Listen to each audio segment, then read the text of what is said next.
I'm the Deputy Commissioner Bathinda. I'll be making a presentation on our initiative in Har Ghar Jal. As you know, that this Har Ghar Jal project is basically a Government of India scheme. And this presentation is also a basis of what we had already submitted to the Government of India Department of Administrative Reforms as a part of the Prime Minister's Awards. And this initiative was amongst the top 3 initiatives. Unfortunately, we missed out on the Prime Minister's Award, but this was one of the last 3 initiatives that were a part of the Prime Minister's Award. So we'll be starting with the presentation. The flow of the presentation as was sent to us in the mail, that it has to be the challenge, the district and the project overview, the initiative, the innovation and the best practices, and the way forward. So district Bathinda is basically one of the 7 districts in the core Malwa belt of Punjab. And to start with, in 2010-11, what basically there was this huge hue and cry that the Malwa belt of Punjab as such, the groundwater is not fit for consumption for public, and a lot of studies were conducted whether this groundwater and the concerned the use of fertilizers and pesticides is actually resulting in high cancer prevalence in the region. And some of the studies were inconclusive, but there are some studies that say that the Malwa belt has proportionately higher number of cases per unit of population, particularly Muxar, Bathinda, Mansa. So this district also falls amongst those where the as compared to the national average of around 95 to 96, we have a caseload of around 125.6 cancer patients per 1 lakh population. So these are some of the news stories that have captured this issue over a period of time. And as you can see, there is a particular trend that says Punjab's cancer, the cancer trend that starts here from Abova and used to go to the Bikaner. Most of the cancer patients would take this and go for treatment to that place. So this was just to capture that issue. As I have said that we have a total of around, this is 2011 census, we said 13.88 lakh of population, but now the population is around 18 lakh. We have 9 blocks, out of which 5 are overexploited groundwater blocks. And we have 313 panchayats and a total of 1,61,804 water supply connections that supply water to the rural areas, basically. This is the challenge that we have reflected in terms of the report of the Central Groundwater Board, which says that in terms of availability of groundwater, see the areas on the left side that we have mapped as either pink or red, these are all overexploited blocks. And then there is also within the Bathinda block certain part, Bucho and adjacent parts where the groundwater availability is not sufficient. And on the right hand side, we have shown the quality of the groundwater, where we have issues almost 70-80% of the area water is not usable because of heavy metals, including we have fluorides also, we have nitrates. There are certain areas where there are traces of uranium also. But these were the basic issues that we started with, and the work on this front had started long back. When the news itself spread that there are issues in the groundwater, it has started long back. However, over the last 1.5-2 years, the initiative has seen maximum work in terms of making potable drinking water available for the general public. So this is governance aspects in terms of the the water supply schemes. We have a total of 270 water supply schemes supplying water to 318 panchayats. All of these 270 schemes have Gram Panchayat water supply and sanitation committees. And out of 232 schemes now are canal based. So basically we have shifted a number of schemes that were earlier on the groundwater. Now they have been shifted to the canal water, which is more usable. And there are only 38 schemes now that are groundwater based. But these 38 schemes also are mostly in the areas where there are no heavy metals. Still, there is a project that's now being planned to shift these 38 schemes also to the canal based water supply. We have 112 schemes that are operated by the Department of Water Supply and Sanitation and 158 schemes that are maintained by the Gram Panchayat Water Supply and Sanitation Committees. And the important aspect of this project has been basically the engagement of the women. Women as such are the primary stakeholders in the water supply scheme of things. I mean, most of the issues, most of the problems that actually have to be faced, so they are actually faced by the women folk in terms of be it availability or be it the otherwise the impact terms. They say that if the kids fall sick or there are these gastrointestinal problems with the kids. So all these issues are basically dealt by the women. So the initiative primarily focused on making women as the change agents and make the initiative successful in terms of their engagement in the process. So we have we have almost, because we have almost 50% of the panchayats that are now governed by the women only, but we have a number of panchayats which have Gram Panchayat Water Supply and Sanitation Committees, which are completely all women committees. So these we have developed as sort of models to be replicated and to be basically propagated in the rest of the villages, so that women folk actually take up this initiative and make it a success. This is how we went for the basically disseminating the information about the initiative and reaching out to the public. We have a central toll-free number at the state level and with a dedicated manpower at the state level. This 1800180248 is basically a state IVRS center, and then any of the complaint that is lodged there, it gets finally sent to the district level center, and in the district then we have SOPs wherein each individual, say official in the field is mandated that he has to act depending upon the type of complaint, say within 1 day or 3 days or 7 days. And this is our grievance redressal percentage within timeline. So out of 1780, we have disposed of 1764 grievances within the period that is mandated as per the SOP. Then we have this Jal Seva app. So all the water supply schemes that we have in the district, they are on this application, and anybody can see as to what's the number of connections, who maintains this, and who are the office bearers. Every detail is available in the public domain. These are the water supply connections over this period. So we had initially, before this starts, say 2 years back, we had a total of 1,18,000 connections, and in the government schemes, and in the private now we have a total 43,665. These are basically the self-owned connections, but we get samples from these regularly and test them for their say quality. Bacteriological assessment also is being done. And during this period, say if you can see that we have added over the last 1.5 years, we have added 56,621 new connections. These are basically the people who were earlier, these are families who were earlier dependent on either on groundwater sources or some other source which was not safe enough. And now these 56,000 families have been shifted to the clean and potable drinking water. So today we have a total of 1,61,000 from 1,06,000 connections that were initially. After the initiative, we have a total of 1,61,000 new connections. In terms of quantitative aspect, so we have added 56,621 new connections. Tape on each connection campaign we had launched in the district, and in this campaign we fitted 14,720 tapes on the connections that were not having the tape, and because of which the wastage of water was going on. We have now covered 100% of our households with their functional household tape connection. We have 100% of the Gram Panchayat Water Supply and Sanitation Committee is functional, and our district is Har Ghar Jal certified. We have 97% of the villages where at least one meeting is being conducted every quarter. The 3% gap is because in some cases we don't have, say, the sarpanch is suspended or there are some issues. Only in those cases where the meeting cannot be conducted because of legal issues, they are pending. Otherwise, the rest of all the villages are covered. We have 100% of the villages with grievance redressal and monitoring system. We have earlier, because this initiative was up to the September, but now we have 100% of the villages which have at least 5 women trained in use of field test kits, and 100% of the schemes are being tested twice every year for bacteriological examination and chemical examination.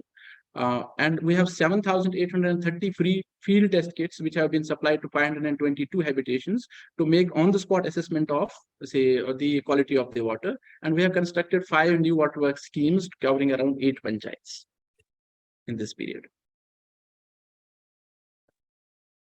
In terms of qualitative aspects, 100% of the potable water supply through all the schemes, and FTK documentation as per the water quality MIS system. We are uploading it there, and all the details are available.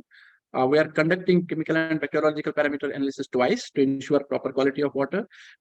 In terms of sustainability, we have a number of villages now that are maintaining the proper ledger account books and have started generating surplus funds for maintenance of the water schemes. There has been no outbreak of water supply linked disease in the district in last 2 years. Over a long period of time, we also expect the waterborne diseases, fluorosis, and the burden of cancer will come down.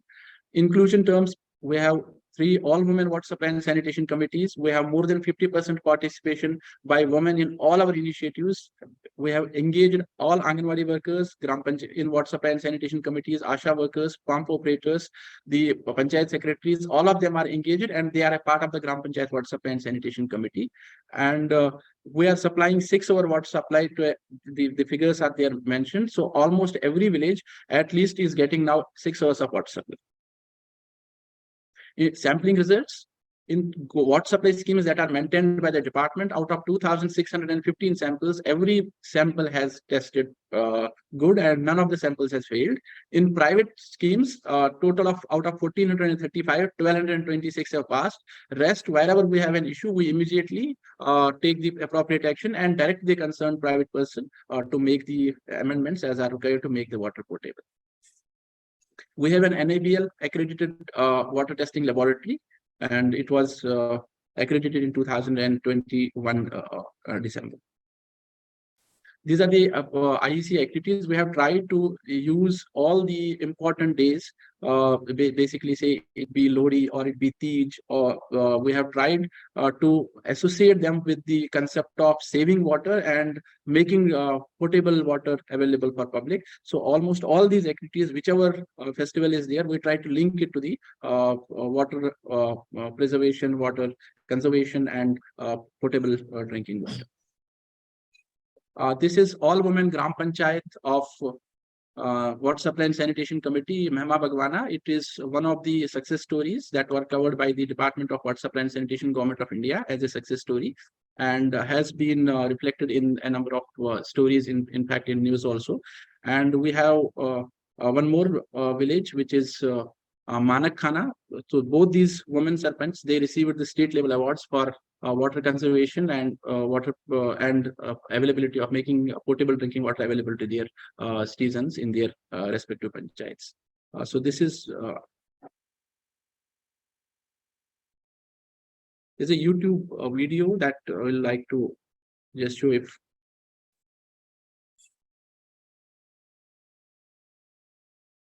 There's a paucity of time. I think let's finish with the presentation and come to the video. Right. So these are the 2 serpents who have received the award at the state level. Both of them were awarded as the best serpents. So we have this video also, if it plays. Yes.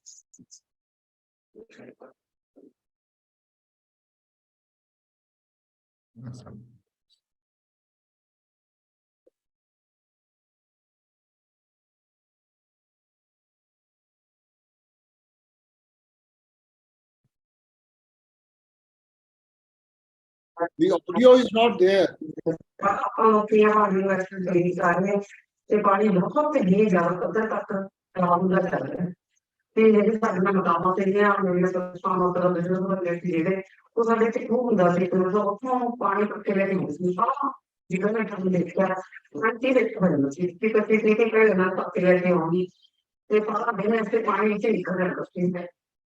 Video coverage में बाकी सारे member में वो member सारी महिला ने जो इस परिवार के तत्व आगे निगरानी कर रहे हैं इसको करने के लिए पानी में वेस्टेज ना होवे तेरे हाथ में बेटा पानी नहीं होना चाहिए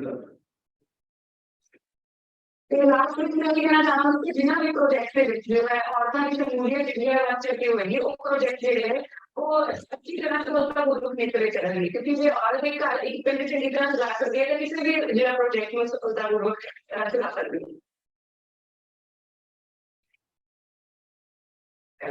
तो उधर जैसे कि कर रहे हैं मतलब इस हमारे कन्वेंस जाके सब जाके बिल्कुल ऐसे कर रहे हैं कि लोग ये भी कर रहे हैं पानी करते ही पानी में इस्तेमाल ना करो पीना पानी को बचाया जाए तब तो ਤੇ ਤੋਂ ਮੇਰੇ ਸਾਡੇ ਬਹੁਤ ਹੈਲਪਫੁਲ ਸਾਡੇ ਜਦੋਂ ਵਾਟਰ ਦਾ ਪਾਣੀ ਹੈ ਬਹੁਤ ਹੀ ਵਧੀਆ ਸਹੀ ਢੰਗ ਨਾਲ ਸਪਲਾਈ ਹੋ ਰਹੀ ਹੈ ਤੇ ਜੋ ਸਾਡੇ ਪਿੰਡ ਦੀ ਵਾਟਰ ਨੂੰ ਵਾਸਤੇ ਸੋਸਾਇਟੀ ਬਣੀ ਹੈ ਵਧੀਆ ਢੰਗ ਨਾਲ ਕੰਮ ਕਰ ਰਹੀ ਹੈ ਕਿਸੇ ਘਰ ਤੱਕ ਦਾ ਵੀ ਪਾਣੀ ਨਹੀਂ ਤੇ ਰਸਤਾ ਹੋ ਰਿਹਾ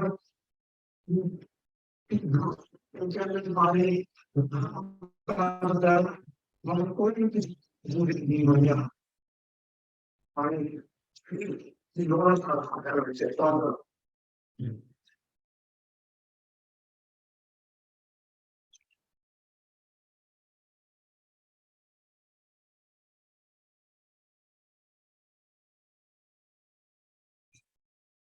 This is our way forward. We have 34 schemes that are still running on groundwater. We plan to move them to the canal-based water supply.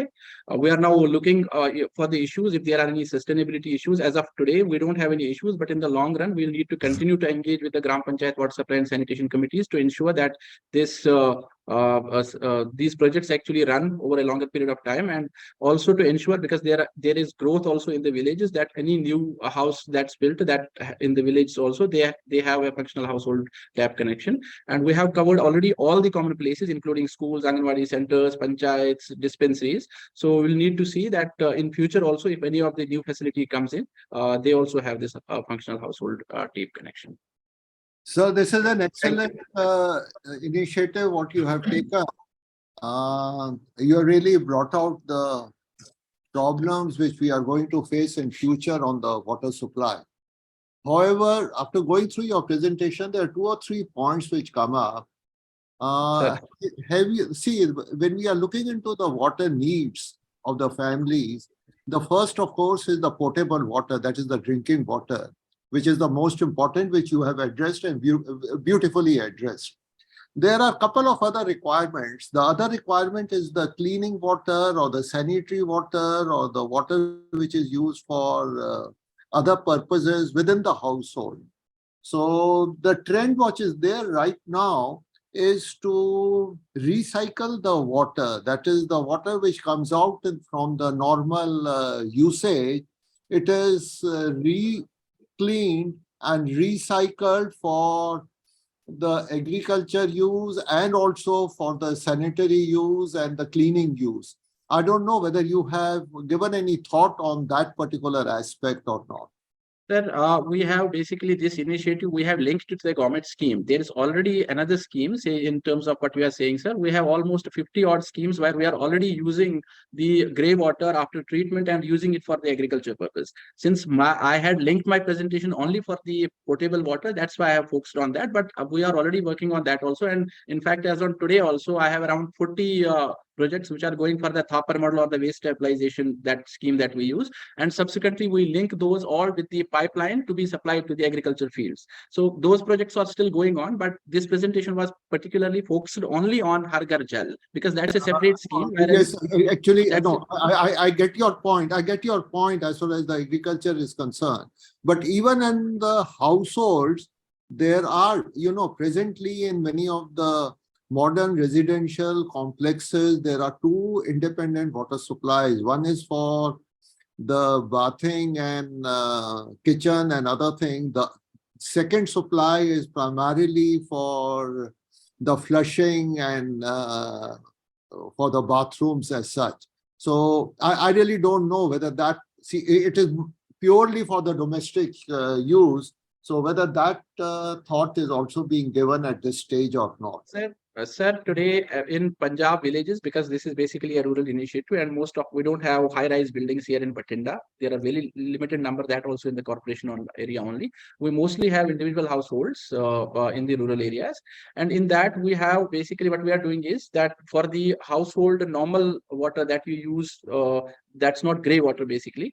That black water that you are talking about, that black water part, that's being taken care of. It comes and goes to a common pond in Punjab. We call it a toba, and that common pond is where the whole of this fecal matter or the sewage part comes in.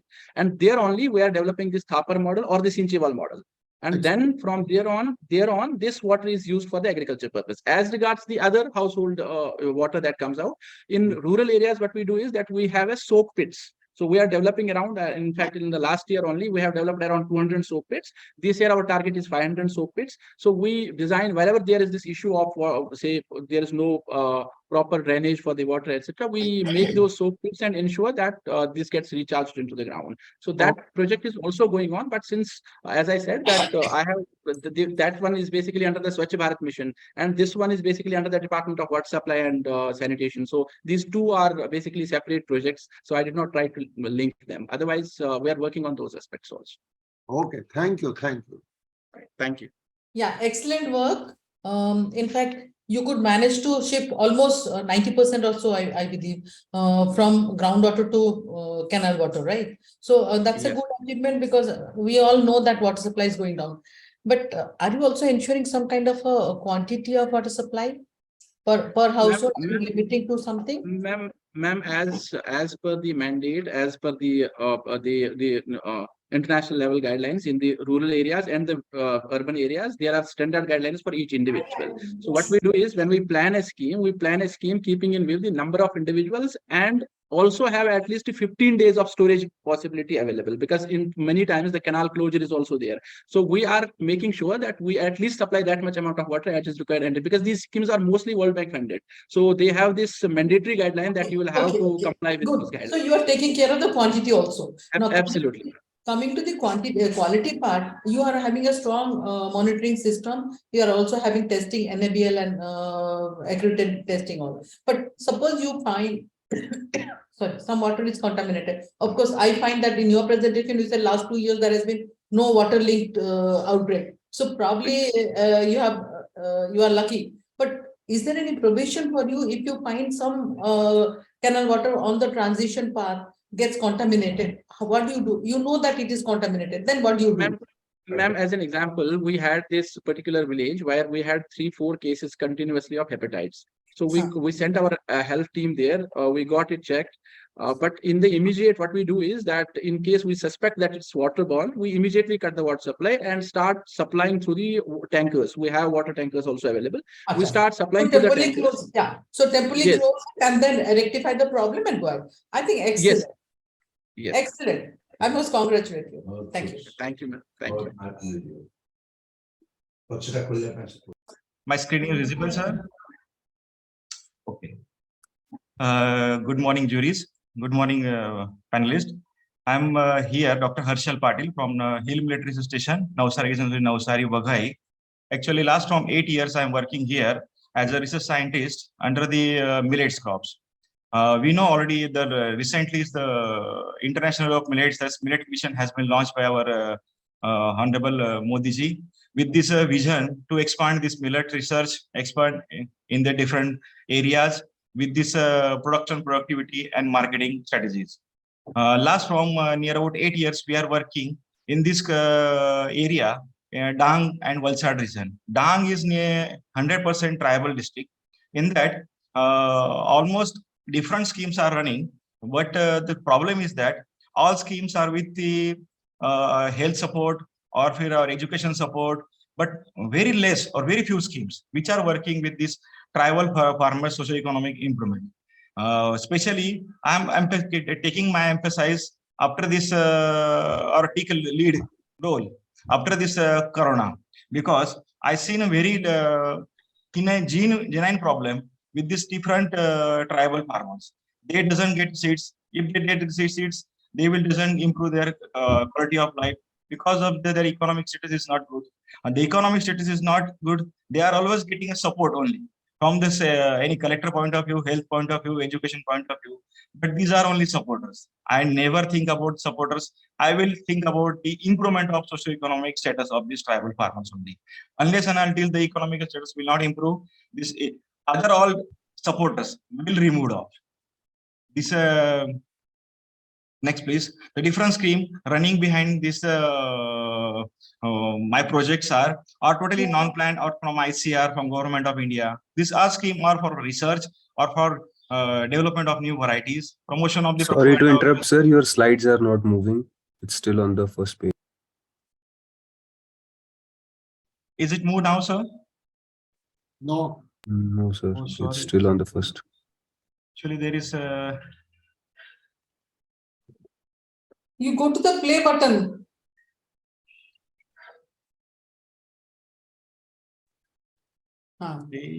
Yes. Yeah, now it's moving, sir. Okay. These are the different projects which are running here. Start from 1954, and this All India Coordinated Research Projects, it is all from ICR, Indian Council of Agriculture Research. This major project is running from 2014. In that, we are keeping emphasis on release of varieties, major seed production, and emphasis on keeping the upliftment of the socio-economic status of these tribal farmers. With this distribution of seeds and good quality training programs, with this also NFSM has also supplied for the research and bitter seed supply. In this, the objective of the priority area of our research, collection maintenance of the different germplasms, along with the breeding or improvement of the high yielding varieties, which have pest and disease resistance, always are drought resistance. And the after release of varieties, seed production is primary mandate. And also, not only the seed production and supply of the seeds to the tribal farmers, we also keeping emphasis on the dissemination of the input package of practices, which are suitable for this area and the region. This area is totally is a highly rainfall zone. We are also struggling with it, with this tribal educational ratio and this tribal thinking. These the three major problems that we have facing. But though the major emphasis on keeping on the view of this economical improvement of the tribal peoples. For that, we have choose the tribal crops, which are they interested. That is finger millet, little millet, all the millets that are all vegetable or rice crops.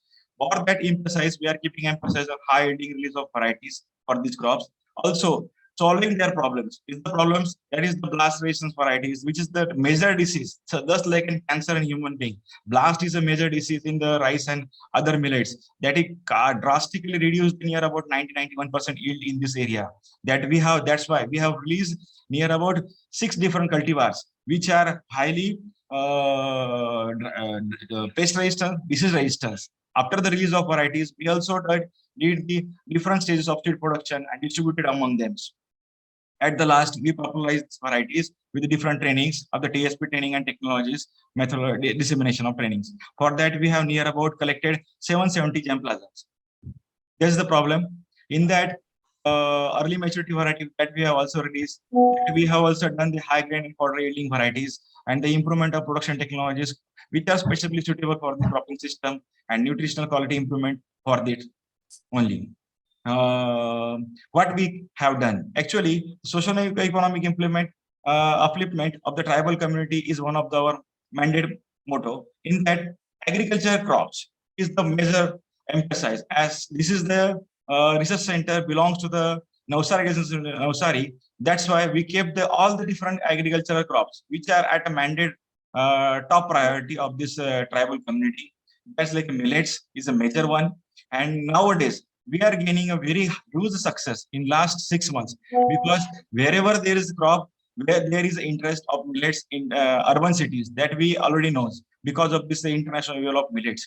And for that, we release varieties at national and state level, goes a very huge tune to the tribal community, not only in the Gujarat but also across the India. For that one, we supplied the best quality of seed.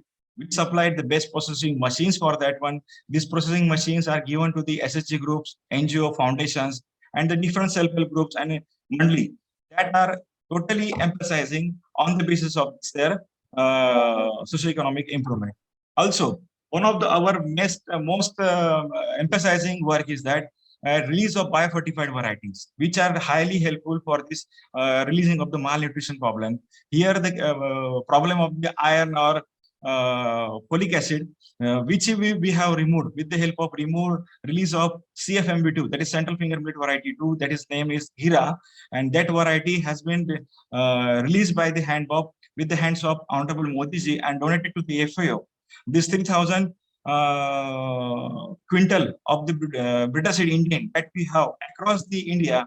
And also this year we also received the 2,050 quintals Indian other than from the India, this from the South Africa and these malnutrited countries. This bitter seed or main producer, that is our university only, that is Wagai Center only. Along with this, we also keeping the emphasis for this improvement of tribal farmer. for the release of new technology, which are the recommendations for their fertilizer supply, for the irrigation supply, weed management control, for this marketing strategies. For that, we different trainings are also given on the basis of their interest, also for the promotion of the value addition, small scale industries.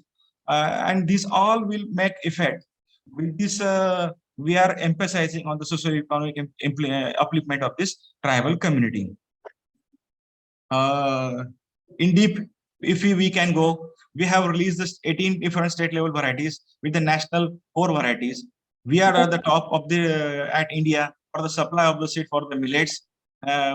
Last from 5 years. Biofortified variety, just recently I have told you that Gira is donated to the FAO with the hands of Honorable PM to avoid the malnutrition in the tribal community, specifically with the highest calcium ion content, which is near about the 2.5% higher than the normal range of the calcium, and the 1.5% higher than is the iron content.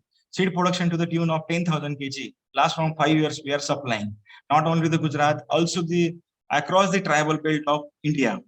That's why our respected collector of Dang have selected us for this presentation. This is SKOCH Awards. This is most important things that also we made field level awareness program, the field Mela, different farmer training program, and literature in the local language, vulnerable language. We have also published, and near about this year, 1,255 farmers that has been benefited. Biofortified variety demonstration also we are doing near about across the Gujarat, in Maharashtra and Madhya Pradesh. This 7,560 demonstration that we have made in last 2 years. With this our work, we also move towards promotion of the value additions, also giving the small scale implement tools under the different training programs under the DSP, and with the small support, we move towards a millet mission, that is the millet processing machine.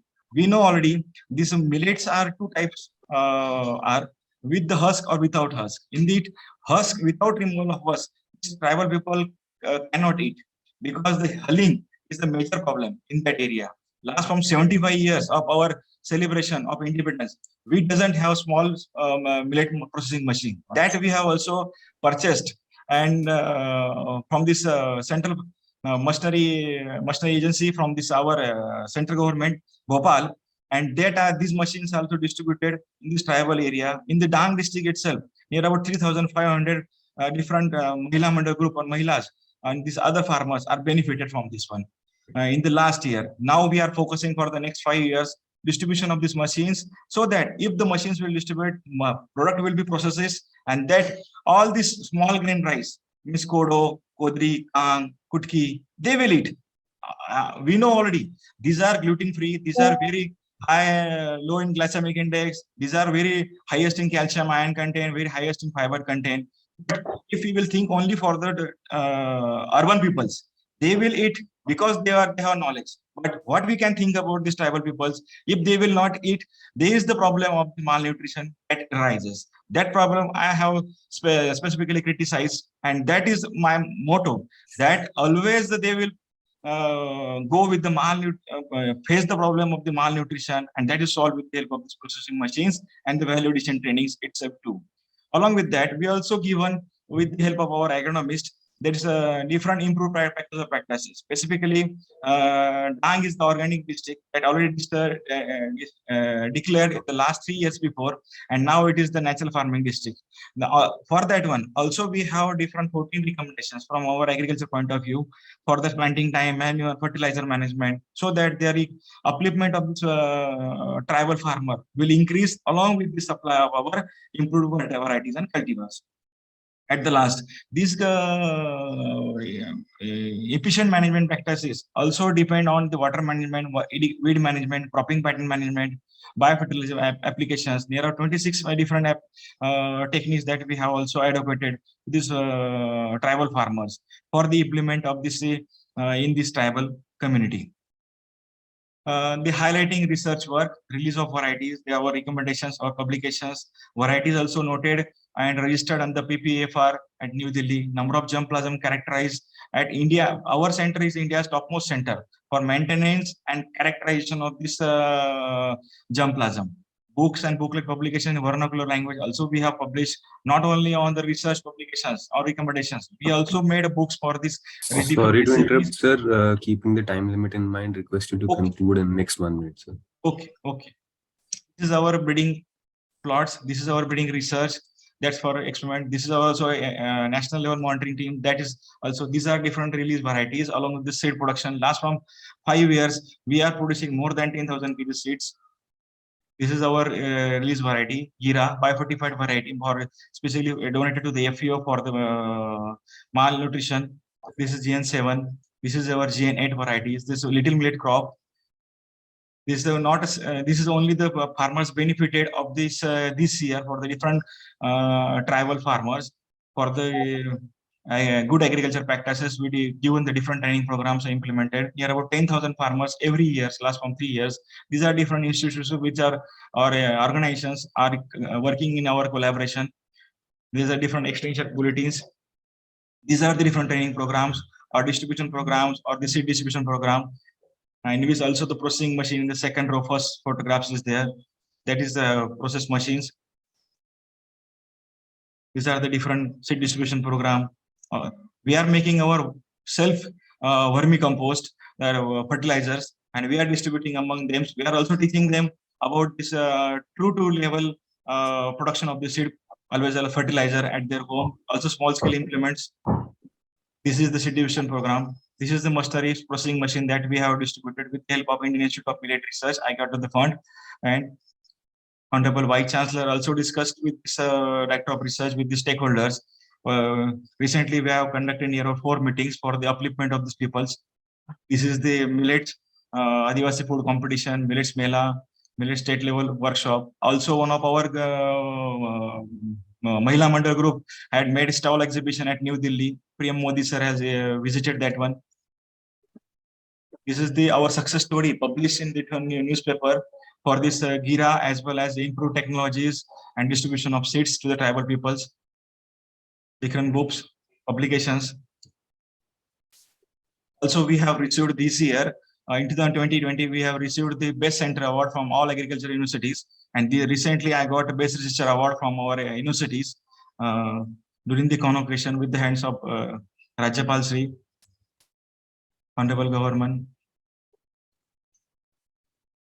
And 2 times we have received the Best Center Award across the India from the All India Research Coordinator Project of Small Millet 17-18 and 2021-22 for this our work on research for this specifically of the tribal community of Gujarat. And not only of the Gujarat, now this is expanding to the India level also. Thank you, madam. Thank you, sir. Very good. Very good. You're very impressive. You have really succeeded in all these things what you have talked about.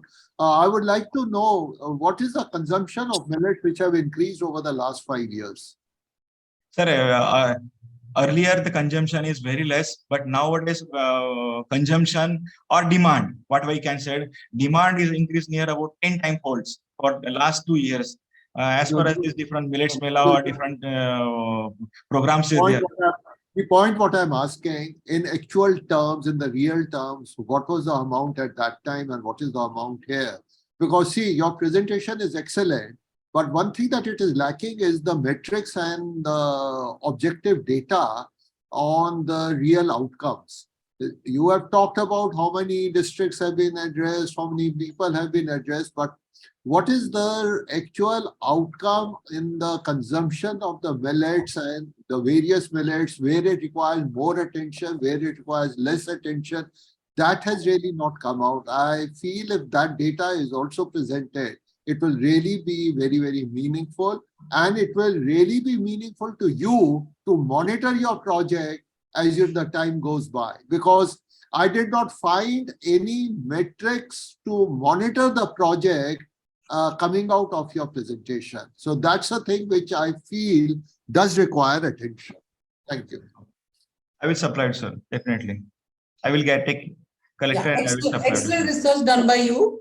You have come up with a lot of new technologies and varieties. Fine. Also, you said that so many farmers have benefited in so many districts, taluks and all that. But what I want to know, in addition to what Bhushanji has asked, also some data on when these farmers are helped by you.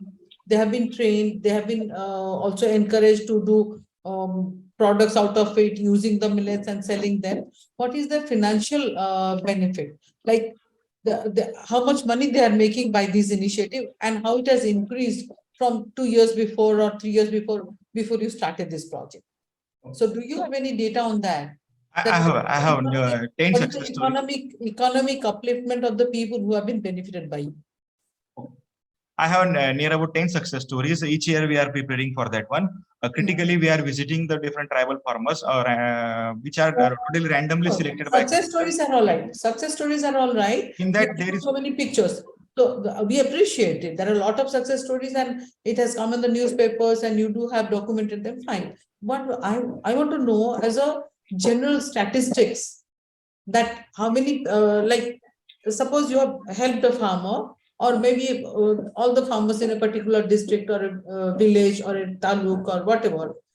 What was their income before they have taken your help, and how the income has gone up because of your improved method of agriculture method or better seeds, better techniques, better marketing and all that. For that, on a village wise or a district wise or a taluk wise, something like that, a kind of a statistics which will actually give you impetus to your research, that you will feel that yes, because of this research, so many people have benefited by so much economic advancement, and the country has gained by, like Bhushan ji has said, so many other things that have helped them. So if you don't have it, doesn't matter. Make the report on that, or based on the data, send it to SKOCH team so that we can always evaluate them. I will submit it. I have within very brief. It is in totally on the basis of economical status. I will submit it immediately by the afternoon. Okay, thank you. Okay. On Kodopal ecotourism come agriculture tourism project actually. It is located between the two rivers of Subarnarekha and Dulung. So it's a project on rural tourism, come ecotourism, come agriculture tourism, situated on a barren land. Particularly, this project has been developed in last 2 or 3 years only, and on a barren land. This is the bird's eye view of the project, where built on 75 acres of island surrounded by 2 rivers, and several land restoration activities by various on fund project, on government projects, we have taken it. And as a part of this agriculture project, we have developed 8 cottages also there for the tourist accommodation. Next is that in the specialty of the project is that out of the 75 acres, we have earmarked 32 notch plots, 100 meter by 100 meter in sizes, where different varieties of agriculture and horticulture activities has been taken up. Multiple varieties of plants are there, including medicinal plant, fruit plant, some other varieties of species, and particularly some specialization of varieties of trees which are not readily available in everywhere, like Haritaki, Sindur, then Balusakti, Chikrasai, Ashwagandha, etc. All these products are produced there in 100 by 100 meter square plots, earmarked definitely for a particular species. Even in mango varieties, we have developed 26 varieties of mango there. Even the full black colored mango also present there. So we are developing it with the view that not only to promote the agriculture, to disseminate the information about the agriculture produces that are not readily available in various areas, but also to promote the tourism by there is a facility there. Whoever tourists come there, we drive them to these all the plots and disseminate information about the agriculture tourism. Right. Next. And we have used Your presentation is not moving. Your presentation is not moving. It's in the very first slide. Not moving. भाई हमारे पास पहली slide ही आ रही है, आगे का कुछ नहीं आया। और देखो तो কোথায় গেলাম? শেয়ার স্ক্রিনটা একটু অফ করে না, এন্টার স্ক্রিন করে দিন তো। এন্টার করে দাও। শেয়ার স্ক্রিনে যান। Sir, your screen is shared. आपका screen yes, shared yes. है. बस आप So next पे somebody has click to कर manage दीजिए. it also, na?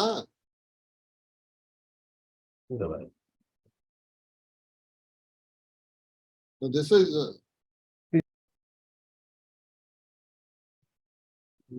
अब चल रहा है आगे पीछे। चल रहा चल है, रहा ठीक है, है, ओके ओके ओके। ठीक है।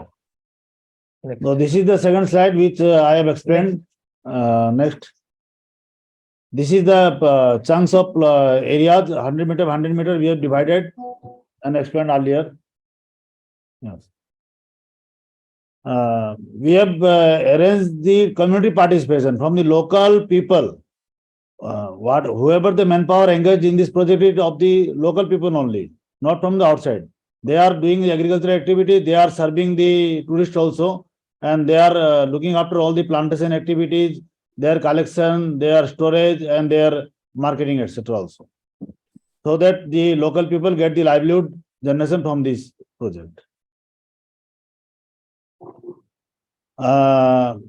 We have faced some challenges while developing this project because it is surrounded by the river. So, particularly during the monsoon period, there is a very severe problem of transportation going inside the project. But for this purpose, we have introduced the ferry services for the tourists during the monsoon period, and in other period, we are building every year the fair weather bridge for going to the project. And earlier we have installed the solar panel. Solar power was there. Now, as a second source of electrification, we have from the State Electricity Board, we have already provided the facility for the electric lines. So there is no issue for this purpose also, though it is a very, very remote area and remote villages very far away from a nearest town, but still we have provided all the logistic support required for a tourist-friendly environment.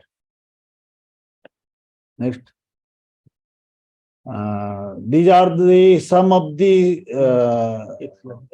experiences and specialities that were developed here, like Usar Mukti, turning unutilized barren land into a fertile one, and also storage of water for the irrigation purpose also, and the local livelihood of the local people and marginal farmers, and the sustainability.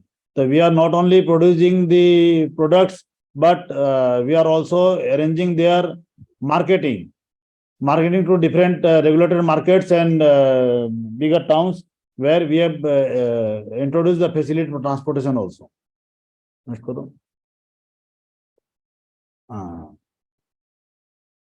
There are in the similar line, we are also developing two other projects inspiring by this Kodopal project.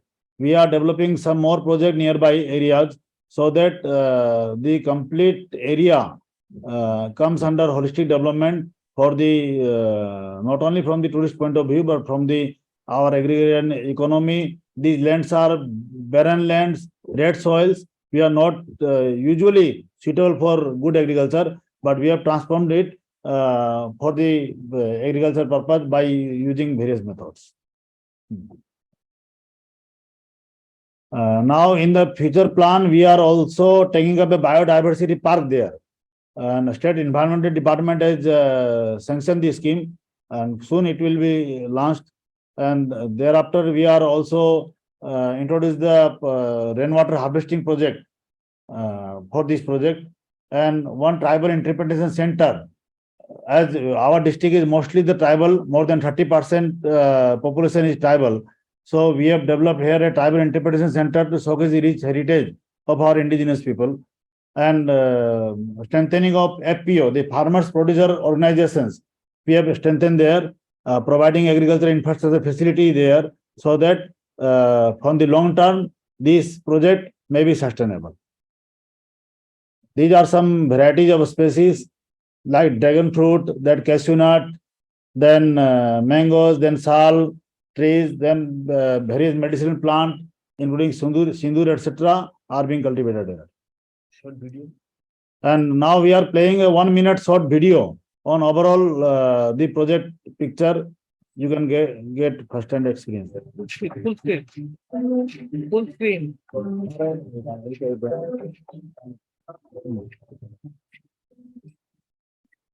ठीक है देखो तो भाई आपको बोल रहा है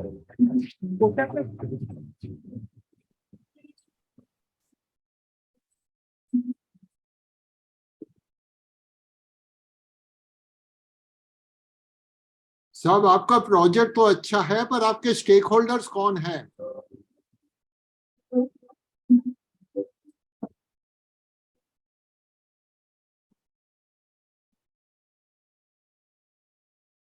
Sir, we don't have time. बोलते हो रहा है आवाज से बंद करो आवाज से बंद करो Time आवाज खत्म क्या हो चुका है. We have already spent more than 15 minutes on your project. We can't wait for the video. Can we look into the questions now? yes sir.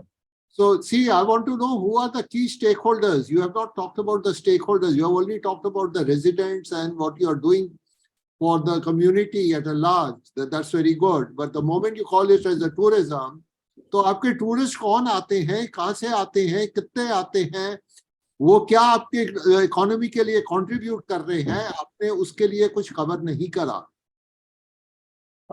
हमारे यहाँ पर टूरिस्ट जो है पूरे बंगाल से भी आते हैं, बाहर से भी आ रहे हैं. At present we are running with 70% of the accommodation, माने 70% ऑक्यूपेंसी. और हम we are planning to increase occupancy may be 70%, but how much is it in the real terms? in real terms. We are though it is not sustainable with only the tourist footfall, because at present only 8 cottages are there. We are planning to increase it to 16 so that the cost even analysis will be better. But by agriculture, selling of the agriculture produce, we are getting good revenue from this project. No, that's very good. That's an agriculture output you have to improve upon. Last year in 22-23, we registered 4,350 footfall. No, but that is very low. If you talk it as a tourism promotion, then 4,000 in a whole year is a too low an amount. Comparing to the 4,350 is the night where the tourists stayed there. For Delhi tourist, the figure is much more, because we have only 8 cottages now at present, and we are planning to increase it. So you should have increased the cottages, because I think that is the most important thing. Yes, sir. We have already taken the project. Okay. ठीक है. Good. Thank you. Any other question? Well, I don't have any specific question because, I didn't find much, much description about the project as such instead of saying that you do have agriculture project or produces which are being sold and locally and all that, but specifics are not given. So I don't really have much anything to ask at this point. Thank you.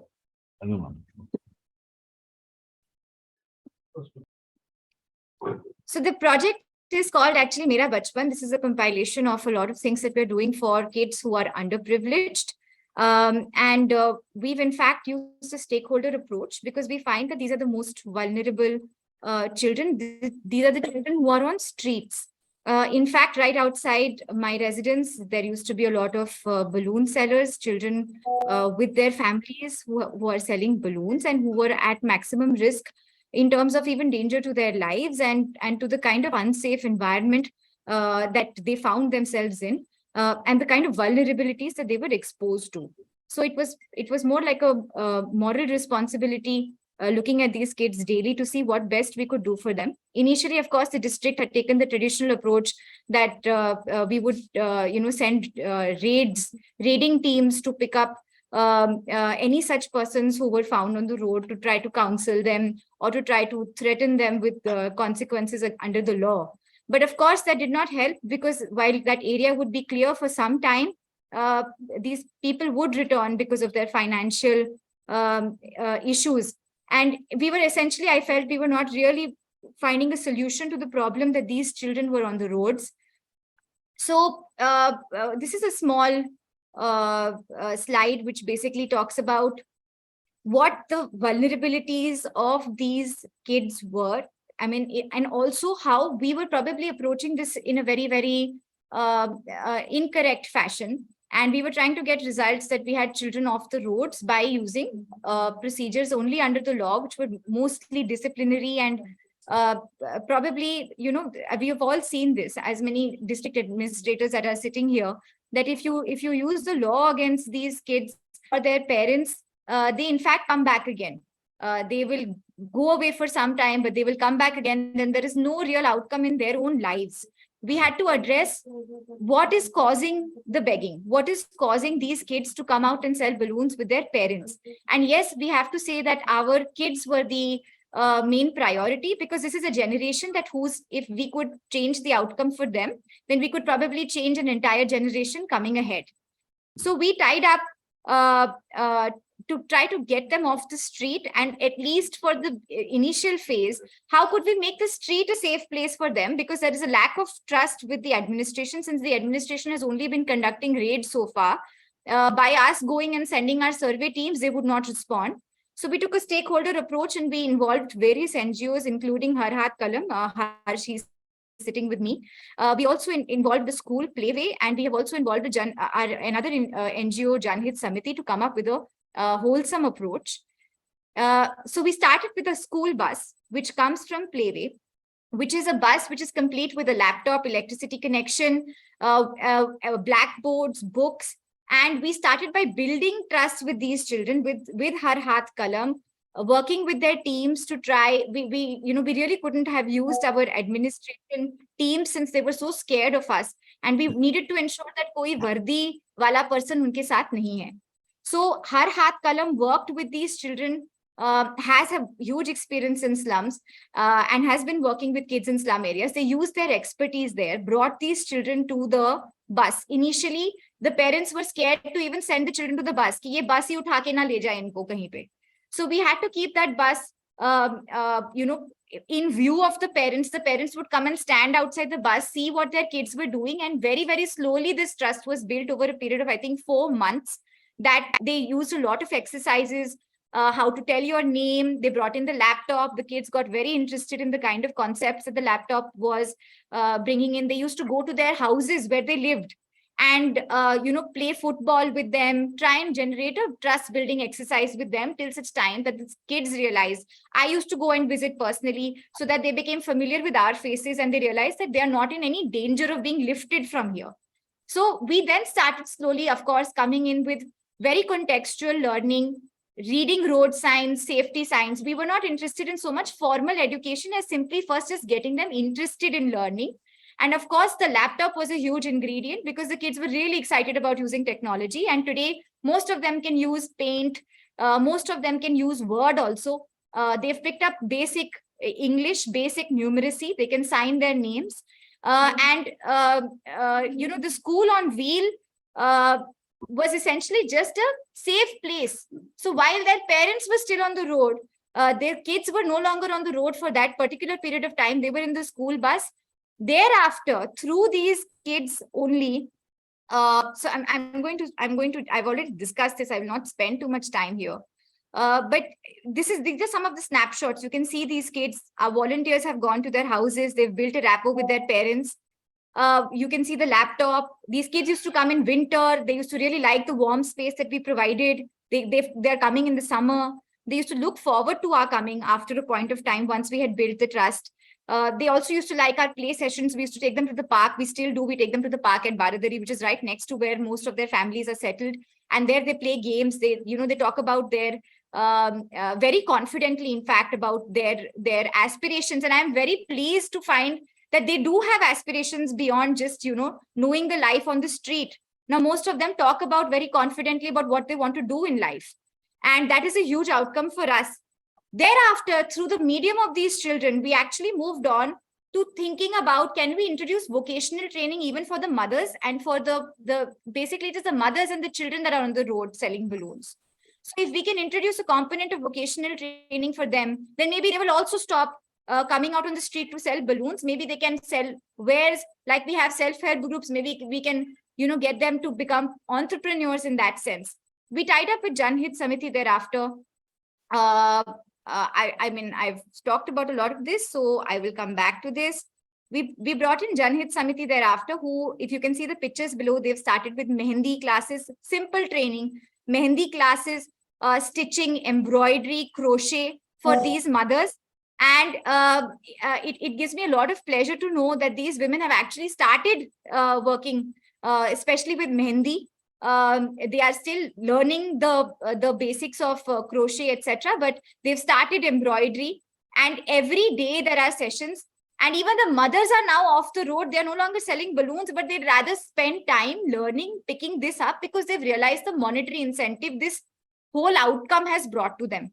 In fact, it is my pleasure to also tell you all that out of the 15 children that we started with, 6 kids got so interested in learning that they have been formally shifted to a government school nearby. So in the daytime, they go to the government school, and in the afternoon, they're in this bus. 6 kids have gotten admission in our government schools because they finally decided to trust us, and they've realized the process. We did have a lot of difficulty in terms of implementing this project. One was, of course, the trust factor, which was a huge issue for us, for which Har Haath Kalam really helped us, because it helped build the bridge between the administration, which had so far been taking coercive action, and between these kids and their parents. Number 2, a big issue was also the citizen response, because the citizens they wanted it's an unfortunate thing, but it was not being looked at as a human rights issue as much as a aesthetics problem, that we just want these people out of our sites. They should not be present here. Why is the administration, in fact, bringing a bus for them to sit over here? So we did have a lot of citizen feedback saying कि ये ऐसा आप गलत कर रहे हो, और लोग आ जाएंगे, ऐसे तो कोई जाएगा ही नहीं, ऐसे तो begging बढ़ जाएगी. But it did take a lot of coordination and a lot of convincing. We had to also ensure that there was no police action at all. And this was a big thing, because so far, all our action had been coercive. So to ensure that even the traffic police does not come in to kind of, even the smallest action, we did have two raids by chance by the traffic police in between while this project was ongoing, because I did say it took us 6 months to build trust. And those 6 months, we were suddenly 2 steps back, because that meant that, coercive action is still being taken. So it had taken us a long time to develop this trust, to gain finally citizen support also in the matter. And I am very pleased to share that now, in fact, a lot of other groups, a lot of NGOs are willing to participate. They want to take this learning further, especially seeing that the kids are already interested in digital literacy. A lot of people have wanted to opt in. The school that has given us this bus, it's a permanent bus that is standing with us. It can be used anywhere else. So in fact, this model is also very replicable, because now that we've worked out the mechanism here, we in fact plan on using the same mechanism in other parts of our district where we do have a child labor and a child begging problem, or a problem where these kids are forced to stand on the streets. In fact, we plan on using these very kids to motivate other children and other parents to come forth and change their vocation. Because essentially this takes the form of selling. It's not really outright begging. They come and stand on the streets on traffic signals and they sell something. It may be a balloon, it may be pens. So we need to get them out of this space.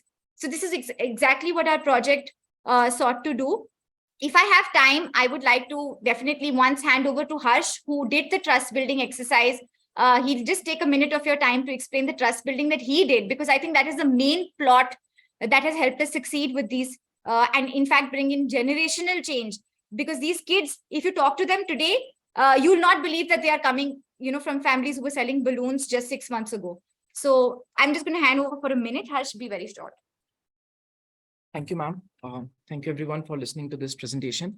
Well, one of the things we did a survey of around 125 children in 2014 to 2017 of children who are into begging, labor, selling articles. And what we realized from their conversations is that they are out of schools, not just only because of poverty, but also because the schools are also not a safe space for them, as well as even the parents are not a safe space for them, because their emotional needs are not being met. And that is where we got this idea that while they are on streets, instead of labeling them that this is right and wrong, instead of just giving them the knowledge, we need to understand their concerns, their needs, and then working on slowly and gradually on building things differently. So we use theater to teach numeracy, we use storytelling to teach language, we use art to teach science. And that's where the learning process becomes fun and engaging, as well as a very customized learning process. And that's where, as ma'am said, that the work, since the model is now worked out, we are looking to expand to all the construction sites where the children are there, nomadic population is there, and also to all the slums. We have already figured out 19 slums in Patiala, in the nearby Patiala. And that's where this model can be just go into that model.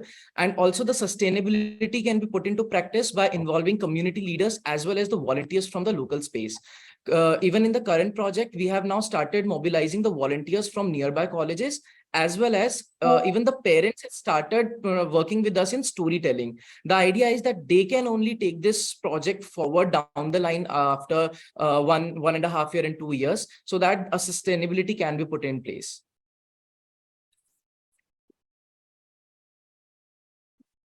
I think you handle this project beautifully. Why in Patiala? In Delhi also we see all the traffic signals full of those kind of women and children, which is not only problem for them, also for the traffic problem. So probably you should make a case study of this and post it somewhere, send it to Government of India, because this could be a very model story or a case study which can be replicated in any of the major cities in the country. And results are beautiful. Thank you, ma'am. Thank you so much for appreciating.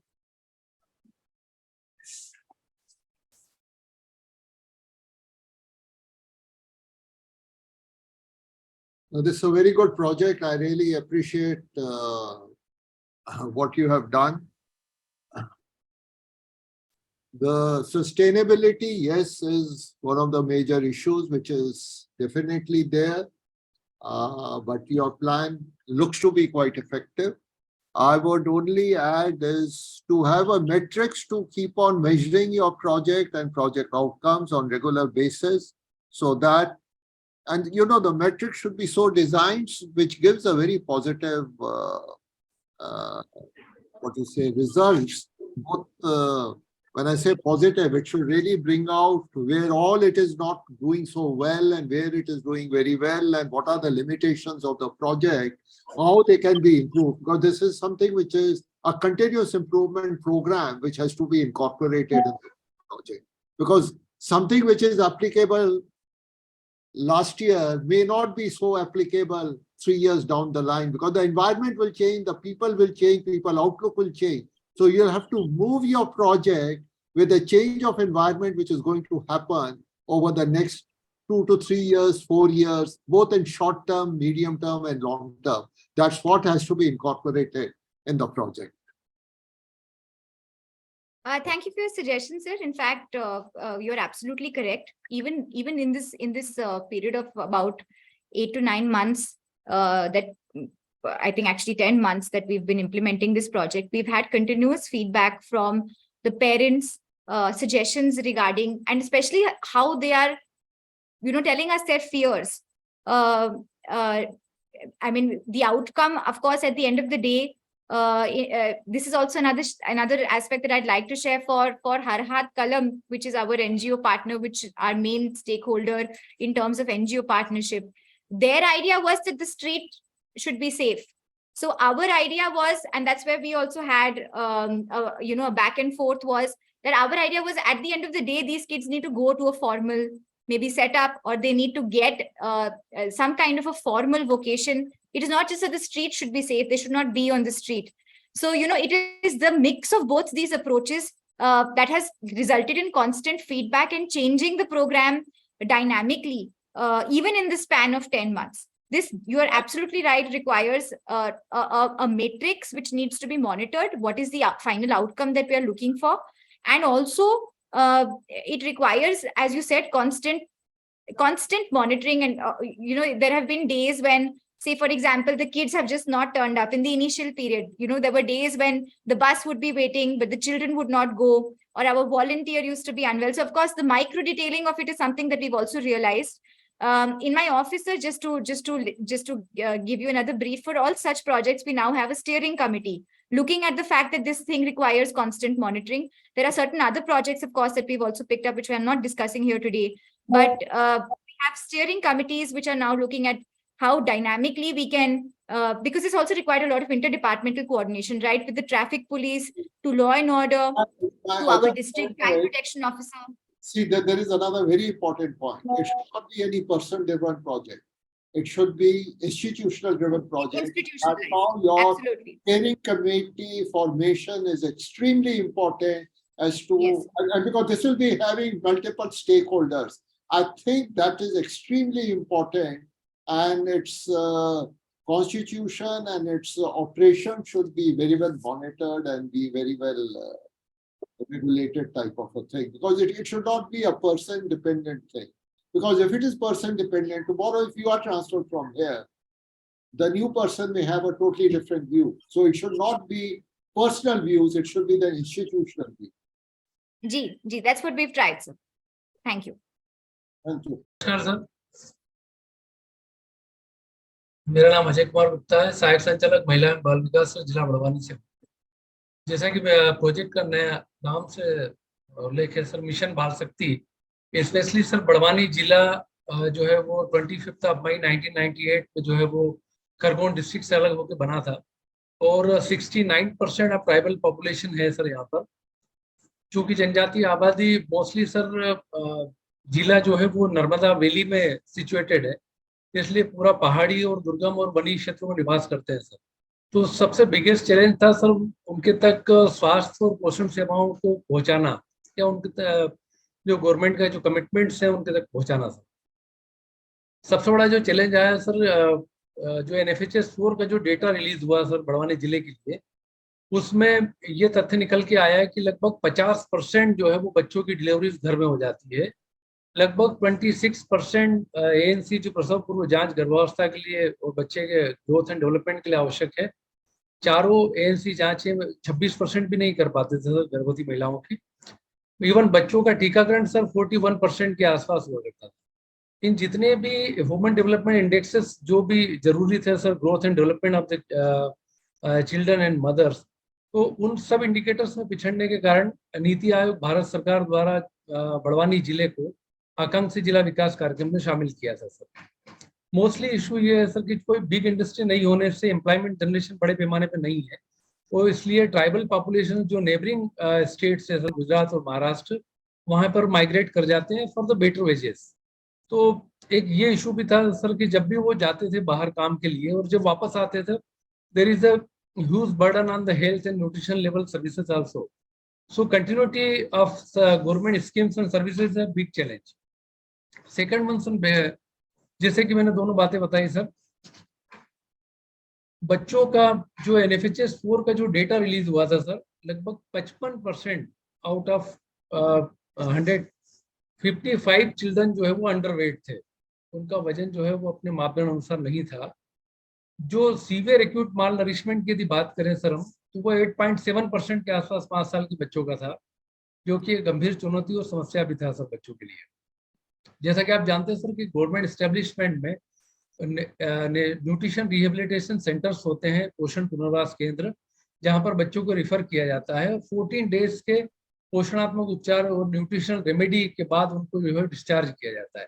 लेकिन बार बार एक study सामने आ रही थी कि sir recurrent और वही के वही बच्चे जो है वो NRC में एडमिट होने वापस आ रहे थे। तो जब इसको देखा गया और उसके एनालिसिस किया गया कि घर पर जो उनको न्यूट्रिशनल सपोर्ट मिलना चाहिए सर, जैसे कि गवर्नमेंट जो गाइडलाइंस हैं कि जब डिस्चार्ज होकर बच्चा घर जाता था तो आंगनवाड़ी केंद्रों के माध्यम से उन्हें nutrition support, take home ration, या उनको माताओं को बेस्ट जो है वो रेसिपी या न्यूट्रिशन बेस्ड उनको हेल्थ सीकिंग बिहेवियर के लिए कौन सी हैबिट्स अच्छी होंगी, इनके बारे में ओरिएंट और सेंसिटाइज किया जाए। लेकिन उसमें इतना सफलता नहीं मिल पा रहा था। बार बार ये देखा जा रहा था कि वे बच्चे वापस NRC में एडमिशन्स के लिए आ रहे थे। तो तो उसी दौरान सर मार्च 20 से जब कोविड-19 जो पेंडेमिक आया, उसके कारण न्यूट्रिशन लेवल पे और सारी जो है वो हेल्थ इंफ्रास्ट्रक्चर पे अलग से दबाव महसूस किया गया। जब कोविड-19 का थोड़ा सा प्रभाव कम हुआ, तो जिले में जैसे कि 6 एनआरसी सेंटर्स हैं और 17 बेडेड की कैपेसिटी है सर। तो कोविड के कारण इतना फोबिया था कि जब सीवियर एक्यूट माल नरिशमेंट बच्चों को स्क्रीनिंग करने के बाद भी उनके पेरेंट्स या माता पिता उनको एनआरसी में एडमिट करने के लिए 14 डेज भेजने के लिए तैयार नहीं थे। तो कलेक्टर महोदय जो डिस्ट्रिक्ट बड़वानी थे, उन्होंने कहा कि सबसे पहले तो इन एनआरसीज की जो है वो वॉल पेंटिंग और अट्रैक्टिव बनाया जाए, थोड़ा सा चाइल्ड फ्रेंडली एटमॉस्फेयर हो कि 14 डेज वो बच्चे वहां पर रह सके अपनी माताओं के साथ और पोषण उपचार पूरा जो है प्राप्त कर सके। तो उनको बनाने के बाद में कॉर्नर से डेवलप किया गया है, जिसको टॉय बैंक या खिलौना बैंक का नाम दिया गया। तो न सिर्फ इससे उन बच्चों को एनआरसी में 14 डेज तक रखने में हमको सफलता मिली, बल्कि उन्होंने अपना पूरा पीरियड भी किया है। ऑलमोस्ट ये देखा जाता है सर कि 6 या 7 दिन या 8 दिन के बाद ही वो बच्चे चले जाते थे, या घर से कभी उनको कहा जाता तो वो पूरा पीरियड जो है 14 डेज का कंप्लीट नहीं कर पाते थे। टॉय बैंक के कारण न सिर्फ बच्चे जो है वो एक फनी माहौल में रह पाए, बल्कि वो अपना 14 डेज का पीरियड भी कर पाए। सेकंड थिंग ये था सर कि ये जो गैप फिलिंग थी गवर्नमेंट स्कीम्स में जो फॉलो अप में किया जाता है, उसका गैप फिलिंग के लिए एज सच डिस्ट्रिक्ट के पास कोई उपाय नहीं था और ऐसी कोई स्कीम भी नहीं थी जिसके कन्वर्जन से हम इसको घर पर जो है न्यूट्रिशनल उनका फुलफिलमेंट कर सके उन बच्चों का। क्योंकि टेक होम राशन वगैरह जो प्रोवाइड किया जाता है, इट्स नॉट सफिशिएंट, क्योंकि वो सप्लीमेंट्री न्यूट्रिशन प्रोग्राम के अंतर्गत होता है। तो हमने जो है वो गवर्नमेंट ऑफ इंडिया ने जो CSR डोनेशन के लिए बैंक नोट पे देवास को जो है अथोराइज कर रखा है डिस्ट्रिक्ट बड़वानी के लिए, हमने उनसे अप्रोच किया और उनको प्रोजेक्ट जो है वो बना कर दिया।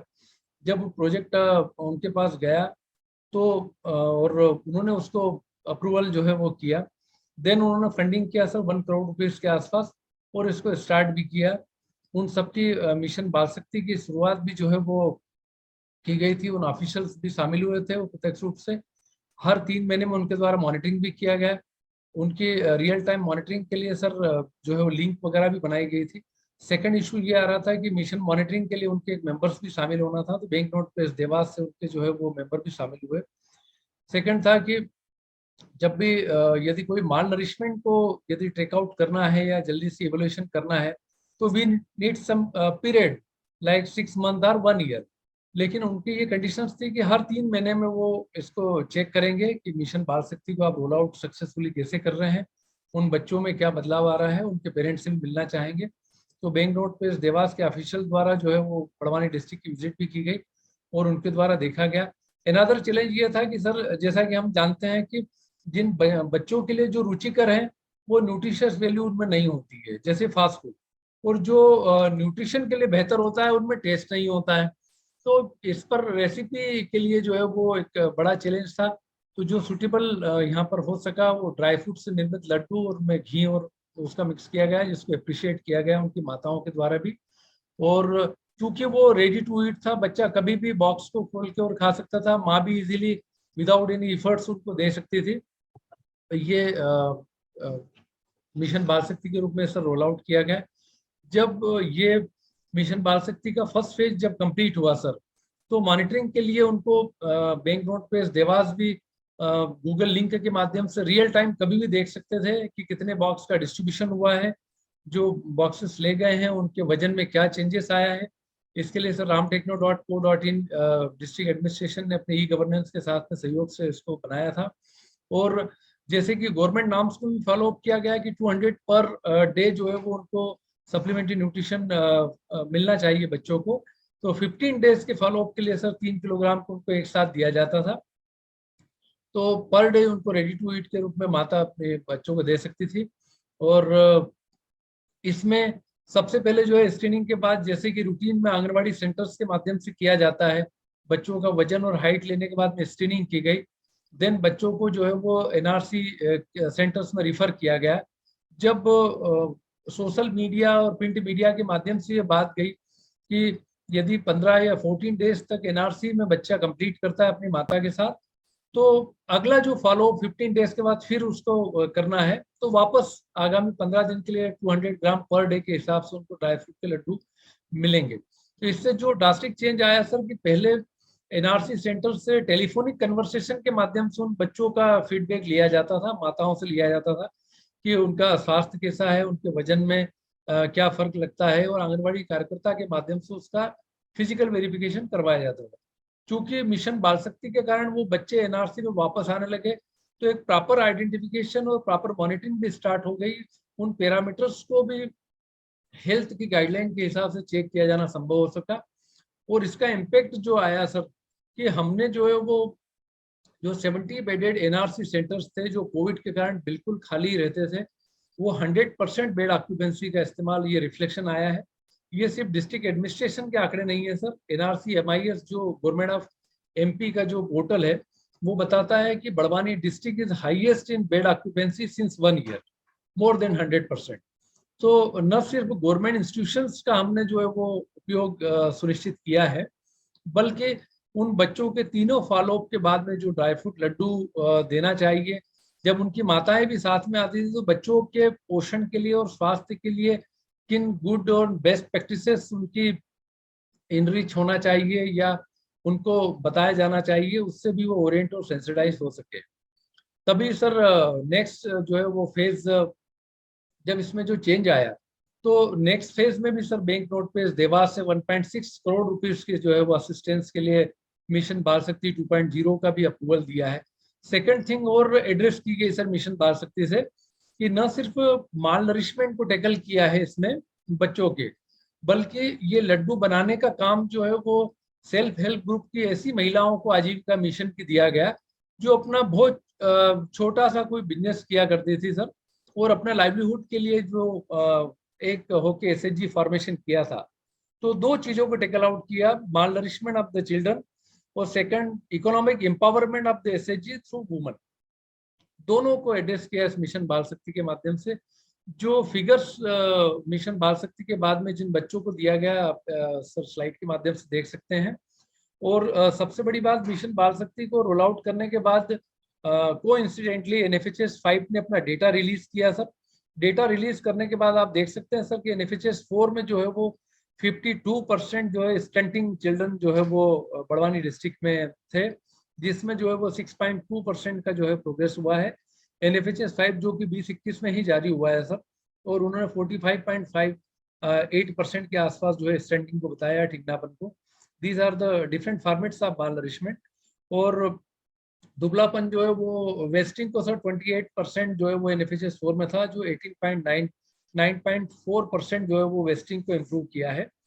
सीवियर एक्यूट माल नरिशमेंट जो अति गंभीर कुपोषण होता है, जिन बच्चों को तुरंत एड्रेस किया जाना जरूरी होता है सर, जिनको एनआरसी रिफर किया जाता है, उसमें 2.7% का जो है रिडक्शन आया है सर। वो 5 साल से छोटे बच्चे जो अंडरवेट की श्रेणी में आ रहे थे सर, जो मैंने इनिशियल चर्चा की थी, जो 55% के आसपास था, वो 41%, ऑलमोस्ट 14% जो है रिडक्शन उसमें अंडरवेट में आया है सर। 2-3 चीजें जो इसमें मिशन बाल शक्ति के दौरान जो की गई सर, कि इसमें जो बच्चों को एनआरसी डिस्चार्ज होने के बाद घर जाते थे, तो घर जाने के बाद में ऐसी कोई भी स्कीम्स नहीं थी जिससे न्यूट्रिशनल सपोर्ट घर पर किया जा सके, मतलब गवर्नमेंट का ऐसा कोई भी असिस्टेंस नहीं था। तो इसलिए मिशन बाल शक्ति जो यूनिक क्राफ्टेड था कि हम किसी भी प्रकार की गवर्नमेंट स्कीम्स को जो है वो कन्वर्जेंस नहीं कर पा रहे थे, और हमने डिस्ट्रिक्ट एडमिनिस्ट्रेशन ने अपने एफर्ट्स से जो है सीएसआर डोनेशन के लिए बैंक नोट प्रेस को कन्विंस किया। सेकंड थिंग ये था कि सर लगभग 10,000 एसएचजी काम करते हैं आजीविका मिशन के अंतर्गत बड़वानी जिले में। लगभग 1 लाख से ज्यादा महिलाएं जो है वो उसमें मेंबर्स हैं। तो सेकंड जो हमने एड्रेस किया है कि ये जो भी मिशन बाल शक्ति के अंतर्गत बाल शक्ति आहार या ड्राई फ्रूट के लड्डू जो बनाने का काम था, वो एसएचजी समूह को महिलाओं को दिया गया डिस्ट्रीब्यूशन के लिए। तो 1 साल के अंतर्गत जो है वो सीएसआर सपोर्ट से लगभग 1 करोड़ का उनको फाइनेंशियल असिस्टेंस हुआ है, और वो एसएचजी भी जो है इकोनॉमिकली एम्पावर्ड हुई है। तो दोनों चीजें एड्रेस की गई सर से, और इसीलिए जो है वो बैंक नोट पे देवास द्वारा नेक्स्ट फाइनेंशियल ईयर 23-24 के लिए 1 करोड़ 60 लाख का जो है असिस्टेंस के लिए अप्रूवल किया है, और मिशन बाल शक्ति 2.0 भी सर वापस से हमने लागू कर दिया है। some of the media coverage, sir, जो मिनिस्टर हैं गवर्नमेंट ऑफ एमपी के, जो प्रभारी मंत्री भी हैं सर, उन्होंने खुद कहा था कि ये डिस्ट्रिक्ट एडमिनिस्ट्रेशन का एक ऐसा प्रयास है जिसमें जिला प्रशासन ने कोई शासन के ऊपर नहीं डाला कि अब शासन से ही हमको कोई असिस्टेंस नहीं है, किसी प्रकार की स्कीम का कन्वर्जेंस नहीं है, तो हम इस माल नरिशमेंट जैसी प्रॉब्लम को बच्चों में कैसे एड्रेस करें। इसके बजाय उन्होंने अपने एफर्ट्स से जो है वो मिशन बाल शक्ति को क्राफ्टेड किया और अपने प्रयासों से जो है वो CSR को फेच किया और उस मिशन बाल शक्ति को कंप्लीट किया। Thank you very much sir for. इस प्रोजेक्ट को आगे सस्टेन करने के लिए क्या प्लान्स हैं? क्योंकि अभी तो आपने बहुत अच्छा काम करा है, आपको अच्छे आउटकम्स मिल रहे हैं, सब कुछ है, पर ये अगले 3-4 साल में कैसा चलेगा, कैसे सपोर्ट रहेगा, कितना इन्वॉल्वमेंट रहेगा लोगों का, वो थोड़ा सा उसके ऊपर थोड़ा बता सकते हैं? बिल्कुल सर। सर जैसा कि मैंने बताया कि 23-24 नेक्स्ट फाइनेंशियल ईयर के लिए 1.6 करोड़ का जो है वो अप्रूवल फिर बैंक नोट प्रेस से मिल चुका है सर। अनदर CPSE जो है BPCL भी एस्पिरेशनल डिस्ट्रिक्ट के लिए जो है वो गवर्नमेंट ऑफ इंडिया से ऑथोराइज है, उनको भी सर प्रपोजल गया है। और सबसे बड़ा focus sir sustainability of the project ही है, क्योंकि हम जानते हैं सर बेहतर तरीके से कि यदि हमने इस प्रोजेक्ट को 4 या 5 साल तक सस्टेन नहीं रखा तो हम vicious cycle of mall nourishment से उन बच्चों को बाहर नहीं कर पाएंगे। तो इसीलिए सर जो है वो नेक्स्ट फेज के लिए कर चुके हैं। देन हमारे एफर्ट्स सर ऑनगोइंग है। Government of India NITI Aayog को भी एक प्रपोजल गया है कि ड्यू टू CSR सपोर्ट ये हम चीजें कर रहे हैं, लेकिन for long run we need जो है वो assistance for more than 2 or 3 years sir. क्योंकि देखिए CSR is dependent on these companies, वो कब तक चलेगा नहीं चलेगा, एडमिनिस्ट्रेशन के पास कोई कंट्रोल नहीं है। तो कुछ इंस्टीट्यूशनल सपोर्ट आपके गवर्नमेंट से, नीति आयोग से कुछ होना चाहिए जिससे ये प्रोजेक्ट और जो इनिशिएटिव आपने लिया है ये सस्टेन हो सके, नहीं तो इसको सस्टेन करना आपके लिए बहुत मुश्किल होगा सर। सर इसी दौरान जो CSO या NGOs जो बड़वानी जिले में काम कर रहे हैं, जो रिलायंस फाउंडेशन के फाइनेंशियली सपोर्ट पहल जनसहयोग करके है, तो पैरेलल उनसे भी बात कर रहे हैं। क्योंकि सर आपने जैसा बताया कि कारपोरेट जो है वो CSR का बिल्कुल भी भरोसा नहीं होता है कि कब वो अप्रूवल करे ना। इसी दौरान सर हमने पहल जनसहयोग को भी कन्विंस कर लिया है कि 6 मंथ बाद वो भी इसमें शामिल होंगे सर और स्टार्ट करेंगे। और उन्होंने इंश्योर किया है कि आपका यदि project bank note press Dewas से डिरेल होता है या कुछ भी होता है, we will support it any time. ये हमने सर टेंटेटिव विकल्प तैयार किया है सर। Very good, very good. बहुत ही अच्छा काम आपने किया। इनफैक्ट आपने जो दिखाया है अपना कि इम्प्रूवमेंट इतना हुआ है दैट 14% से लेके that kind of improvement in the health of children and all that, it's really commendable. One more thing you can do, since you are also empowering women through SHGs, 1 lakh women are being through the SHGs are giving, supplying to the laddus and all that. So can you not do some kind of a convergence with those schemes? Because SHG के लिए भी तो आपको कुछ scheme है जो government of India से मिलती है, स्टेट गवर्नमेंट से मिलती है. So if you can use that fund, and also there are many other funds you can, I'm sure as a district head you will be able to manage. So through sarkari, because one thing is there, as Bhushan Mohan ji said, CSR is not reliable for a long term. It's okay. You can do it this year, that next year, because you are taking serious interest, you are doing it. Maybe your successor may not be able to do that. Maybe the successor in that company may not be able to do that. So institutional support is always better, because then this is going to happen. And if you once rightly pointed by you, if it goes for 5 years, it will continue going for 15 years also. And then you will get over the hill of Kuposhan. So if you can convert certain existing schemes in the district itself, in addition to getting fund from Niti Aayog and Women and Child Department, those are different things. But within your allocated funds, if you can do convergence, probably you will get a much more comfortable level. Yes, ma'am. Otherwise, it's a beautiful scheme. Ma'am actually जो NRC को जो child friendly बनाया था, तो हमारा उद्देश्य ये था कि जैसा कि मतलब हम सब जानते हैं कि जितनी भी गवर्नमेंट स्कीम्स है, यदि हमने पब्लिक पार्टिसिपेशन को कन्विंस कर लिया, तो एनआरसी में जो खिलौना बैंक जो ट्राई किया था, तो इनिशियली जो है डिस्ट्रिक्ट एडमिनिस्ट्रेशन कलेक्टर सर ने बोला था कि सभी अधिकारी अपने बच्चों का बर्थडे वगैरह इन बच्चों के साथ, एनआरसी के बच्चों के साथ जो है वो सेलिब्रेट करें। तो देन वो बिल्कुल आइडिया वायबल रहा, और न सिर्फ उन बच्चों को एनआरसी एडमिशन के दौरान खिलौने भी उनके द्वारा गिफ्ट किए गए, बट कहीं ना कहीं वो सोशली जो है वो अपने आप को कनेक्ट भी कर पाए उन बच्चों के साथ। Obviously, इससे बदल see देखिए, government schemes are for sustainability of funds, but public participation, parental participation is for sustainability of the scheme. Yes. You know, you have to have a convergence between the two. अभी क्या होता है ma'am कि जैसे ये mission बाल शक्ति के दौरान भी जब कई लोग जनप्रतिनिधि या पीपुल्स रिप्रेजेंटेटिव वगैरह से जो भी मिलते हैं, वो डोनेट करना चाहते हैं, वो भी बोलते हैं कि हम जन्मदिन के अवसर पर या बच्चों को देंगे, लेकिन चूंकि एज ए गवर्नमेंट ऑफिसर अपने साथ वो होता है कि मापदंड पैरामीटर्स कहीं कुछ गड़बड़ न हो जाए, मालूम पड़ा उन बच्चों को कुछ खाने पीने से दिक्कत हो जाए, तो दीज आर द कंस्ट्रेंट कि we are making our self limited, कि अपन ऐसा एकदम फुली कर नहीं सकते उसमें। लेकिन निश्चित रूप से बहुत अप्रिशिएशन मिला है, और इस आइडिया को काम बहुत अच्छा हुआ है, ऑब्वियसली आपका रिजल्ट शो करता है। Yes, thank you. Valley Corporation, one of the oldest, or rather first corporation created by Government of India by an act of parliament called DVC Act. And within this act, one of the mandate given by your parliament is to carry out socio-economic development,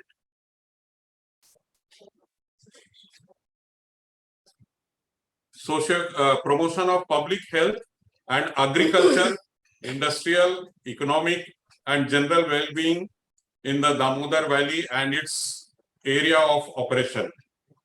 So this mandate was given in the year 1948 when we took birth in Indian platform, and this particular mandate, which is under section 12F of DVC Act, has been its application was made in the year 1981 as social obligation program. So we are before the birth of CSR under the Companies Act, we were doing the CSR nature of work. So let me show you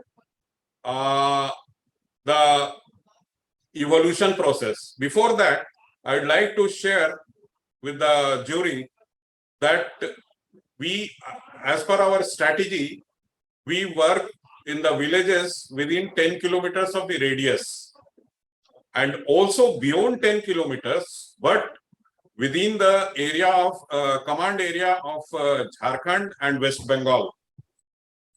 Our normal CSR work is within the 10 kilometers from where we generate our revenue. This is thermal power and hydel power plants. So let me share the brief evolution of our CSR. We started presently, we are operating in 4 districts of Jharkhand, which are Bokaro, Hazaribagh, Dhanbad, Kodarma, and 3 districts of West Bengal, Purulia, Bankura, and Burdwan.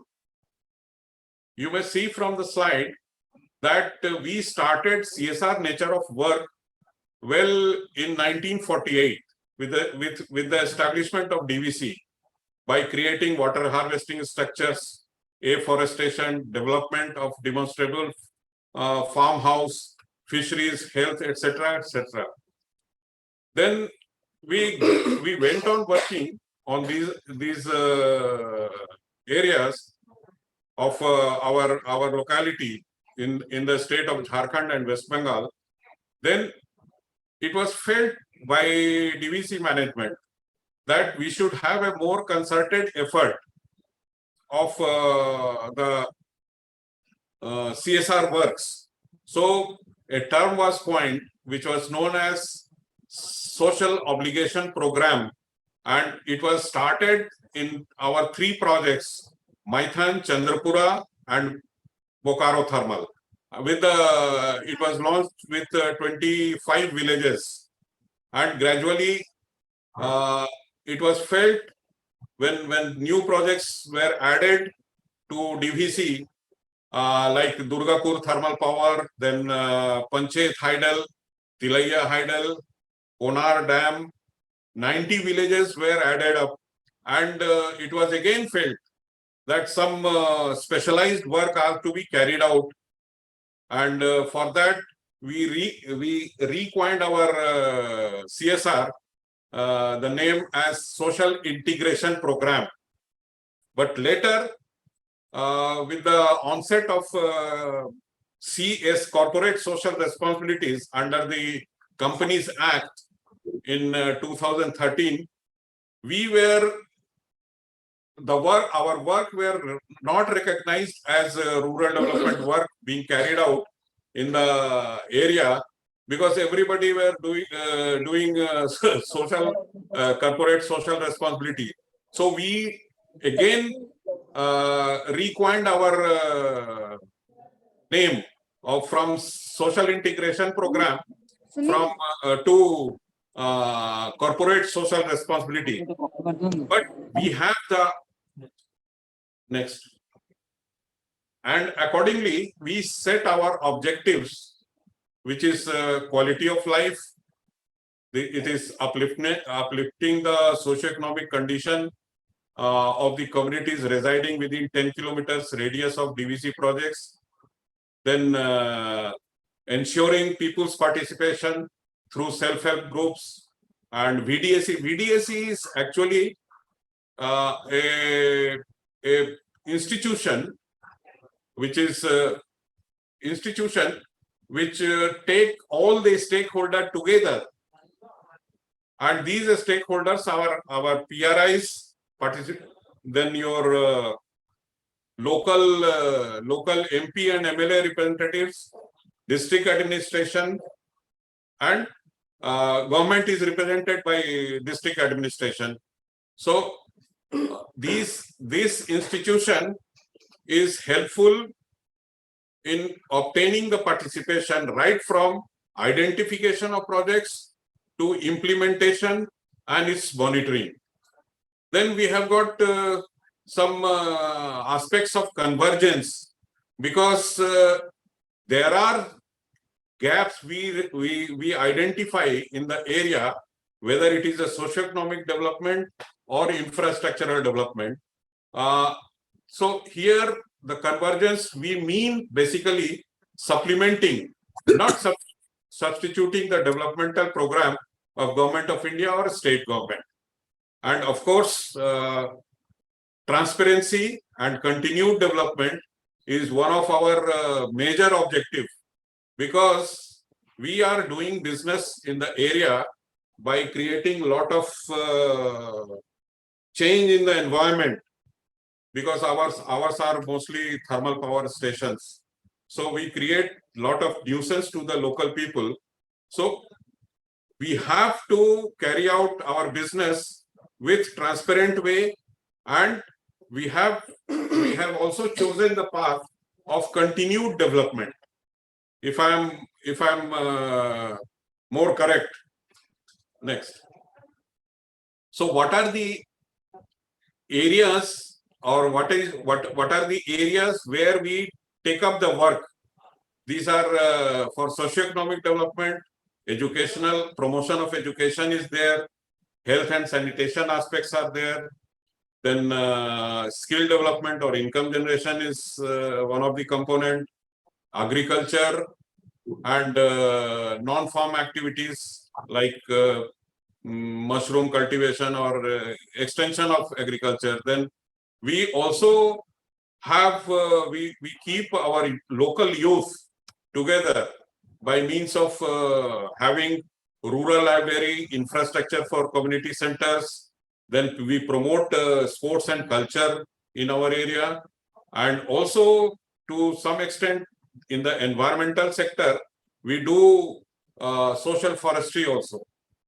As far as infrastructure is concerned, the major areas are provision of drinking water, then infrastructure related to health, education, or other community relevant and need-based community infrastructures.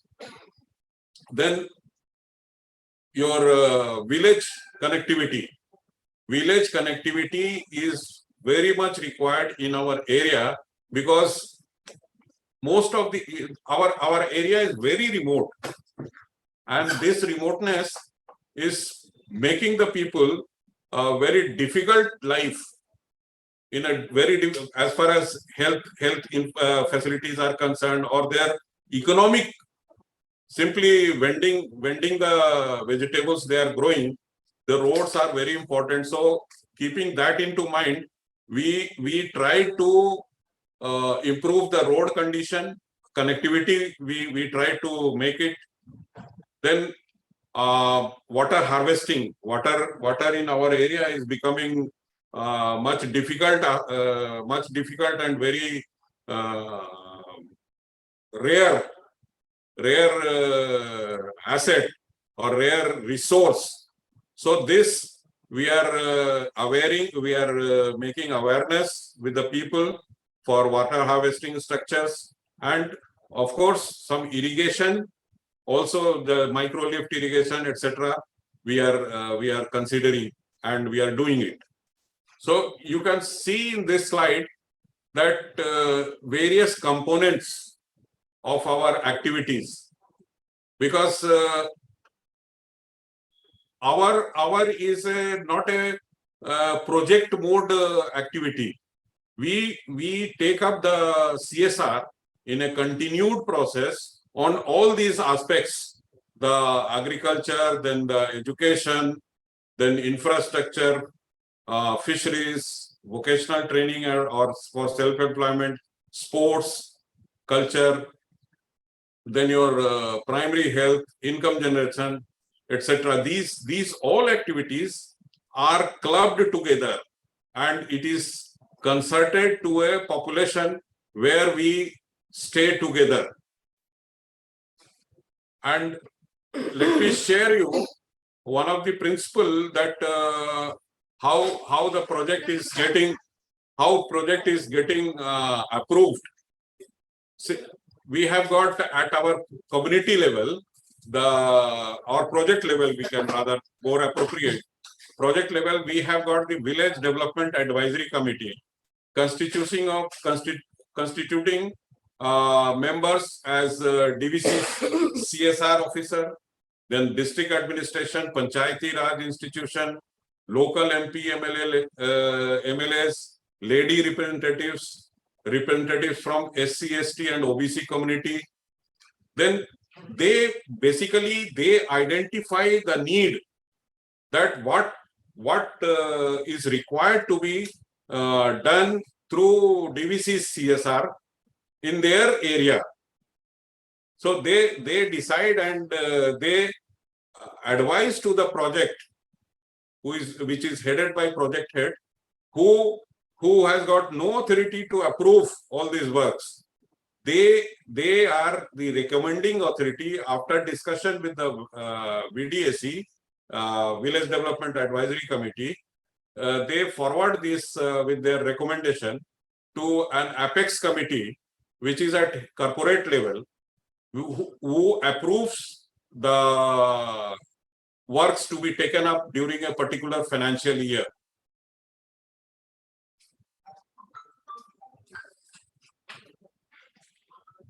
Then you can, there are certain glimpses of planning, our participation of our stakeholders in planning and implementation.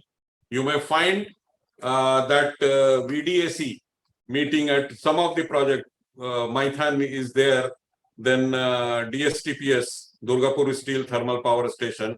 Here, Honorable MP and Honorable MLA, she is just inaugurating the deep tube well, which was indented by the VDAC to DVC in Nirsa, Dhanbad. And here in West Bengal, Lady Sabhapati is there, and Honorable MLA is also there. And BDO is also.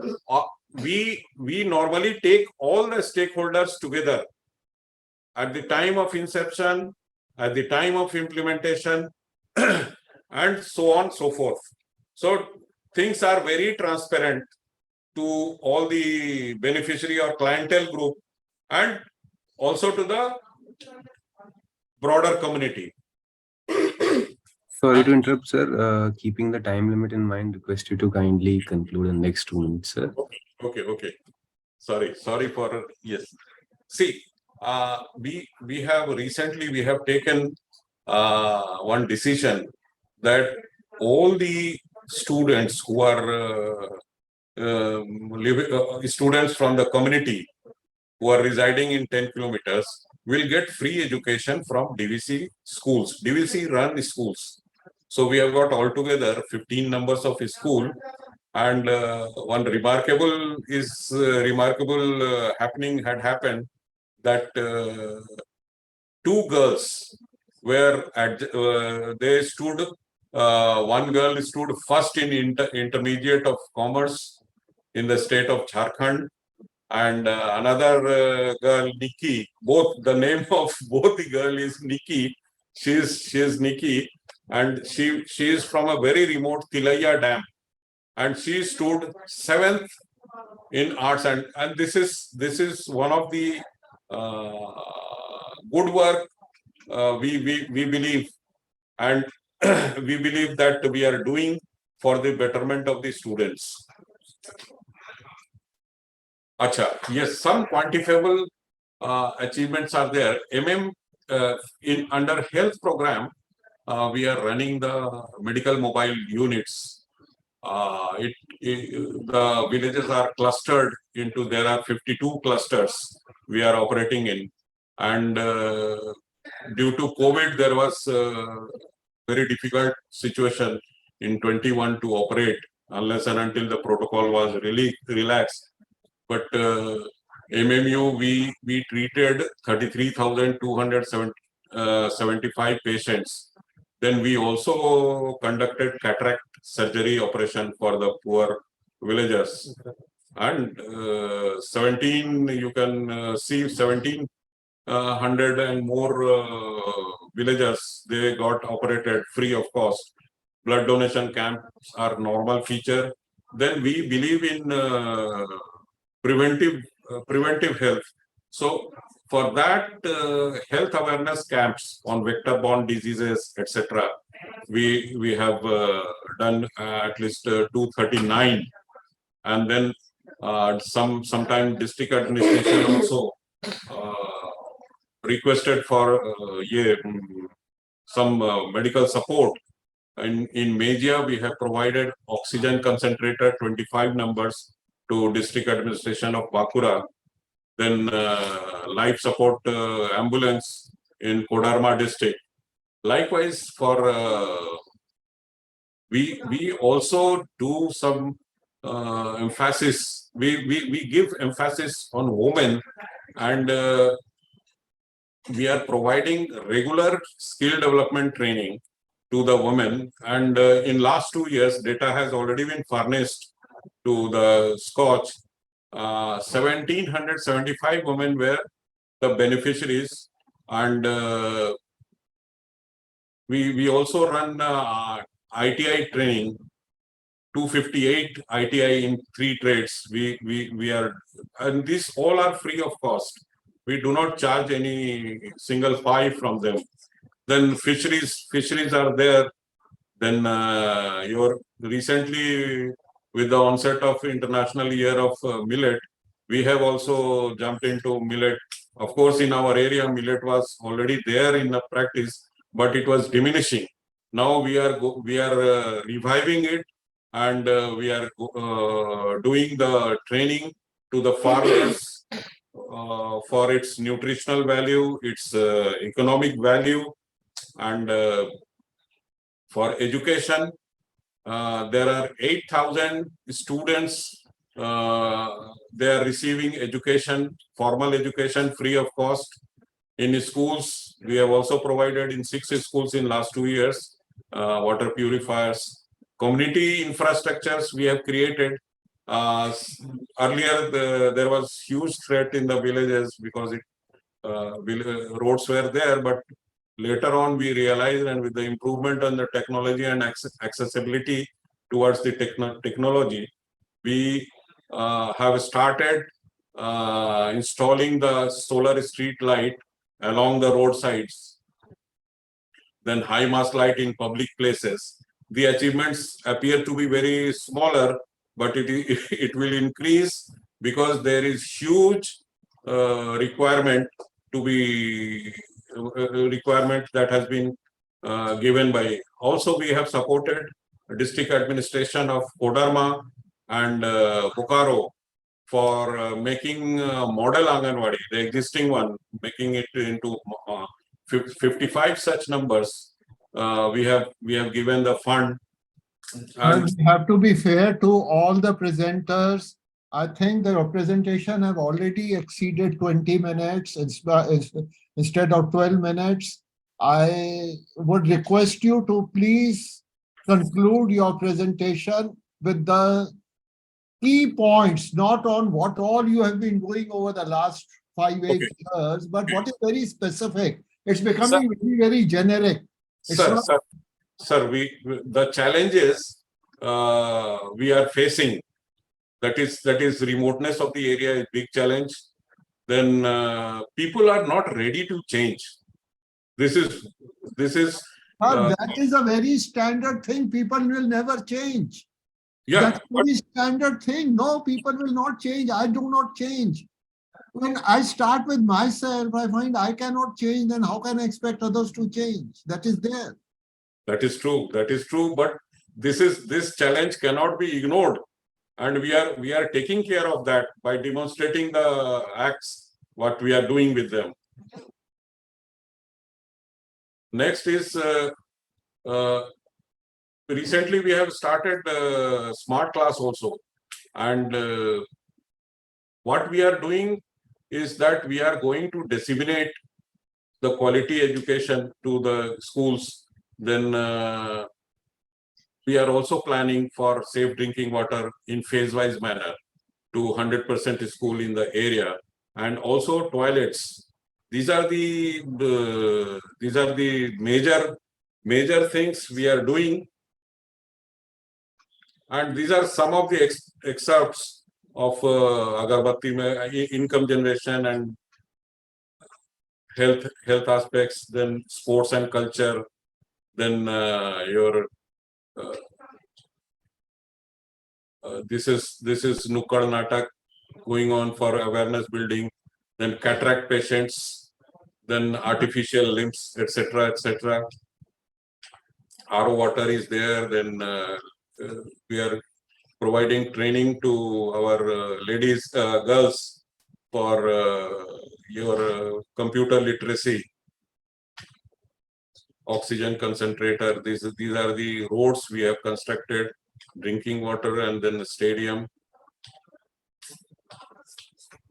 And recently we have also under the women empowerment, we have sponsored one lady mountaineer, Piali Basak, who earlier she has summited the Mount Everest without oxygen, first lady, and this is again first lady to summit the Mount Annapurna, which is the deadliest mountain peak in Himalayan range, and she is carrying the DVC logo on the summit. That is okay. Let's close the presentation now. Yeah.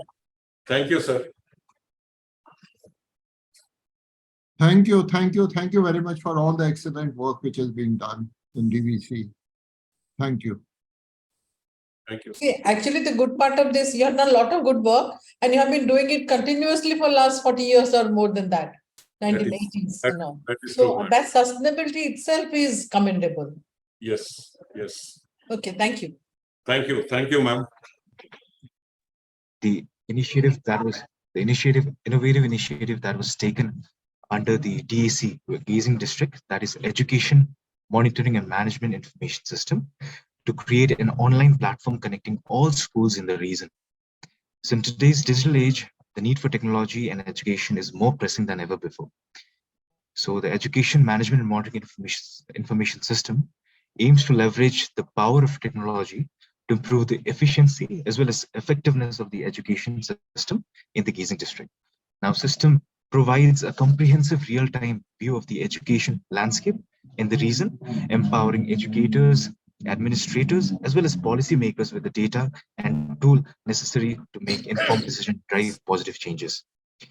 So in this presentation, we will explore the features and benefits of this groundbreaking system and how it is poised to transform the way education is managed and monitored in the Gazing District. So with the kind permission, I'd like to begin with the presentation. So the MS is actually a one-stop destination platform to generate real-time information of its schools and its entities anytime, anywhere on the go. Now, it was implemented in the year 2021 under the aspirational district scheme, Niti Aayog in the West District, which has been currently bifurcated into two districts, that is Soaring and Gazing districts.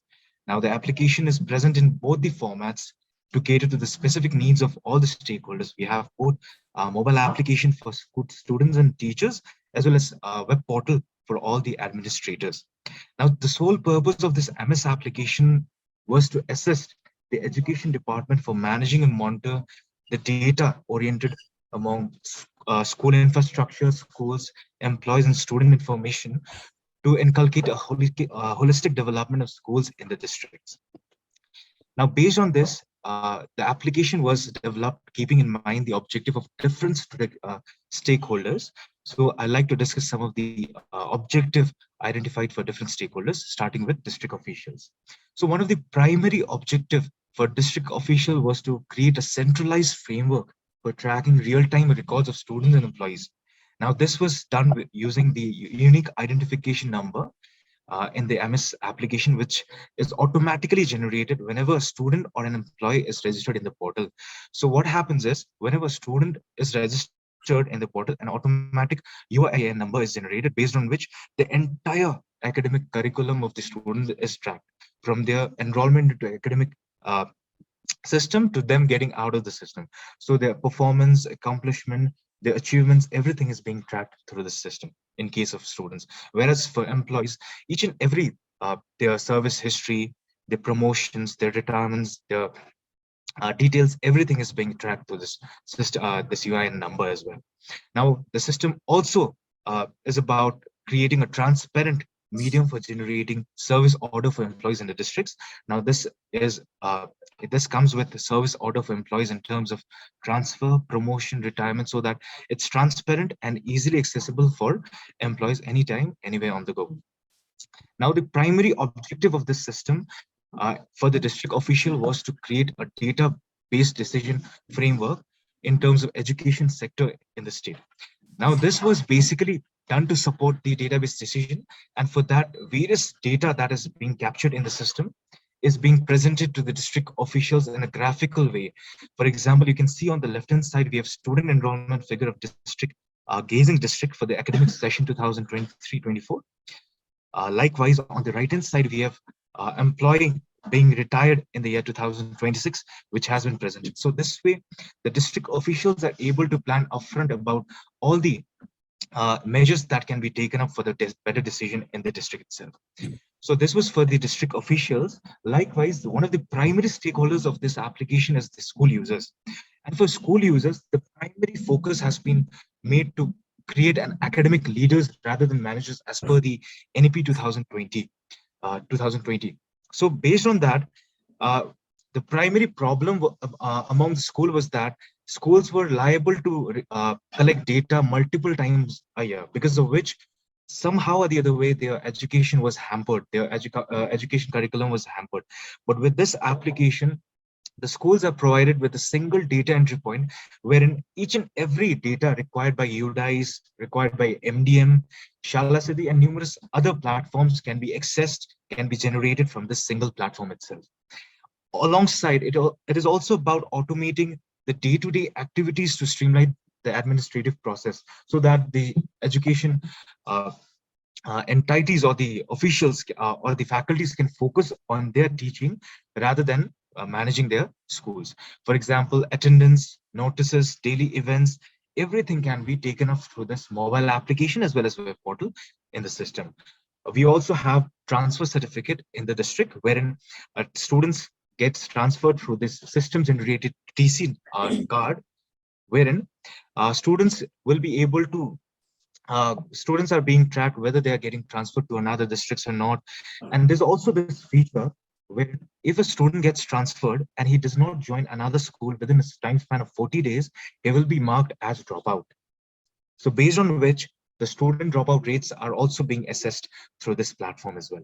So there's another feature called requirement tracking system, which is being used by the schools, wherein any sorts of requirement, for example, in West District, Sikkim, there are far off places where the people, the faculties have to travel a far distance in order to post the requirements. But through this system, it's this medium wherein any sorts of requirement of infrastructural requirements, manpower requirement can be posted out through the system in a transparent manner, so that their requirement can be assessed by the officials, line department officials. And it also helps schools in saving cost in different measures. What are those measures? It's website, it's ID card. Now, as per the CBSE guidelines, all the secondary and senior secondary schools are required to have at least one school website. Now, creating a website is another big task for the schools, considering the capabilities, considering the resources, amount of resources in the at the school level. So based on this, the MS generates a real-time dynamic website for each and every schools, along with automated ID card for students in the district itself. Likewise, for employees, the system is about empowering teaching capabilities through automation of daily activities of teacher. That now there are numerous features such as attendance recordation. We have biodata of employees wherein they can view their biodata, announcement, they can make their announcement, they can mark the attendance of the students as well. Subject teacher can also enter marks to generate student performance report. Now, creating a student performance report, they have to convert their marks into grades. Now, these all are getting automated through this student report card as well. Now, also, employees or the faculties are also able to upload the study materials, wherein they can make it accessible for the students anytime in the mobile application also. And daily feeds and assignments, considering their topics, the subjects, can also be made available in the mobile application as well. Likewise, the objective for a student was to enhance learning outcome through study materials and online resources, based on which daily attendance of the students are also being recorded, wherein if a student goes to a school, their parents will know in the mobile application whether the student has attended the schools or not, what are the performance, what are the feeds, what are the daily learning activities that they are getting in the schools. So everything can be accessed by their parents or guardian itself. Also, the students are able to access the study materials that has been uploaded by their teachers, respected teachers, through the mobile application, and also access a plethora of this daily feeds and assignments, and upload their assignments in the mobile application as well. So that provision has also been made available in the mobile application for students as well. So in the existing scenario, currently the MS portal has been able to register more than 300 plus schools in the district, along with 7,000 plus employees, including of both private, government, monastic, of different sorts of management, and about 30,000 students in the district. Now, one of the most best feature of this application is that all the data that is being entered is entered by the school itself. No district officials are indulged in entering those data. Now, this makes it clear that all the features have made it possible for schools to use the application and update the data on day-to-day basis. Now, this application covers almost 100% of the schools in the districts, along with employees and students. Now, alongside, the most of the used feature of this application includes the automated ID card generation, which our jury can view on the left hand side of this slide. We have the name of the student Anos Gurung along with the barcode wherein the UIN number of the student is encrypted. Also on the right hand side, you'll find the school website. About 300 plus school website has been developed for each and every schools in the districts, irrespective of the management, for private, for government, each and every schools. Alongside, you'll find that schools are currently using the application, the web portal, to to mark the attendance on a day-to-day basis, which has been a very efficient way for teachers as well as school administrator to get view of the attendance records on a day-to-day basis. Also, the online transfer certificates is being used by almost each and every schools in the districts, creating a centralized framework for TC generation. The TC format can be seen on the right hand side of the slide. We have the TC number, name of the students, and the date of the student getting transferred. So the same transfer certificate framework is being used in the entire district itself. Now, based on the success of this application in the prior years, since its implementation, now the application is being implemented at the state level. So currently the application is being implemented through trainings and other provision in the other districts as well. So looking forward to the long-term vision of this application, we look forward to this application to enhance the data-backed governance of the state in terms of analytics and database decisions that can be taken up. Alongside, it is also focused on transforming the way education is being facilitated through effective lesson planning, integration of effective lesson plannings and student learning evaluation, which is currently being taken up in order to promote holistic development of schools and its entities at the basic level. Also, it is about tailoring intervention so that each and every unprivileged schools are mitigated with the programs initiative that is taken at the district level. So this is what we look forward for this application way ahead. And one important thing to be noted that is that since the application was currently or originally developed with the aim of supporting the aspiration of the district, but this has gone to inspire other districts in order to implement the MS system, which is now being implemented in Gangtok, all the 4 districts, including Gangtok, Pakyong, Mangan, and Namchi districts, to ensure effective and efficiency of education system in the state overall. So with that, I'd like to conclude my presentation on behalf of the department, Gazing Districts. So this was all about education management and monitoring information system that is being taken up in the district in the past 2 years. To the jury members, sir. Thank you so much.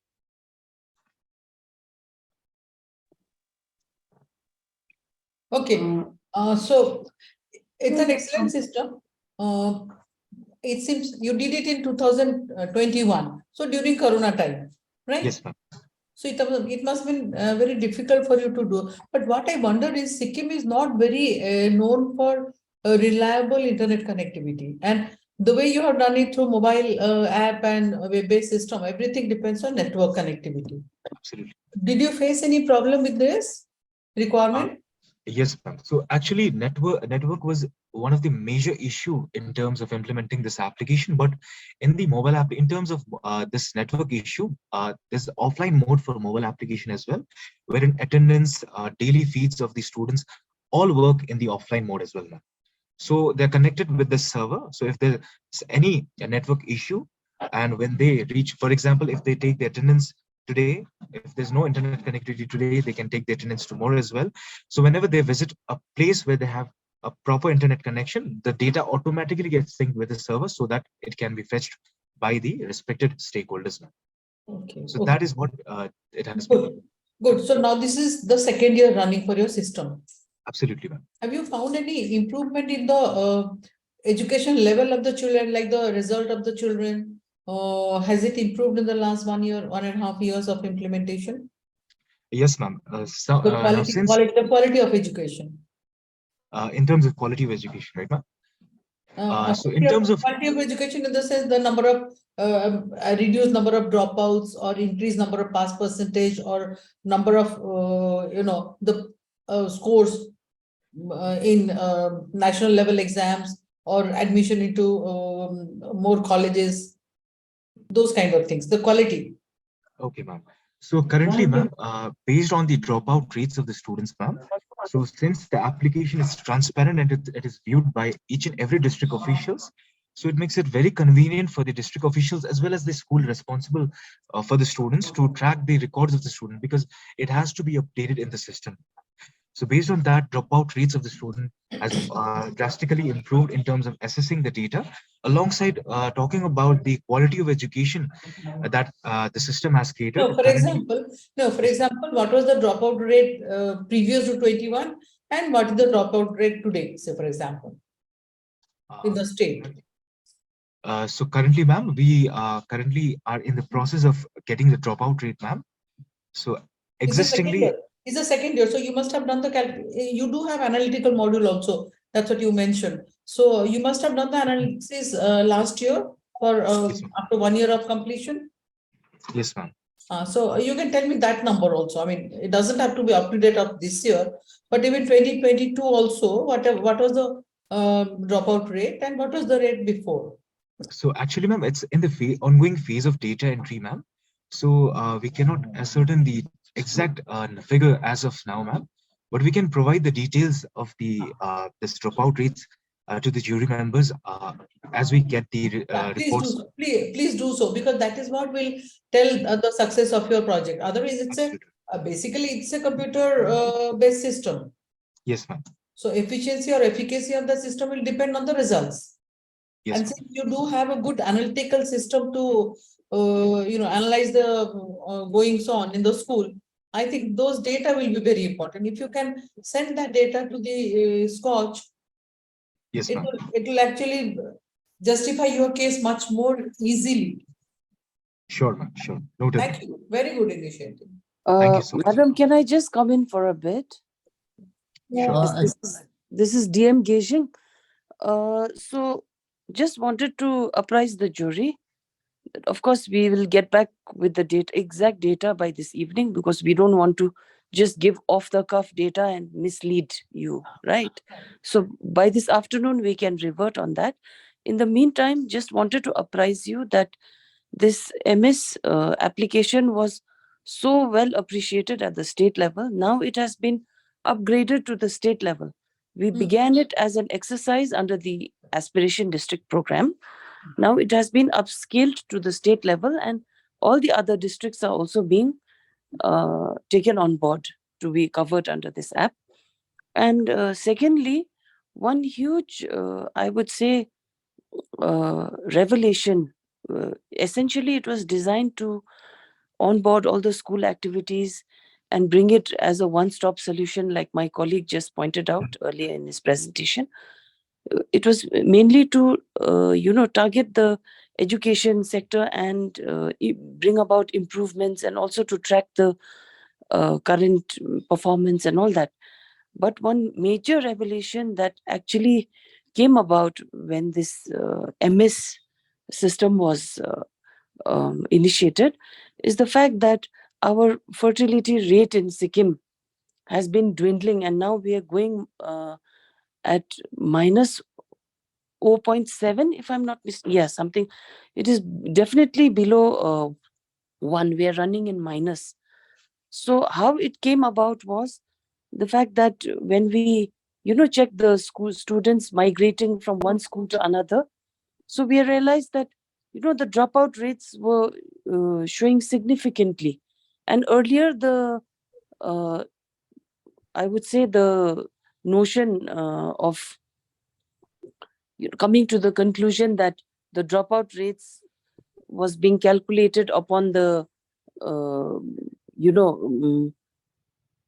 the enrollment was being determined by the number of dropouts in the schools, the enrollment rate. Children drop out and then the enrollment goes down substantially.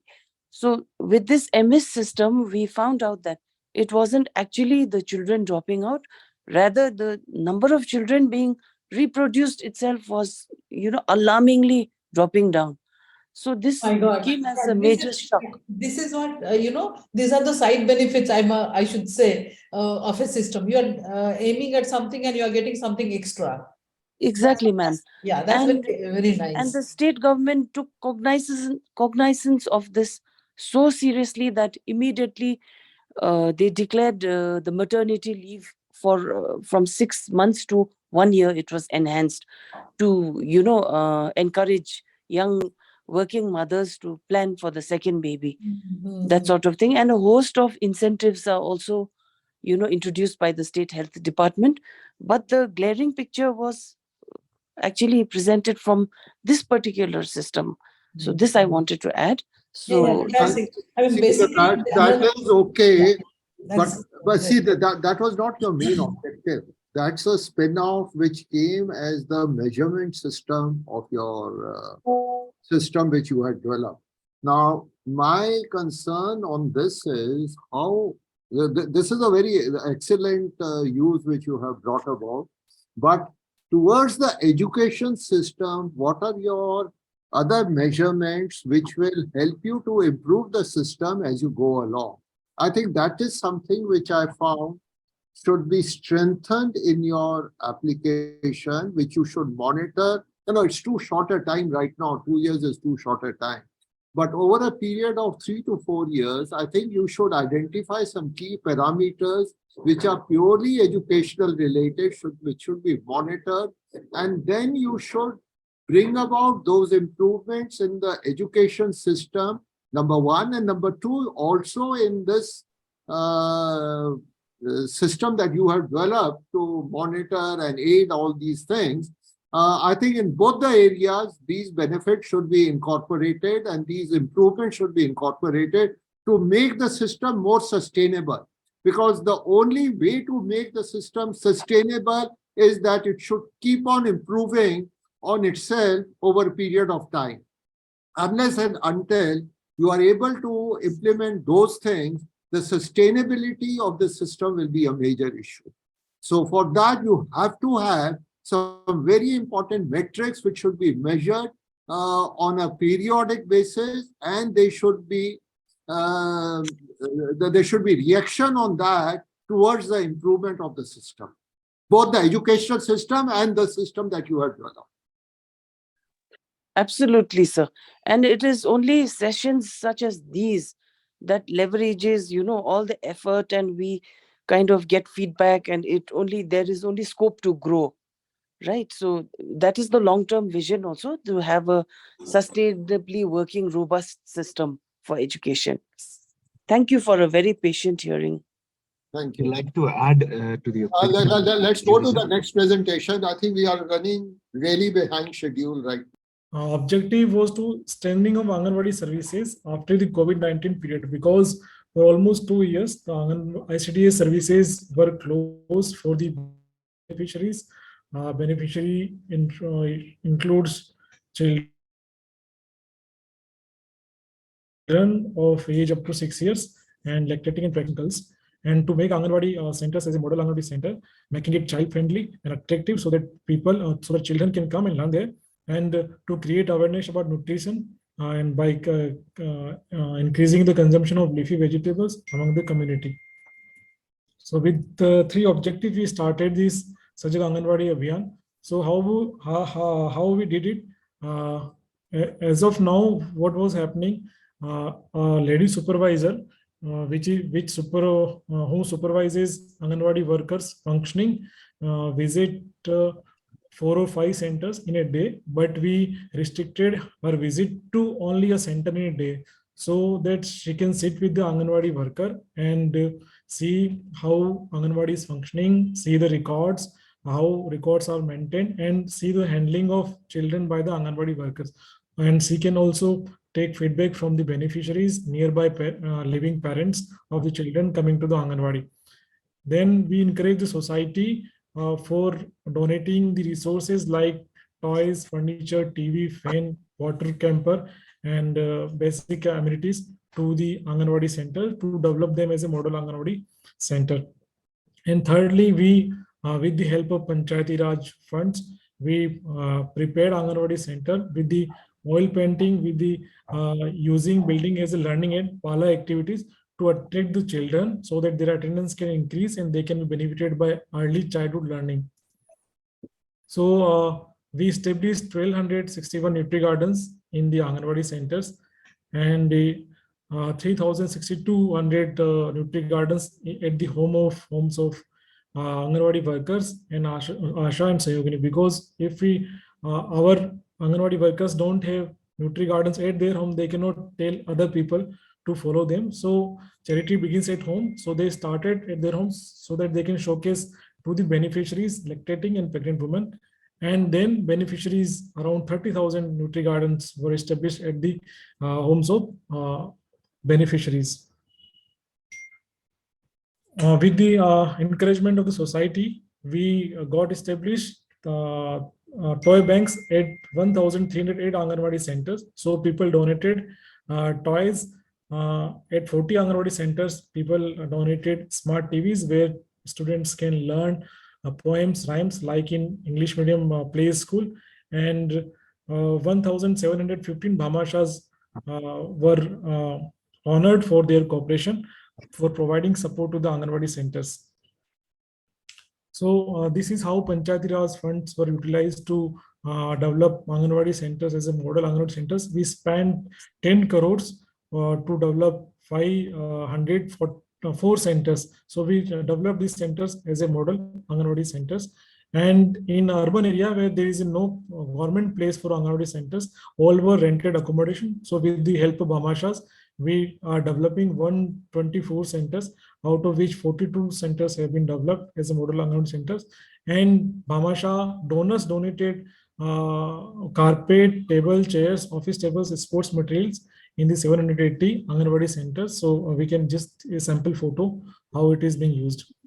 So till now, under this Abhiyan, we have developed 546 model Anganwadi centers, and electrification 435 centers were due for electrification. So all Anganwadi centers were provided electricity connections, and 362 now out of we have got 1,502 Anganwadi centers, including urban also, where all are the Anganwadi centers in rented accommodation. So 362 are left. So now we are planning to cover all those centers with the electricity connection.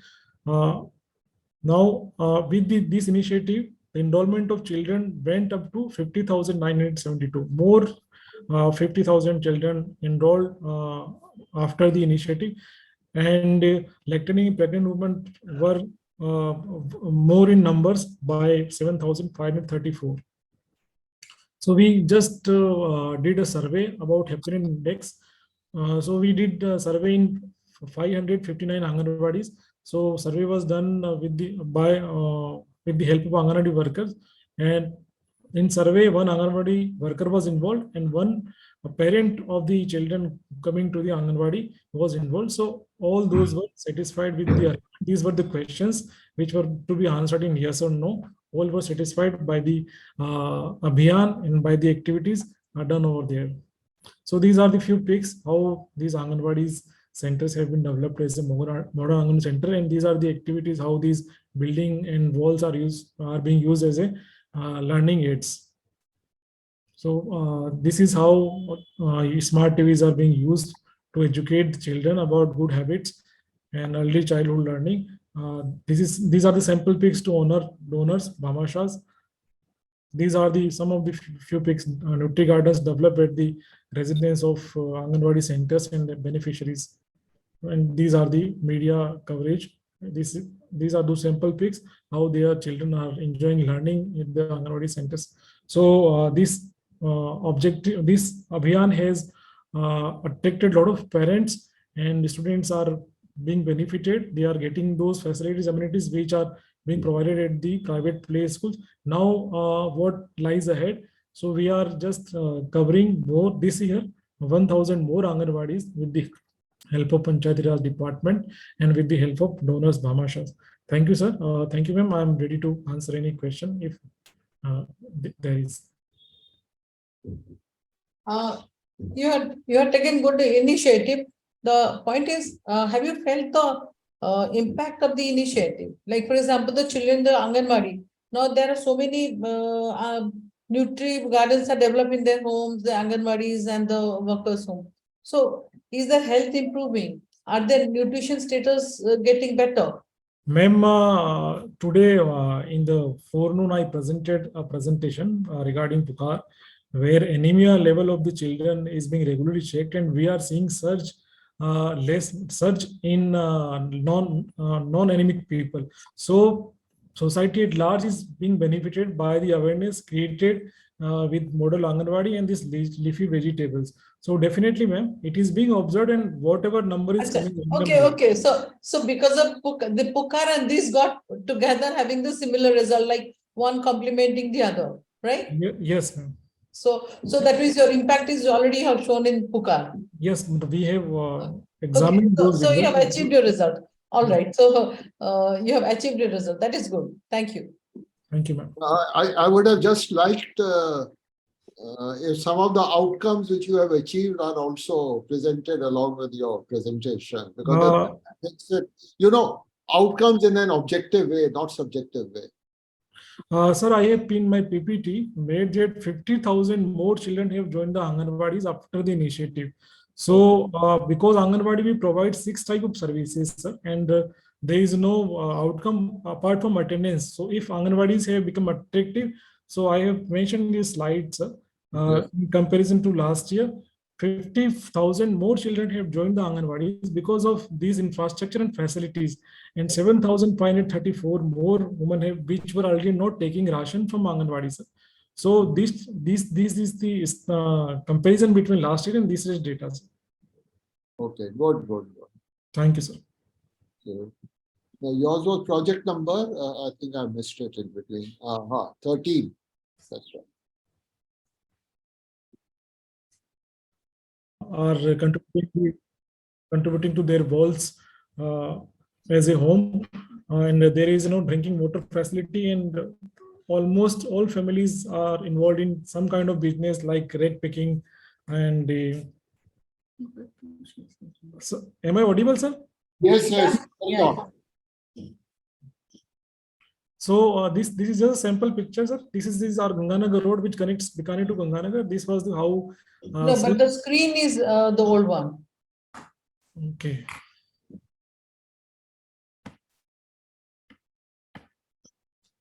Simple picture.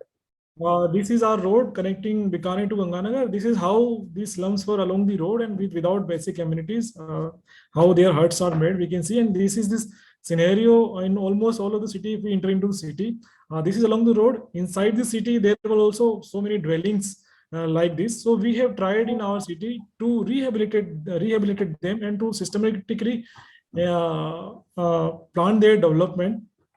So first of all, we selected a land in the UIT area. We made a plan to rehabilitate them, and this is how planning was done. We it was very difficult to persuade them because they were living for their 35 years.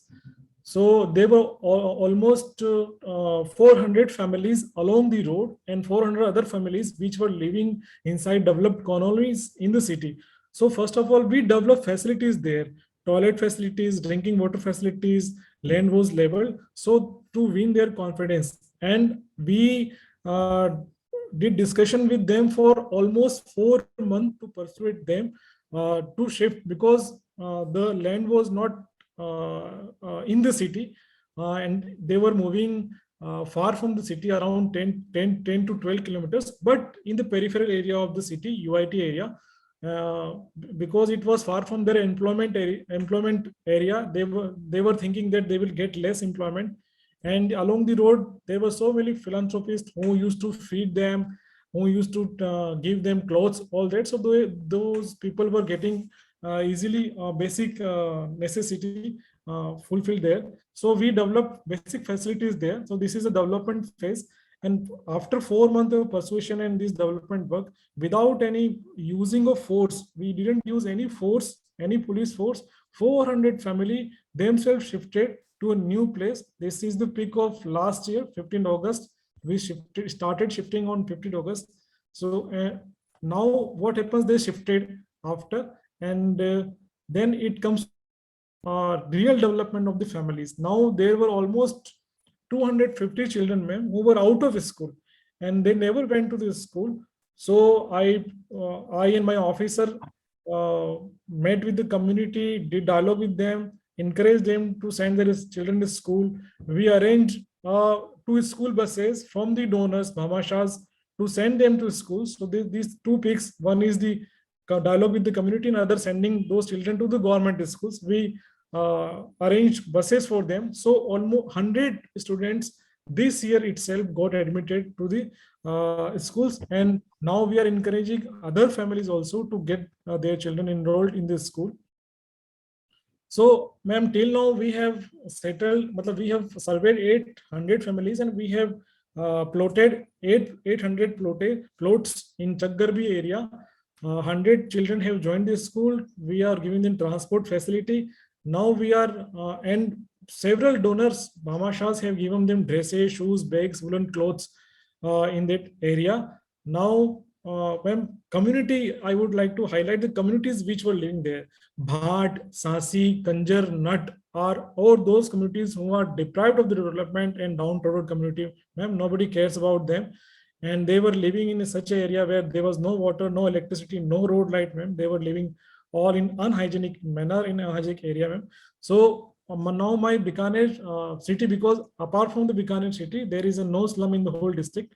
So now all families have been shifted, ma'am, and now Bikaner city has become slum free. Unorganized slum. Now where we have shifted, ma'am, it is still there, like of slums, but with basic facilities. Now we are motivating them to register under Pradhan Mantri Awas Yojana, ma'am, where they will get 1,50,000 for construction of houses. We have started them. This is the land, ma'am, how after removing these huts it looks like. These are the media coverages in Hindu and Times of India, ma'am. And ma'am, now we have started registering them under Pradhan Mantri Awas Yojana, where first 10 people have got their houses sanctioned under Pradhan Mantri Awas Yojana. Now we will start construction, ma'am. So this is the progress, and this is how our Bikaner city has become slum free, ma'am, and it can be replicable everywhere. It needs lot of persuasion, lot of contact, because these people are not at all literate also. So it is very difficult because they always think they will go lose their employment opportunities. We also developed index, ma'am, where few questions was asked. So on community feeling after shifting, personal hygiene, inclination to study, literacy, water and electricity facility, daily sanitation, employment opportunity, ownership. So they have answered if we can see that employment opportunity 65% are satisfied. Otherwise, all other parameters are 85 or 90 or 96. So this model has been unique model where without using of any force, only through persuasion, 800 families have been shifted where they were living, and now basic amenities have been developed. The area has been developed in 2 parts. Thank you, ma'am. This was the rehabilitation. Now we are constructing Pakka houses for them. Actually, it's a very important step you have taken, because what you have done is you have provided the developed area to them so that they don't feel hesitation, and employment is kind of assured that. Because we in Delhi, for example, we see a lot of enclosed slums. You vacate them today, they come back day after tomorrow. Yes, so you have to ensure that you have done the barricading, all right, but still you have to ensure it for a longer time, that they don't come back. Yes, ma'am. We have formed a team. Because that is very important. Taking them out may not be so difficult, because that you can do. I mean, you can either do with force or you can do by convincing. So if you do by convincing, it's okay. But if you do by force, they will come back definitely. Ma'am, I would just like to add a point, because we have facilitated their peaceful and hygienic stay. So the people who were living, which were not in our knowledge, are coming forward, shift them to there, because we have extra land also, ma'am. We can also adopt. And one thing you mentioned, you don't think that they are not living with dignity. That is very important. Yes, ma'am. So those are the things, if you can emphasize, probably they will not like to come back. Yes, ma'am. But you will have to be careful that another lot doesn't come and settle down there. Sir, I will like to mention. Another lot doesn't come and settle in because for them it's a ready-made houses which are there and they don't have to spend any money. Yes. So you have to be very careful. See, the best thing is, once you have cleared from this slums from these areas, try to develop something there that it cannot be encroached so easily. Sir, we have done planting, and sir, That's why they have barricaded and planted. Now they have Yes, sir. started taking a plantation, so that nobody can come back with houses. And second, sir, you brightly pointed out nobody else come and take benefit of the scheme. So, sir, we took almost 6 months to get registered in the Pradhan Mantri Awas Yojana, and we use Aadhaar address. People who were living in Bikaner for last 10 to 15 years, only we gave them, otherwise they all were removed, ma'am. So people, after the initiative, sir has pointed out, people from other districts also came and they went also because we took the initiative. So we have surveyed also, we have done survey of the whole city. So we have the lists. Thank you, sir. Thank you, ma'am. But still you have to be cautious for the next few months so that some other set of people don't come and settle there. Yes, ma'am. Very good. Thank you, ma'am. Entire called School on Wheels. So I would like to start with that, what the project is about.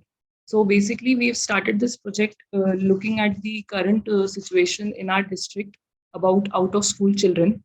So we see that, the accessibility is there, that there are schools in almost in the rural areas as well, but continuation is a problem.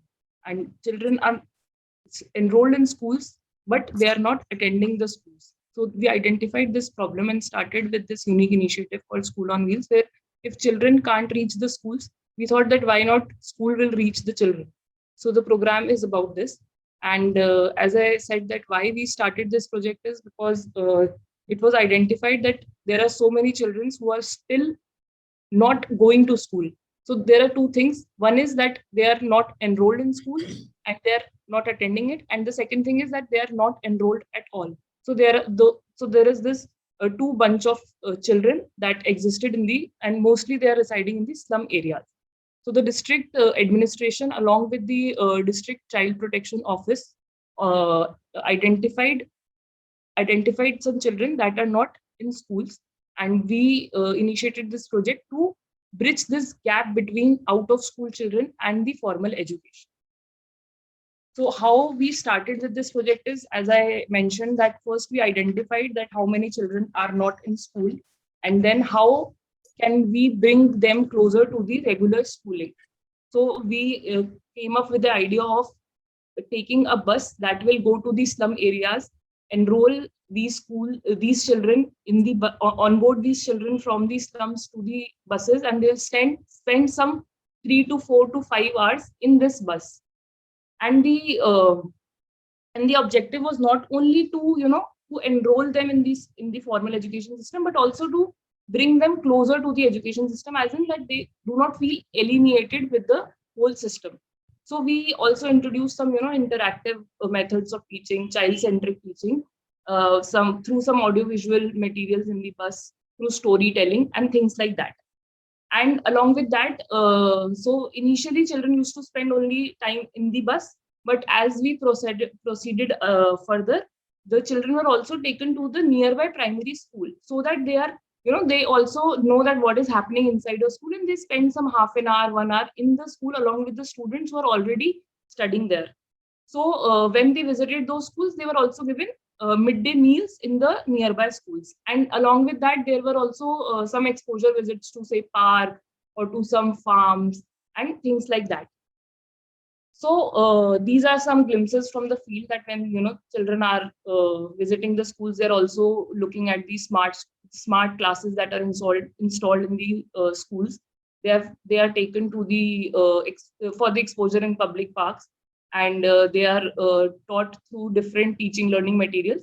And we also use some bilingual textbooks in the buses as well as in the schools as well, because it is more easier for the children to connect to what has been taught to them. So this initiative was started in July last year, and until now we can see that the children who were earlier unattended by adults, they are now in a safe environment where they are surrounded with their peers, and also with some adults who are supervising them and who are motivating them to lead a different kind of life that they were leading earlier. Second thing is that they are exposed to technology, to interactive teaching learning materials. And till now, till now we have onboarded around 77 students on the school on bus, and 66 of them are now enrolled and attending regular schools. So some children have also, migrated to other districts and they have dropped off because of that. So till now we have managed to enroll around 66 children in the formal school. So what are if we see that in the last 10 months, what are the positive benefits or things that we are seeing? That the first thing is that not only enrollment, but also attendance has improved in the schools. Second thing is that when these children were enrolled on the school on bus, they were not able to read alphabets or do simple mathematics calculations. But if now we can see that they can perform these functions as well. And the most important thing that has happened because of this project is that there is a change in the mindset of not only of children, they are happy going to the school, they are happy spending time with their peers, but also the community members who were earlier very reluctant to send their children to school. So how this happened, not only because they see that their children are going on the bus, but we have some counselors and office officials from the district child protection office who are regularly visiting these slum areas, who are regularly having a communication and building that rapport with the community members, that their children are at a safe space and they are learning and benefiting from this initiative.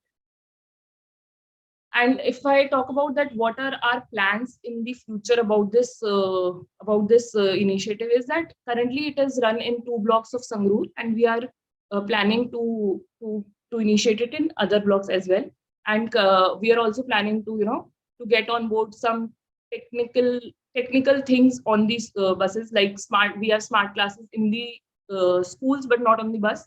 So why not we have some tablets or some laptops or materials like that which are very interactive for the children. And the third thing that we are planning to do is to have an end line assessment for the children who are enrolled in the bus.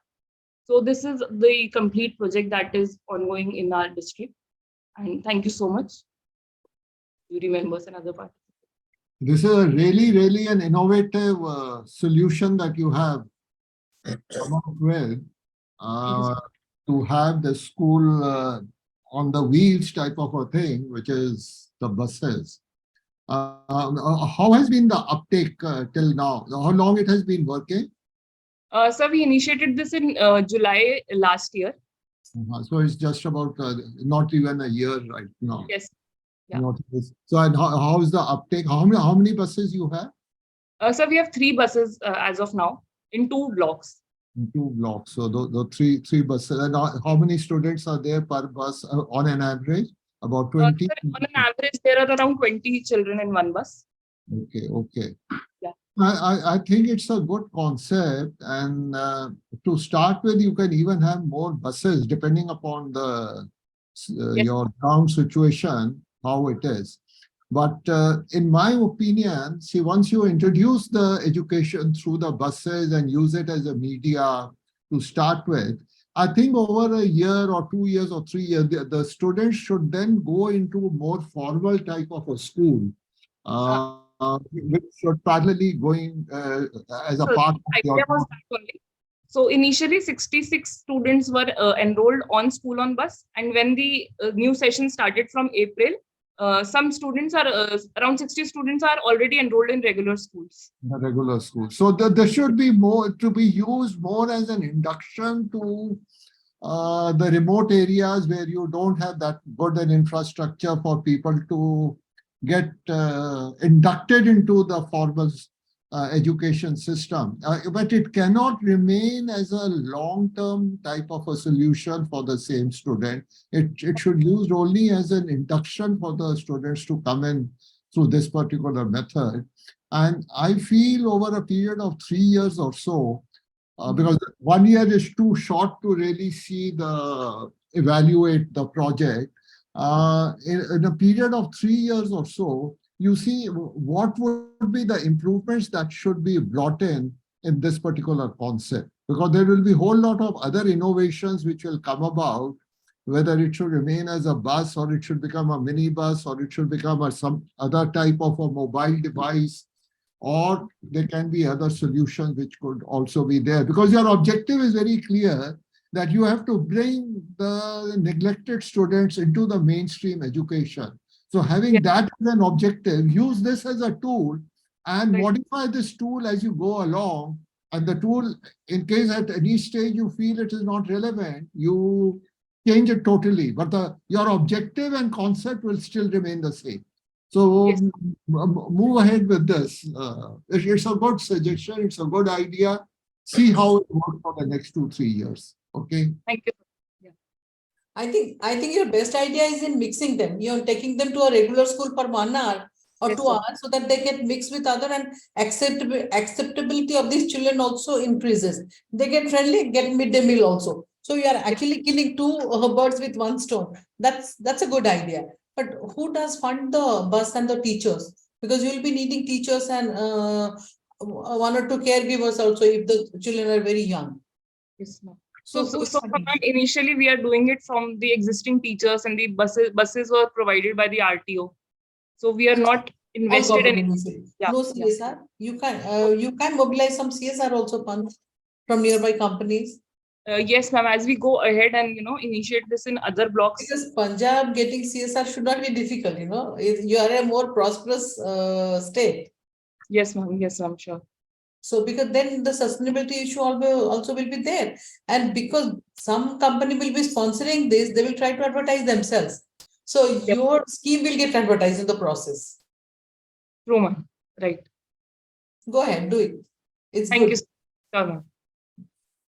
Okay, so I'll start the presentation, sir. So basically, sir and ma'am, so basically Project Akanksha was conceptualized by district administration with the aim to give guaranteed employment by paying decent amounts to vulnerable women of Vidarbha.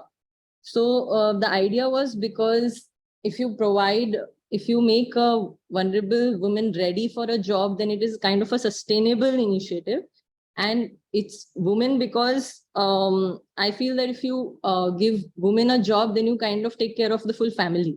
So that was the idea. And the second issue, which we all are aware, was that there's a big gap between the industry skill set and any candidate's employability who has completed their graduation or ITI. So with this concept, we started this last year. 225 underprivileged girls of Vidarbha, which is Amravati and Nagpur division, which includes 11 districts. They were selected through a rigorous procedure, and we started with Project Akanksha, where we are giving them free 18-month residential advanced software training course in Amravati district. All these 11 districts candidates have come to Amravati. A tripartite MOU was signed between district administration, Prabodhini, which is their campus, it's a government training institute, and Nav Gurukul Foundation, who is the training partner. This project cost came to about 3.25 crore, which includes only the food and accommodation of 225 girls. The Nav Gurukul has not charged us any training fees because it is the first time innovation which they have done in around 4 cities of India. So they are getting that CSR for their training. They've also provided free laptops to all the girls. So this project was funded by Maharashtra State Skill Development Society. It's not a routine project. Actually, it was approved under innovation for Amravati. So the campus actually runs in Prabodhini, and this began in September. And we did wide awareness programs in these 11 districts, especially in the rural area, because that was the idea. Press notes were given by collectorates and meetings were taken by Assistant Commissioner Skill Development.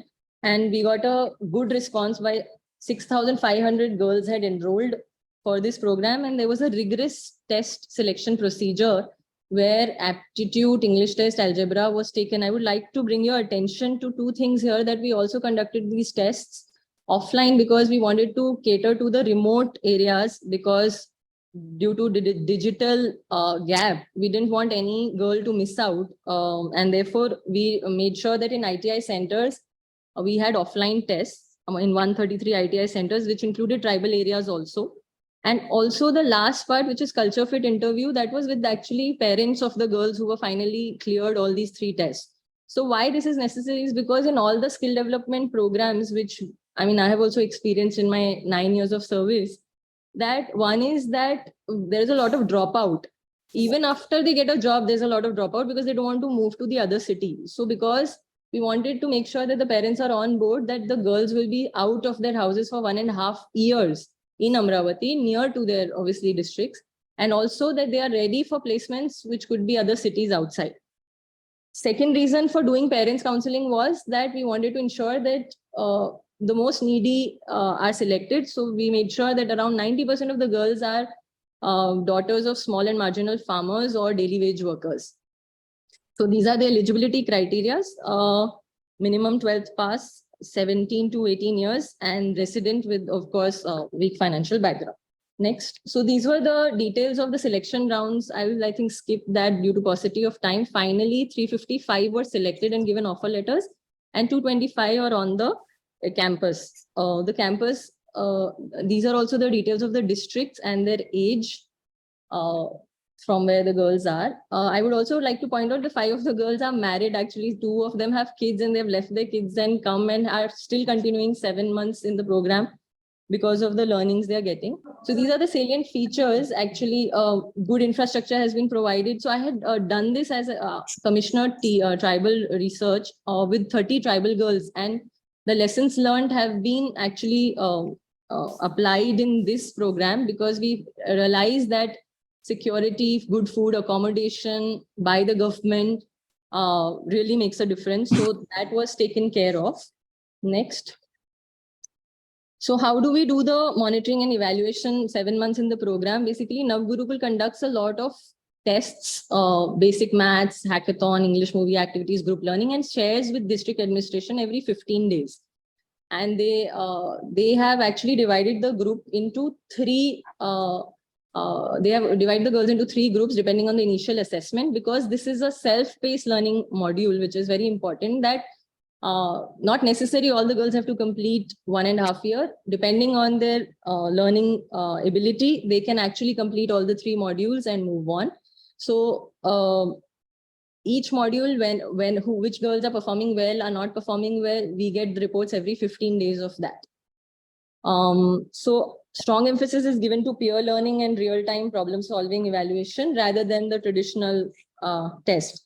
These are the contents of the curriculum.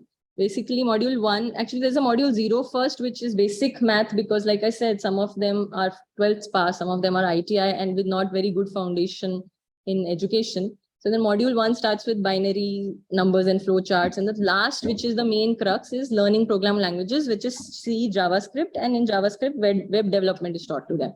So this is a sample of the monitoring and evaluation which they send to us, how the girls are performing on basic math, logic gate, number system. And along with technical skills, we are also making sure the overall personality development and interpersonal skills by teaching them English and soft skills training. So the project impact is, it's actually a little early. We've completed 7 months, but I would like to happily share with you that around 8 girls have already been placed as academic associates with around 25,000 package, barring food and accommodation. So in a city like Pune, it comes out to 45K. Like I said, it is a self-paced module. So depending on if they complete all the modules and the placements, they're ready for placements, they go ahead. We also, the district received Maharashtrian of the Year award by Lokmat for this project. Next, these are the few pictures actually of the girls and the MOU signing. Next, this is the classroom. This is their campus. We do a lot of group activities, culturals. Also, we encourage health checkups also have been taken care of. All these things make a difference in gaining the trust of the parents and of the girls. Next. Thank you. Thank you so much. There's a small 35-second video. If time permits, we can share that with you, which Government of India had made of this project actually. Nagpur और अमरावती की आदिवासी युवतियों को प्रबोधिनी अमरावती द्वारा आधुनिक सुविधा के साथ BTech समकक्ष एडवांस सॉफ्टवेयर प्रोग्रामिंग डिप्लोमा का प्रशिक्षण देकर भविष्य में आईटी सेक्टर में उच्च पदों तक पहुंचाने की पहल की जा रही है। मॉड्यूल 1 मध्ये आम्हाला कॉम्प्युटरची नंबर सिस्टीम, बायनरी कन्वर्जन हे सर्व क्लिअर करण्यात आलं. त्यानंतर लॉजिक गेट्स सुद्धा क्लिअर करून घेतले. मॉड्यूल 2 मध्ये फ्लोचार्ट शिकवले जातात. त्यामध्ये प्रोग्राम कमीत कमी वेळेत आणि लवकरात लवकर कसा तयार करावा यावर फोकस असतो. Yes, any questions, please? Well, this is again a very great initiative what you have taken. Thank you, sir. And you have initially got fairly okay outcome that 8 girls have already been placed. However, I would just like to, I don't know whether I should be pessimistic or optimistic or what. IT industry is going through a very major rehaul type of a thing. Unfortunately, our IT and software industry has been too much over-dependent on the American and the global industries. Unfortunately, today, the American software industry is going through a crisis. They had over-employed the people, and most of the large organizations are they're really reorganizing themselves, which is not very good way for the Indian IT industry, because they have been mainly the human supply providers to the US industry. And we can see in the performance of major IT giants in the country like TCS, Wipro, HCL. I think all these 4 companies, their stock prices have fallen over the last 6 months. So anyhow, I'm very, very optimistic. This is the pessimistic note, but I'm very, very optimistic. No, so basically the idea was actually, even in skill development, the main issue is that there is a huge gap between what the VTPs teach and finally the placements. No, I know. See, that's why so I'm very optimistic. Yeah, because so there are 2 or 3 things which you are doing in a very positive way. That's the soft skill development, analytical development. Now, these are the things which are required for any profession. So you will really make these girls professional in their area. You are giving them a background, a foundation, and they will have to develop their own skills as they develop further in their profession. I think you have to make this thing very clear. Parallelly, along with it, tools like ChatGPT and AI tools are going to change the scenario a fair amount. So what is going to happen, much more opportunities are going to come in the higher skills rather than the lower skills. And in case your preparation really goes towards that high skill preparation for these people to be ready for that, I think that will be an excellent thing. Yes. I take your input, sir. Well taken, sir. I'll probably talk to Navgurukul, who are the training partners, to include these things also. But I would also like to mention, sir, what we had done, the MOU, it include guaranteed placement in the sense, of course, the IT companies, if there is a total, loss of employment, that can be a pessimistic scenario.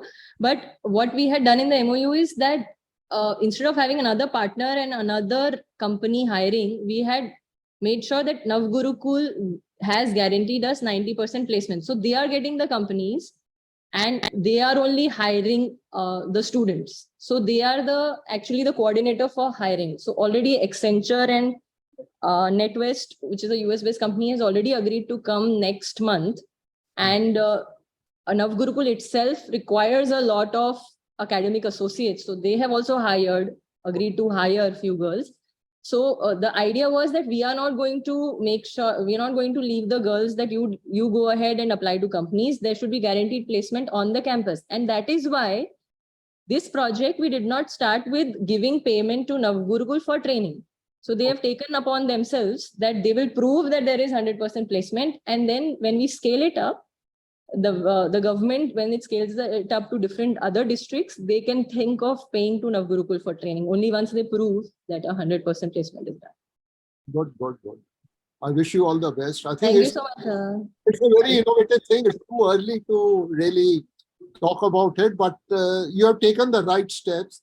And I'm sure once the process is right, the outcomes will definitely be there. But do review your project periodically once in 7-8 months or 9 Yes, months. yes. So the good thing is that there's no dropout actually of the 225 girls in last 7 months, which is a huge thing because I did a similar one in Pune when I was Commissioner Tribal, and we took 30 girls and almost 10 of them dropped out, and then some of them dropped out after 8-9 months, some of them dropped out in first 1 month. So we did the lesson learning and applied them here. So looks like it should be, and of course because the placement of 8 girls have already happened 7 months in the program, which was not expected. So we are hoping, we are having very good hopes from this project, sir. Good, good. Wish you all the best. Wish you all. Thank you so much. Thank you so much. Yeah, good project, but I do have certain issues. We are having an 18-month program, and whatever may be the speed of learning and the pace of learning of the girls and that, in 7 months, 8 girls could learn everything, and God job is something, I'm not able to digest it. Number one, but it is possible. Probably it is possible. They may be junior, but I am not accepting. Ma'am, actually, these 8 girls have been selected as academic associates, so they will not be doing technical C and JavaScript. So whatever. Yes. No. So my point is, do you really need to have a 1.5 year training program? Right. Because you are already taking a 10th or 12th pass or an ITI graduate who are fairly good in up to certain level. Yes. And if you are not looking like the IT industry is not right now in a very bad state. So if you're looking for a highly paid job, they need to be highly skilled. It is a bit dicey. But if you're looking for low paid jobs, which needs to be done, say a call center or maybe data entry operation or back office. I'm not demeaning anybody. I'm not doing that. Sure. Those are low hanging fruits. Sure, I understand your point. And the dropout rate for 18 months could be high, but if you do it for say 6 months or 12 months, which can give results up to a certain level, you are not asking them to go for high scale, but at a lower level, because those jobs also needs to be done. So probably your dropout rate will be little lower. Number two. Third point is already NRLM. In every district, they do have such kind of schemes where IT training is also imparted, but they may maybe for a lower duration, like 3 months or 6 months. Yes. Normally not as high, longer as this. Or also RTCs are there. Every district has got some center, rural training centers or training centers. So there they give long-term courses where the banks are lead agencies and they're funding. Yes, ma'am, but the placement ratio is very low, ma'am. If you can use those facilities, then probably you don't need to have any financial burden on yourself, because today Gurukul is giving it free, but tomorrow they may not. Right, ma'am. So that's the reason. You can convert those schemes and come up with your telemetry, especially for this target group. Yes, ma'am. Schemes are already operational. Skill development also has got schemes for training people. And emphasis for lower income group, girls, minority, SC/ST, all those are already built in there. Right. So if you can avail those facilities for doing the same job, I'm not saying that don't train girls. Training girls is very important, because as you rightly pointed out, the woman getting job will, the whole family get some kind of this thing. So you can use those schemes also. These are my only suggestions. Nothing else. Yes, ma'am. Thank you so much for your suggestions. Thank you so much. Yes.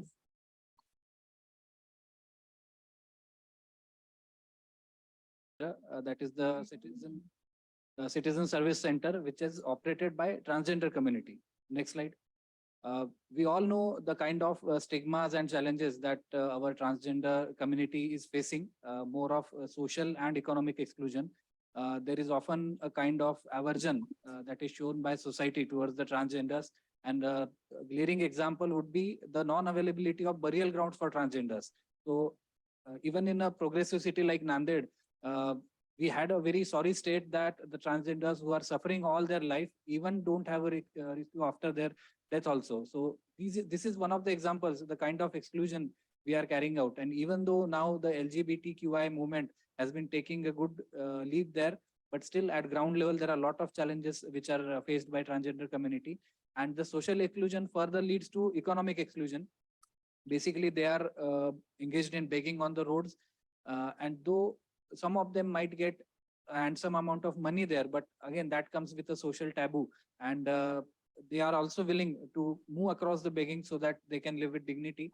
Another glaring issue was the lack of education. So most of them are studying up to only standard 10, because after that, again, the social exclusion comes into play.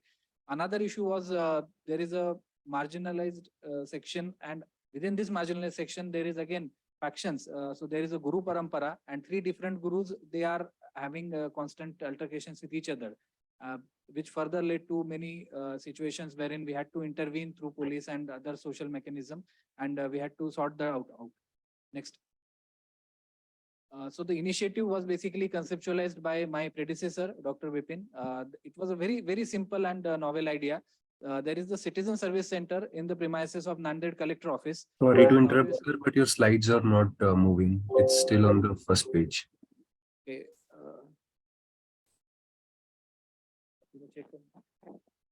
Is it visible now? Sir, it's visible, but your PPT is still on the first page. Your slides are not moving.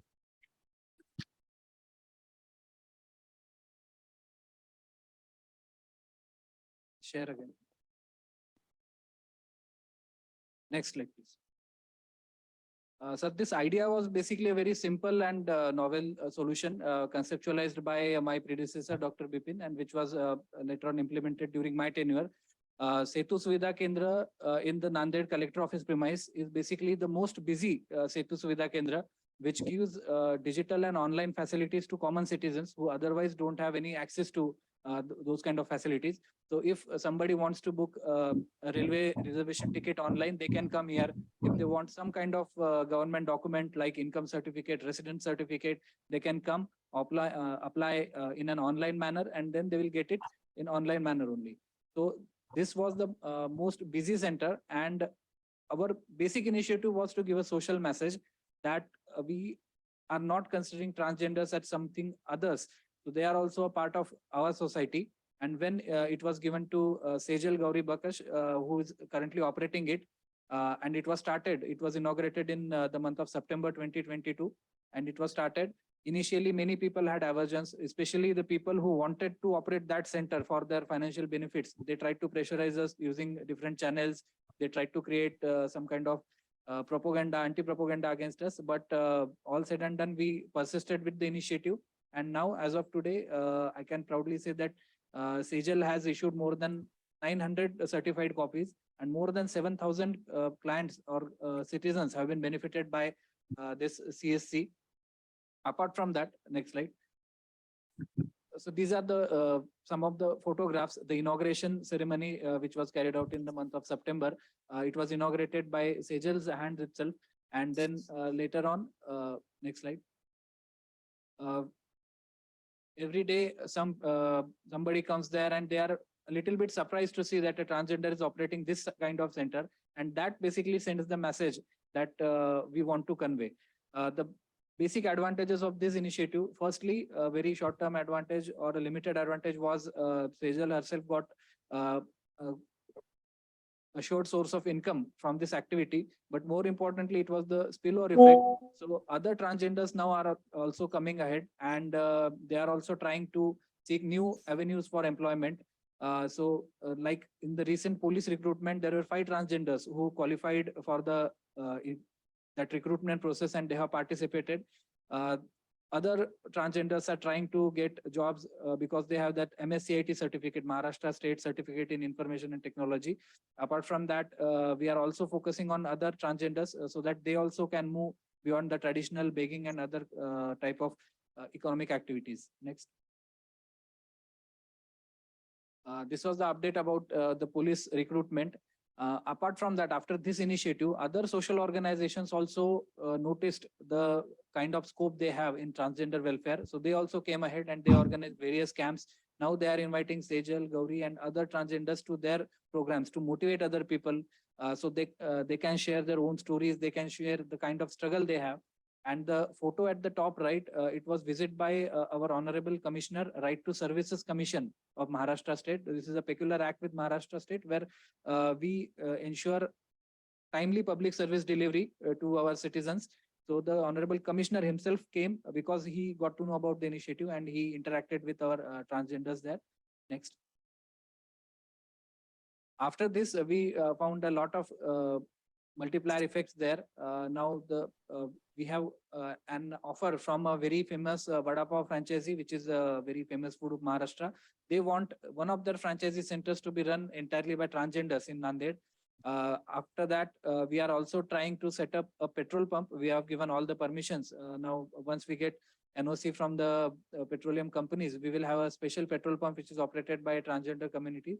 And apart from that, for hotel management, some of the local hotels have approached us because now they are also seeing that transgenders can be a very useful asset when they have to carry out their work, and which also gives a very good social message. So the basic advantage or the basic outcome of this entire initiative was basically the change in the scenario or the change in the vision in which society looks towards the transgenders. Next slide. There are about 112 transgender citizens in our district, and now they are also coming closer to the so-called mainstream. So this is one very big outcome of this initiative. Next slide. Apart from that, we are also carrying out other initiatives, issuance of ration cards, voter cards. As I said, there was lack of space for crematorium, so that has also been allotted. And more importantly, all these transgender citizens, they used to live outside the borders of city or towns. So now we have given them houses under Pradhan Mantri Awas Yojana in our corporation area. 24 houses have been constructed, and it was a very welcome initiative wherein even the people from that housing complex, they were also not much averse. They also welcomed the entry of transgenders in their society. Next. Now further, we have to ensure that they get a better political participation. Last year, one of the transgenders also contested the Gram Panchayat election. Unfortunately, she could not win it, but now they are also coming up in the political circle. Further, we are trying to train them using Kaushalya Vikas Yojana, using various facets of skill development. And also, we are trying to see whether our government office canteens can be handed over to transgenders so that, again, we can amplify this effort. Thank you, sir. This was my presentation. I think it's a very good initiative because, we are talking about economic inclusion, but social inclusion is also equally important. So you have taken a very good step towards it. I don't have any specific questions because you are doing all you can do. Thanks. Thank you. So it's an excellent initiative what you have taken. I would only like to add is to have a matrix to do a continuous monitoring of your project, which will ensure a periodic review, maybe on a 6 to 8 months or a year basis, which will bring out the issues which are required to be taken or where the improvements have to be done, and to keep evolving, keeping in mind the change in the needs and requirements of the stakeholders. So that's the only thing which I would like to add. Thank you. Sir. Thank you, sir.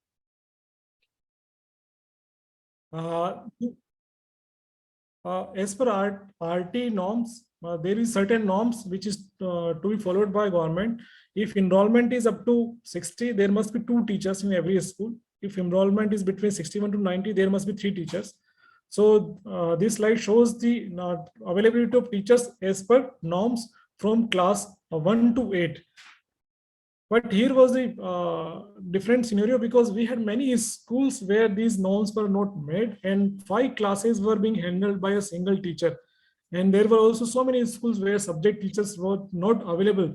So it is difficult to make for the losses of learning opportunities for the children. So we have tried here to make for those learning losses for the children with the digital initiative.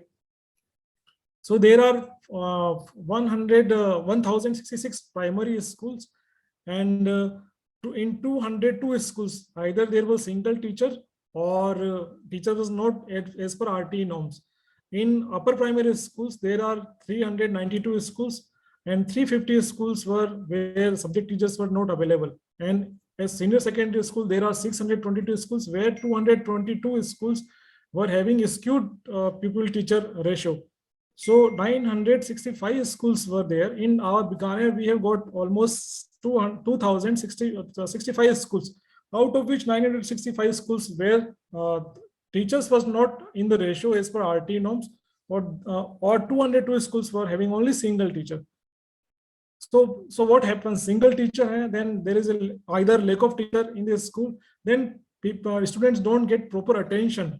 Then it comes to learning loss and finally bunking of classes by the students. So with this initiative, we try to address these problems of the school where single teacher was there, where shortage of substitute teacher was there, and the initiative were run only in the schools where electricity connection was available and ICT labs were not available. So this initiative is covering almost 50% school and almost 965 schools and covering 1,90,000 students of the Bikaner district. We have ensured access, equity, and quality in our approach through this digital initiative to improve learning outcomes and to engage the community through innovative solutions. So how we did it? We did it through the smart televisions. So we provided, with the help of donors, Bhamashas, we provided smart televisions to all these schools with pre-recorded digital content. Our state of Rajasthan has digital content recorded of every subject in every class from class 1 to 12. We gave 2 TB hard disk drive with the smart TV so that people can, students can learn from the smart TVs and recorded classes. There were recorded lectures. And each a classroom from each school was named as a e-kaksha, where TV was there, setup was there. If subject teacher is not there or single teacher, so students will sit there and learn subject material in these classes. We train POs to use how to use these. We train community that engage in reading or learning through smart TVs to make out for the absence or unavailable teachers, and we train block level officers how to use smart TVs. So regular dialogues and regular monitoring improved learning through the digital initiative of quality education. So we distributed 965 TVs, ma'am, and we distributed in hostels also, 25 hostels. We distributed TVs in 27 madrasas where all TVs are being used by a student to read. So how many hours have been studied through smart television? So 1,32,000 hours have been studied through the smart TVs. This is the number month wise. We started our project in October, so November to December, it has been classified in hours used by the students. So how impacted the learning of the students has definitely increased, ma'am. Without teacher or in absence of teacher, you can't learn it. And with the help of recorded video lectures, at least you will learn. But you cannot replace teacher with the TV, but at least you will learn something. And impact, how it has been measured in terms of attendance. If you are not invested in studies, your attendance will go down. So after insertion of smart TVs in this school, attendance will increase. In October, 8% more students come in those schools. In November, 10%. In December, 22%. In January, 16%. And February and March, 7%, because this was the board exam time. So this has the measurable outcome through the attendance. Result is about to come, but teachers, communities, and students all have enjoyed learning through digital smart TVs. And now we have few schools which are now electricity connection less.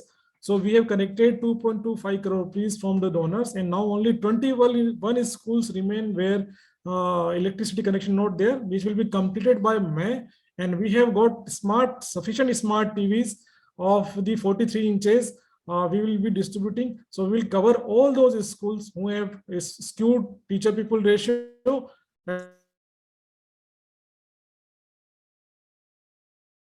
With the smart TVs, so that the student can learn. Have used those smart TVs for revising those topics. So it has helped a lot. And these are some of the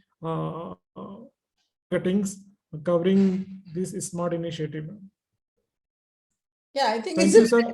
This was it's a all good from my side. initiative for you to at least handle the imbalance of student-teacher ratio.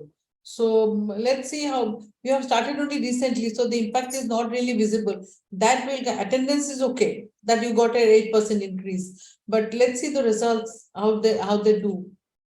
So then only probably we'll be in a position to see whether it has got good impact. But the initiative is good. There is absolutely no doubt about it. But impact is a bit too Hello, early to evaluate. ma'am, am I audible? Yes, yes, you are audible. You are audible. Oh, sorry, my video was off. Yes, ma'am, I could not hear. I was ma'am. audible. So you got my comments, right? Screen hang हो गया.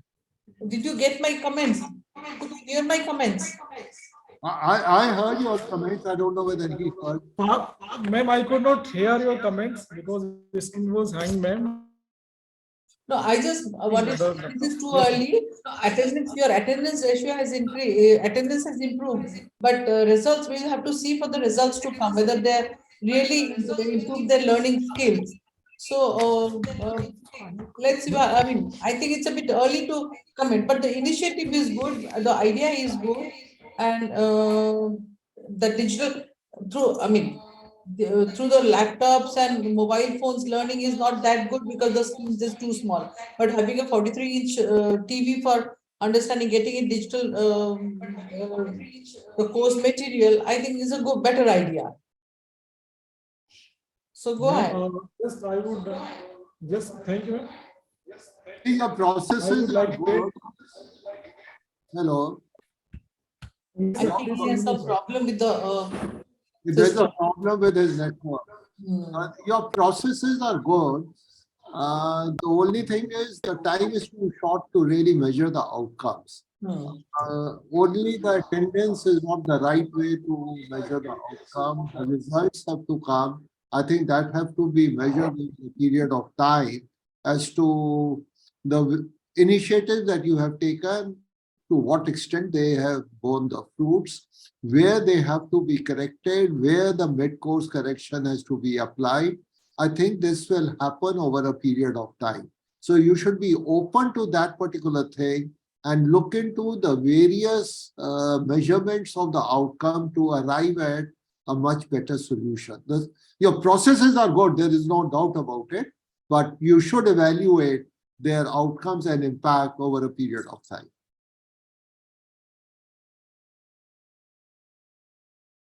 Have you? Okay, thank you, sir, and thank you, ma'am. I would like to just one point. Time is too short to evaluate the initiative, but sir, I would like to add just one outcome of the project. In the absence of teacher, there will be no opportunity for learning. In the absence of subject teacher, there will be no opportunity of learning. But in the presence of TV, they had some opportunity of learning. Thank you, sir. Yeah. Very good afternoon to the respected jury members and to all the presenters. So myself Santosh, and I'll be representing a district welfare officer, Keonjhar district, and I'll be presenting on behalf of her. So I'll be presenting.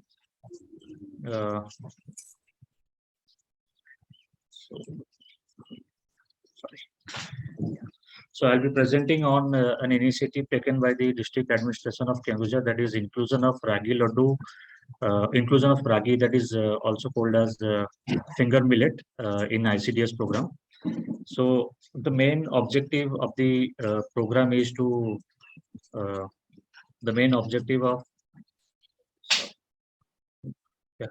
So the main objective of the program is to improve the nutritional quality of the diet that is being served in the ICDS scheme, and also to revive the age-old tradition of millet consumption that was once prevalent many years back, maybe 50, 60 or 100 years back in the tribal communities of Keonjhar, and to reduce malnutrition among children, and also to increase the economic status of farmers and the WSHG members that are being involved in this program. So to fulfill this objective, the district administration has taken some initiatives, that is inclusion of ragi laddus as morning snacks for preschool children in all Anganwadis under the ICDS, and the program has already started from 1st July 2022. Four ragi laddus per week are being prepared and served to the children at Anganwadi centers, in addition to the existing menu that is being served. And ragi laddu mix are being prepared by WSHs. Those are empaneled by the department of the DW department. And the district administration has taken some approach to fulfill the initiatives. First, the ragi is being procured by TDCC OL, that is Tribal Development Cooperative Corporation of Odisha Limited. It is a apex cooperative of STSC department, Odisha. The cooperative is responsible for the procurement of ragi of entire Odisha. So the ragi will be procured from TDCC. Then establishment of processing unit, ragi processing unit or finger millet processing unit. Processing unit in the sense cleaning, grading, and destoning by empaneled WSHGs. Then again, WSHGs have been empaneled for THR unit for preparation of the ragi mix, and then capacity building of WSHGs, and then setting up of a district project management unit for proper monitoring, administration, and coordination of the program. So there are some these are some salient features of the program. Around 88,000 preschool children have already been covered in the district from September 2022. To a total budget of around 16 crores for 5 years have been allotted with the support of District Mineral Foundation, Keonjhar. And it has been a unique decentralized model of production, procurement, and consumption of millets in the state. Now ragi is better in terms of nutritional qualities than polished rice. It has better calcium, it has better iron, and it has better protein as well. So the impact, we'll discuss about the impact of the project, of the program. So around 3,352 Anganwadis, that is the entire district Anganwadis centers have been covered in this program. Around 88,000, more than 88,000 preschool children are covered. That is again the entire district is already covered. And 21 THR units have been empaneled, those who will be making the ragi laddu mix. And there is a 100% attendance of the children at the Anganwadi centers, which was previously less than 100%. And obviously there is an impact on the youth, on the people, on the context of millet and the nutritional properties of millets. So this is the program at a glance. So we will discuss about the steps that are being taken in this program. So the first, the ragi is being cultivated in the district itself, and then it is procured by TDCC. Then the ragi is transferred to the cleaning center or the processing unit, where it is being cleaned and packed, and then sent to the THR units. The THR units, they add the other ingredients of the ragi laddu program and make the ragi laddu mix. So the other, along with ragi, the other ingredients are so sesame seeds, sugar, groundnut, and cardamom seeds, along with refined oil. So they add all these ingredients and they make a mix, and they pack it in a packet, and the packet is transferred to the Anganwadi centers, where the Anganwadi didis, Anganwadi workers, they make laddus and serve to the children. Now, this is for the first time a ragi or a millet processing unit has been established in the state, in a welfare scheme, or in any other scheme for that matter. So this is the first processing unit that has been established in the entire district and as well as the state. Then this program is this is the first this is the first program initiative in the state to introduce ragi or millet in the ICDS scheme, and it has also been appraised by the NITI Aayog that it is a unique scheme to be unique initiative to be introduced. So if we look after the innovation that is used in the scheme, so there is a technology transfer between CFTRI and the district administration to the CFTRI, which is again a government of India institution who have developed who have entirely developed the ragi laddu recipe in their lab. And they have also helped the district administration to set up identify and set up the ragi processing unit, which has been established here. And then again, revival and inclusion of missing nutriceuticals in the state welfare schemes. Now let's look at the future expansion plan. So the district administration has also planned to include ragi laddu supply ragi laddu to underprivileged adolescent girls and pregnant women and lactating mothers in the district.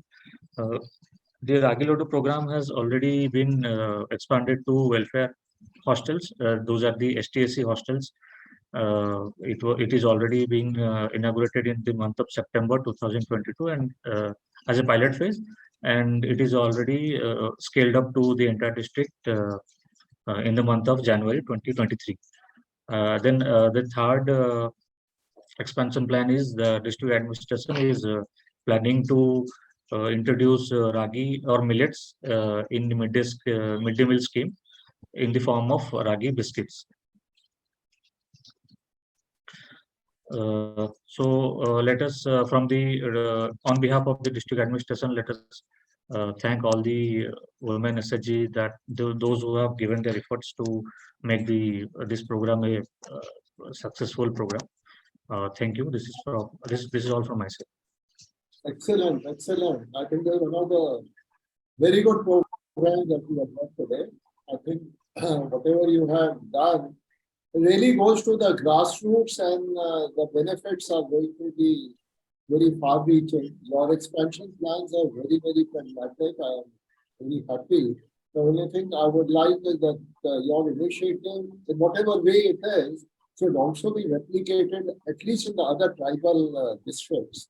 I don't know whether ragi would be locally available or not, but even if it is not, I think your district can supply all the other districts and can combine together and implement this project. It would really be good to give nutrition, high level of nutrition to the poor children. Sir, already the program has been replicated in 3 other districts of Odisha. Excellent. I'm very happy. Which are the districts? It's Sundargarh, Koraput, and Nuapada.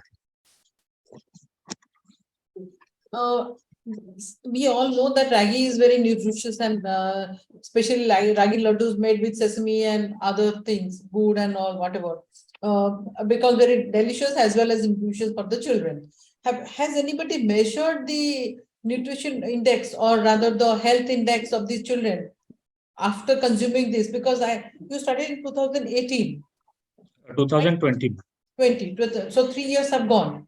In 3 years, it must have a very measurable impact. Have you done that impact study on the children? Yes, ma'am. A organization called IP Global, they have already conducted a impact assessment study on this program, and we are actually awaiting the result. And also we have asked CFTRI to conduct a endline survey for this program. So after they will be conducting the study, we'll get the results, and we are anticipating 2 or 3 outputs, or rather outcomes. One is the children's health index. The other is the SHGs who are involved in their economic empowerment. Yes, ma'am. Right. So, so you have to do two different surveys. They're two different dimensions altogether. Yes, ma'am. So are you doing both or you have done only one? No, both are being done. Okay. Okay, thank you. Thank you. Sorry. Actually, sir, this is one of the initiative of Smart Bhubaneswar Municipal Corporation to provide one-stop solution to the all for monitoring of all services in the mobile application as well as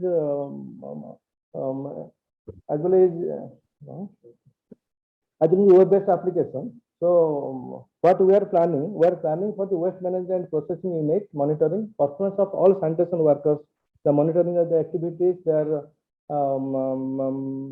and all agencies, NGOs provide different service facilities relating to solid and liquid waste management.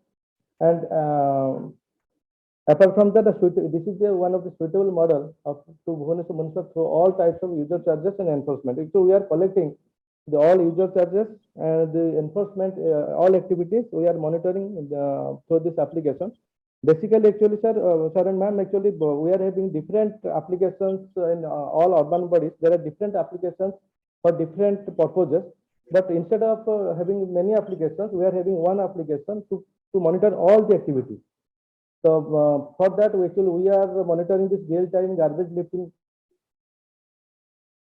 based door-to-door collection facility. We are having this one.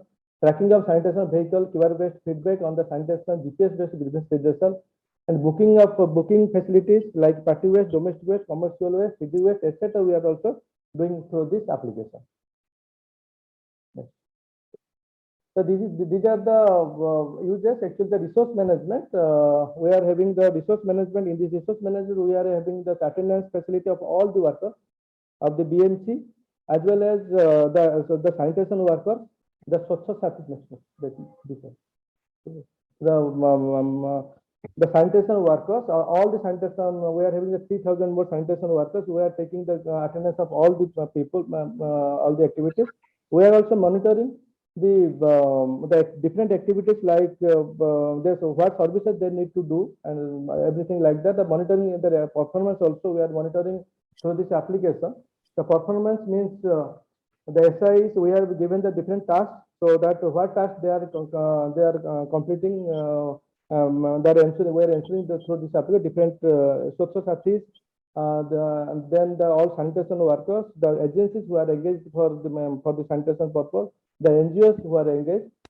After that, the enforcement, we are having this enforcement. Actually, we are the enforcement when we impose fine, when we actually we are enforcing different types like the plastic use of ban items and the city waste and the 5-meter radius. Actually, that is that the responsible people to keep their cleanliness of the 5.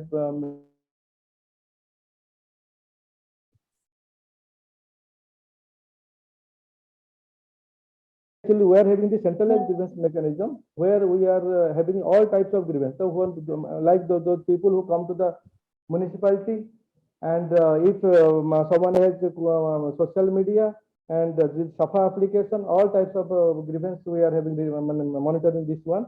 The real-time tracking service, actually, when we engage people for different purposes, we also can see and watch what is the activities, and when like one SI, when a sanitation inspector has reported about some of the nuisance by the different people regarding this dumping of waste, then the enforcement immediately rushes to the place and we can monitor that one also.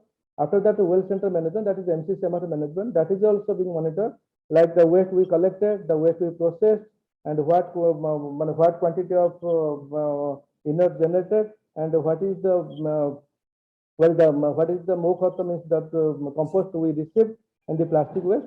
Then after that, QR code based door-to-door monitoring, each person, the SKOCH Sathis, they need to visit each and every household, and they need to scan the house, and she can report regarding the quantity of waste what is given. Like this is what we have already told, the resource management in this attendance of, we are taking the attendance of all the people, social service and admin can mark attendance feature. Actually, earlier in different offices, we are having this biometric attendance, but we have integrated all attendance, all the institutions in one place and monitoring it here. Even the social service and the workers who are in the field, they can also give attendance. Like this, we are having this photo attendance. Next.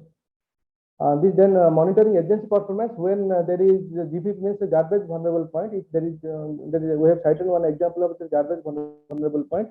If some garbage dump, then the SI, the sanitation inspector, he reports immediately so that the agency immediately rushes to the place and lifts the garbage and different sanitation issues. And we are also monitoring. We also live track we track the activities on the real-time basis. Next. This is enforcement. Again, what I have already told this when there is any information on the plastic dumping or something like that, or on road parking, everything is there. Team rush to the places and we whatever the fine we impose, we collect through this. We also give them the receipt so that give them receipt, and in this manner we can managing this enforcement. This includes all this enforcement relating to plastic, use of CD waste, use of this. What I have already told you, that 5 meter radius, because it is a responsible every person to clean their surrounding area. We are imposing that one, so that's why we are also imposing fine, and we are monitoring all the activities through this application. Next, this QR code digital door number actually in Bhubaneswar. QR code in every household, and we have entered the details on the in the QR. You can give details regarding the household number and what is the population, what are the members of the house in the house, and what is the garbage generation capacity. Everything is entered, and that we monitor. And when the social security moves in the early morning during the collection of door-to-door collection of waste, then he monitors. And he reports like this, as segregated, whether the waste is segregated or non-segregated, whether he is given, whether the 5 meter radius is the household is having the he has cleaned the house surrounding area, etc. We are monitoring all these things. This QR code based digital number. Next. And this real-time tracking, what I have already discussed, this actually we can watch their activities when we impose, when we refer one of the when we raise a grievance or raise a complaint that some issues is there, then immediately the enforcement team or the SI move to the place, and we can watch from here whether that person is going or not. They can and that is being monitored in our control room. There we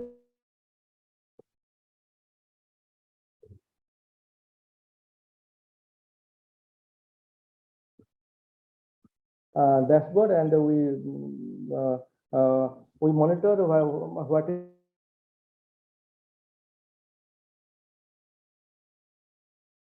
waste we converted into waste, that is mokhata, and what type of plastic we sold. So everything we manage in this platform. Then this is the attendance system that I have already told you. Next. This is centralized grievance mechanism. Actually, we are having this 6 types of grievance. We are monitoring all the grievances in one platform. That is what the grievance which is received in SAPA, we are monitoring. We entered, and that is monitored. That is through Mo Sarkar. So people can, that is Mo Sarkar is there in Odisha. So that people can call and file their grievance. With that we monitor. And the feedback calls, actually what we do, actually we are doing randomly, we call people. Actually we are having the database, so randomly we call people. So based on that feedback also, we can raise the grievance to monitoring and to examine, to rate ourselves, our services. And through MOVAD, actually in MOVAD also we move weekly actually in ward meeting, we move our senior officers move with the ward officers move. There only people can give some complaints, so that we entered inside the in the application. So all types of grievances, we are trying to manage all types of grievances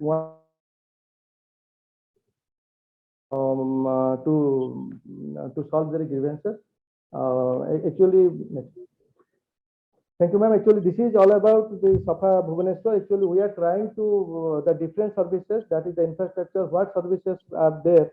So we are trying to monitor in one application that can be useful for monitoring as well as that can help the people. Thank you, ma'am. Well, this is a good initiative, but what I understand is that so many other municipalities have also this kind of an integrated system. Yes, ma'am. So before developing this, have you studied them and how yours is different from theirs or improvements Yes, made ma'am. on? Yes, ma'am. Actually, in department, actually, we are having different applications. Actually, like to monitoring the toilet, we are having toilet app. For monitoring enforcement, there is another app. So what we are trying, actually, there are many. If we follow, then we have to maintain 6 or 7 apps. But in this app, we are doing all the, we are monitoring all the applications in one platform. Apart from that, we also integrated this one in the website. So in the website, we are monitoring and all the applications, all resources, because there is another application that is that's for well center management. So, but our application is different because we are integrating all the services, all facilities, that can be there in the that can be there in that can be in the for a local. Can you give a specific example of a particular service you are providing, which others are not providing? For example, a lot of them are doing with, you know, where the dustbins are there or waste bins are located, and whether that is clean or not clean, has been emptied or not emptied. Through mobile app, people can upload it. No, actually, this is that is the centralized grievance redressal. Actually, there are different applications for different grievance types. That is the CMC grievances. That is there is one application. Mo Sarkar is another app. In Odisha, what I'm saying, so different applications there. But we are having all the applications. We are having the feedback call. We are receiving the people who are visiting. That we are entering those grievances. And we are monitoring all types of grievances in one platform. Actually, we are integrated all. Basically, it's not functioning of the BMC or its storage system or the Safai system, but it's actually a grievance monitoring system. Is that what it is? No, actually, apart from that, actually, we are for the revenue monitoring. Again, we are collecting the user fees in this application also. Actually, what we did, actually, we have actually in most of the applications, they ask the people to download some applications, but we have reached all households of the Bhubaneswar. So I mean, that's what others also do the same thing. You download the app and then you start monitoring yourself. No, actually, we have reached every household. Actually, we have reached every household of the Bhubaneswar Municipal Corporation. Since we have installed QR code in every household. Actually. Can you tell me some specific advantages of having an integrated application vis-a-vis others who are having discrete applications for various things like? Sorry, sir, I could not get. Sorry, sir. You say your uniqueness comes because you have developed it as an integrated application, one-stop shop for everything, be it grievance, be it monitoring of sanitation, cleaning, other things, everything is in the one app itself. Other municipalities might have done it discreetly. I remember, see, this initiative was taken in Andhra or erstwhile Hyderabad. It was done where this was being monitored. I'm talking about almost more than 10 years back when this project was implemented. So I would really like to know that how you have utilized those knowledge and what are the improvements that you have brought about in your application or your implementation. See, one thing what you said that it's an integrated application. So I really appreciate that particular point. But apart from that, what is the benefit it gives to the stakeholder? I would definitely like to know. Actually, sir, the people can raise their grievance by sitting there. They can book whatever they require. They can book this Safa vehicle for collecting of this garbage from their households. They can book for party waste. And actually, what we are doing, actually, when we move to the household, actually, when we move to the locality, they get a notification that vehicle is there, so that they are ready to deposit the waste. And apart from that, we are also giving some different notifications, the different activities regarding this Bhubaneswar, and so that people can know about the different activities. Can you support it through the outcomes and impact what it has made to the society? Yes, sir. See, I'm looking at the stakeholders, the external stakeholders who are using this app. What way it has benefited them much more than what the earlier apps would have been or earlier implementations would have been. So the benefit is that the people can raise their grievance, people can book and like that. Okay, thank you. Thank you, sir. Indigenous knowledge in Keonjhar district. In short, link program. The district Keonjhar is known for its anthropological diversity. The district has a high percentage of tribal population. Keonjhar district is a home to 9 lakh indigenous people, which counts around 45% of total population. There are 62 types tribes in Odisha. Out of 62, there are 25 tribes residing in the district. As per census, there are 13 administrative blocks are in the district. Out of 13, 10 blocks are having large percentage of tribal population and belong to these 10 blocks belong to scheduled block. Means these blocks having more than 50% of tribal population. So if we'll analyze the tribal concentration is more across the district, and if we analyze the school situation, around 60% of total enrollment in government and aided schools are belong to ST category, and out of 2,800 schools, 1,300 schools having more than 70% of ST enrollment. So there are lots of tribal dominance in the district. So when children from indigenous community or a tribal community firstly come to the school, they face a lots of problem because there is a gap in language and cultural gap. The children, the indigenous people speak a different language at their home, at their community level and home level. And when they come to the schools, all of a sudden there is a change in language. The state language has been adopted at the school level. So there is a gap between also teacher and student. Odia teachers are there. The content mainly in Odia language. There is absence of tribal language. Language barrier is there.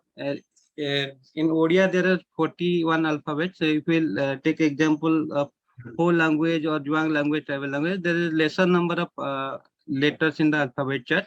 So there is a language barrier also persisting at the school level. Children who are coming from indigenous community, their experience not taken into account in the school level. The indigenous knowledge system or the knowledge system of the tribal community not included in the school curriculum or the school environment, which resulting in low participation among the tribal children and community. So realizing all these problems, district administration adopted one specially designed program, LINK, namely local and indigenous knowledge corner in the schools.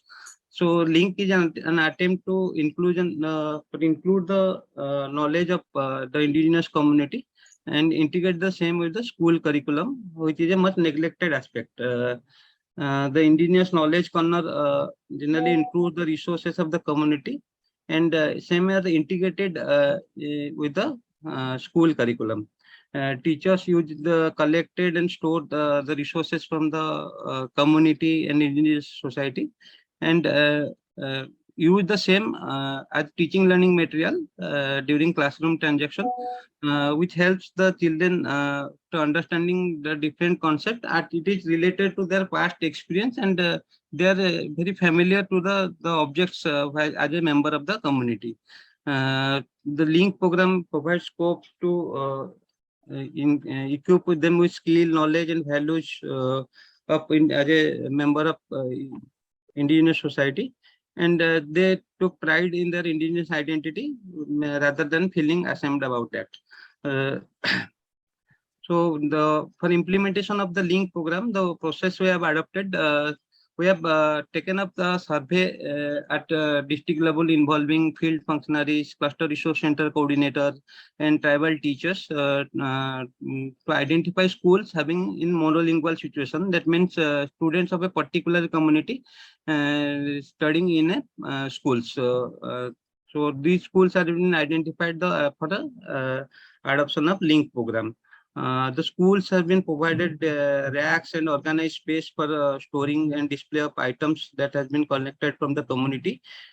Teachers and schools are oriented on identification and collection of indigenous resources. The resources has been collected from community and stored in the designated space at the schools. Like you see in the pictures, the children teachers are using the resources from community during classroom transaction and exploring the different concepts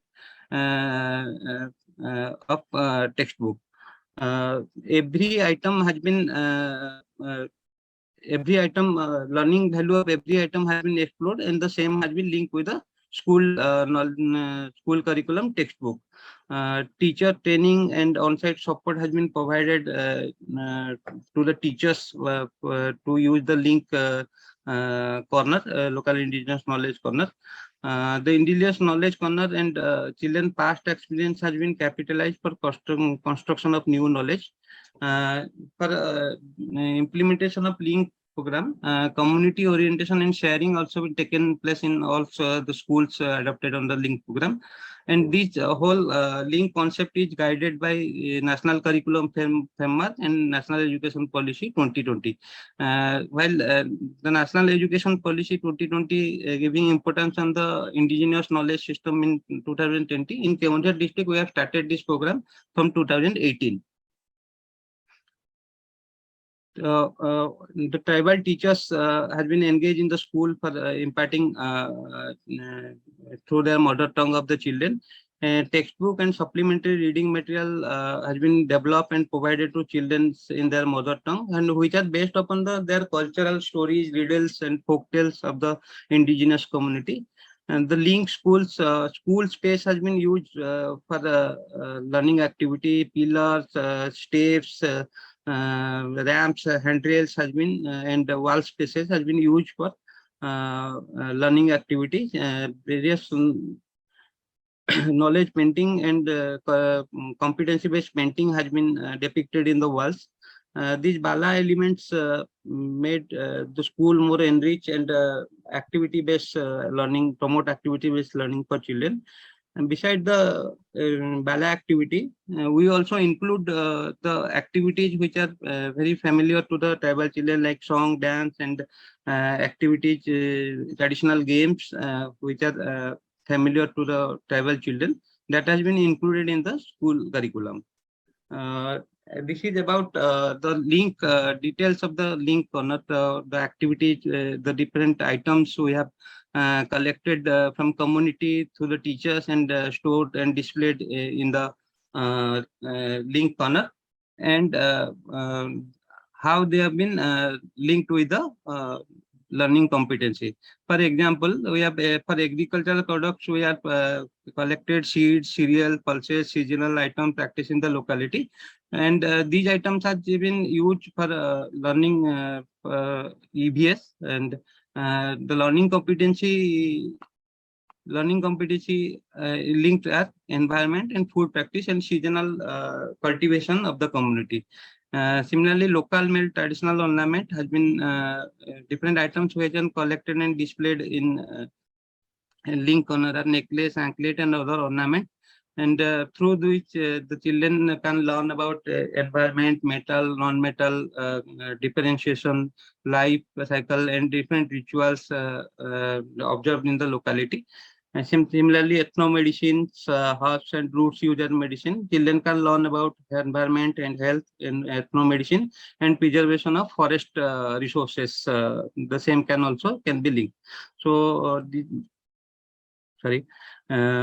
Similarly, the other items which are kept in the link corner are agricultural implements and hunting weapon, traditional musical instrument, art and craft materials, non-timber forest products, stone and stone carving products, and all activities have been linked with the learning competition. And for example, for art and craft materials, clay models and dolls prepared by traditional practitioners, as well as different models developed by children during creative workshop. Locally woven sari, clothes, puppets, paper models, bamboo, and wood products have been stored in the link corner, through which the total physical response can be developed. Fine motor development can be possible in case of children, and environment and cultural knowledge also be learned by the children. So outcome, what we see, what we observe through this link activity, there is an increase in enrollment and retention of the ST children in the link adopted schools. The school space are used for learning purposes. The learning ecosystem has been enhanced in the particular schools. There is a scope for experiential and crossover learning. Children gain hands-on experience on shapes, volume, calculation using these materials displayed on rack. The classroom environment is culturally appropriate. The children no more feel it's an alien place, as the resources from the community are stored in the place. The schools are brightly colorful and very child conducive. The indigenous resources which are being lost has been preserved at school level, and which help in to establish a strong school community linkage. Community actively participate in the school activities, different storytelling festival, song and dance activities, teaching learning activities. New knowledge construction of new knowledge based upon the past experience of the community and children. Ownership has been developed in school management by the indigenous people. Socio-cultural integration has been possible through this activity. The indigenous people feel pride of their identity. No more shyness or low in confidence has been noticed among the community members. The schools are serving the community as a small interactive museum. Many indigenous items preserved and learning happen from this place. Currently, we are implementing this link activity in 120 schools in the district across 7 blocks. 3 indigenous languages have been covered, namely Juanga, Ho, and Santali.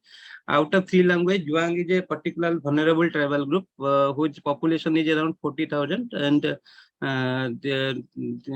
previously they have been declared as particularly endangered tribal groups. Further, apart from 120 schools, 77 schools already been approved for the expansion of the link program by district administration, and the work is under progress.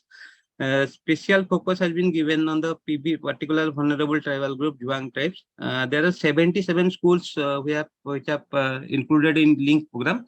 So special effort has been given to complete transformation of these schools in the coming days, which has been already been approved. Recently, Sri Parmeshwar Ayog, CEO Niti Ayog, Government of India visited Keonjhar district to see the different developmental activities for particularly vulnerable tribal group. During course of his visit, he visited one of the link adopted school in the district and appreciated the initiative taken by the district administration through link program. And recently, Government of India declared the PBTG mission. The link program will be included in that PBTG mission for enhancing the education standard of PBTG tribal children. So this is that's all. Thank you, sir. Yes, it's a very good initiative, and Thank you, ma'am. as you said that the retention has improved, the enrollment has improved, so that probably shows. What about the results? Result, ma'am, we have one study has been taken up by NCERT recently. Then that showed that positive growth in the learning competency, particularly in math and language. And recently, that District Institutes of Educational Training also taking up different evaluation studies in those multilingual education school to see the impact of this resource link corner on the learning achievement, which is under progress. It will be You are already doing a yes, study to evaluate. yes, ma'am. Right? Yes, ma'am. Fine. Thank you. Thank you. Good. Very good. Thank you, ma'am. It's a very good initiative you have done. I really Thank you, appreciate sir. it. Thank you. Thank you. Sir, are you able to see my screen? Yes, sir. Okay, thank you. So, sir, a brief background on why we have been establishing this system. So, this is largely to increase the savings for farmers, so Kamareti is a largely agrarian district. So, the plan is to increase savings for the farmers.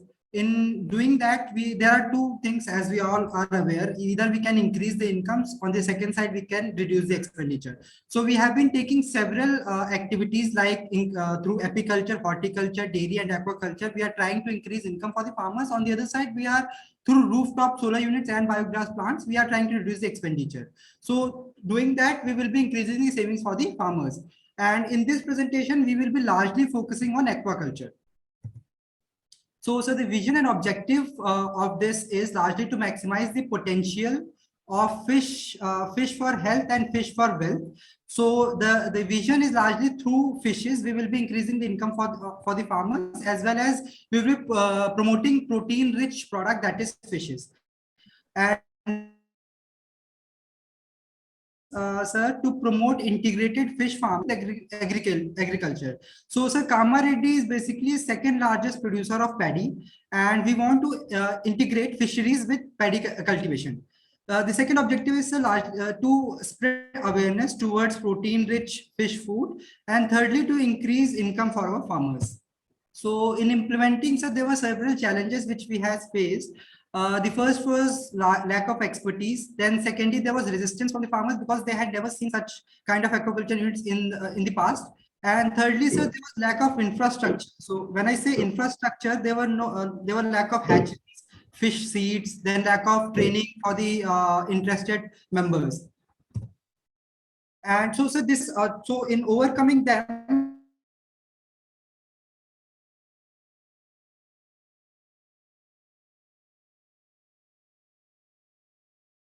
and they did a robust training schedule for our SHG members and all other farmers who are interested in opting for circulatory aquaculture systems. So this is a brief day-wise program for those farmers. And so the final solution which we had implemented is basically this circulatory aquaculture system is basically a fish tank with a capacity of 1,000 tons of water.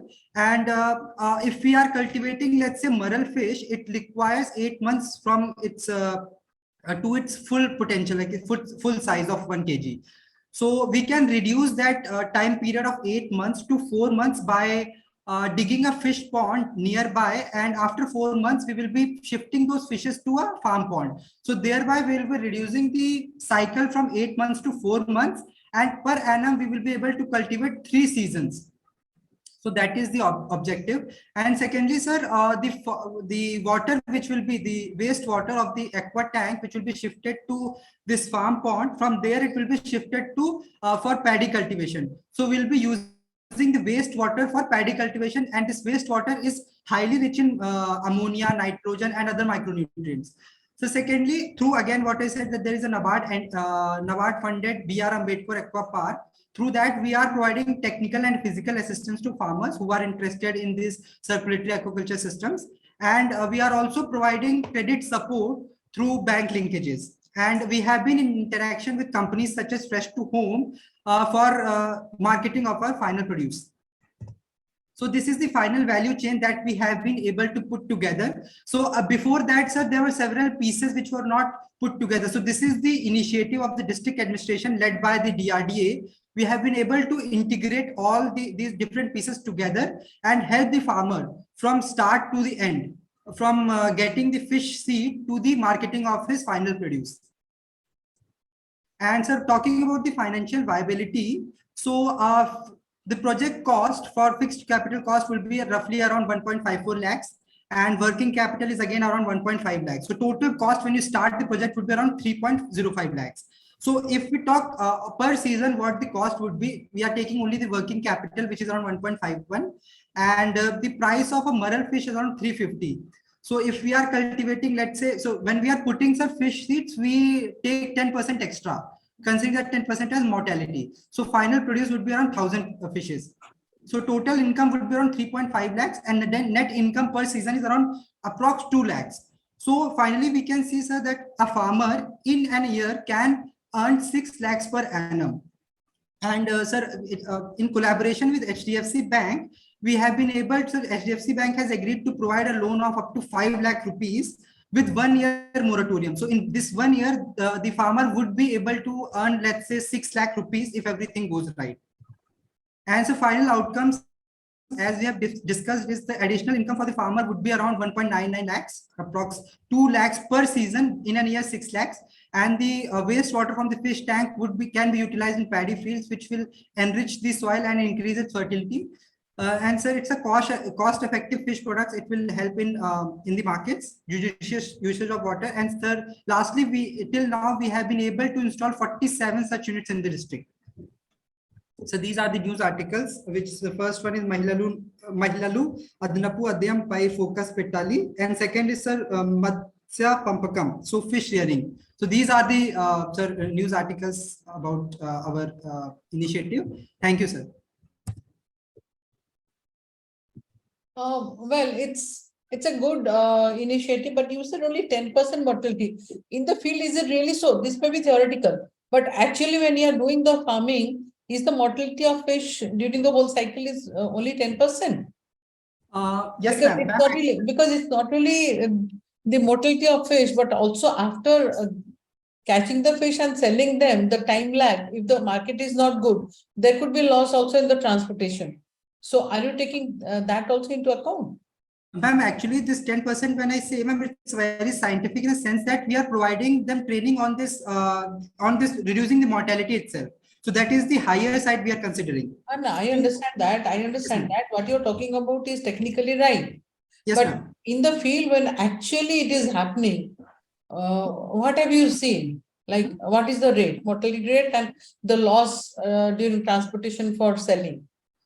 Ma'am, so ma'am, these fish to farm, these will be like the marketing companies are coming to our units itself. So nobody is taking them. Okay. So from there, transportation needed. No transportation as such. Okay.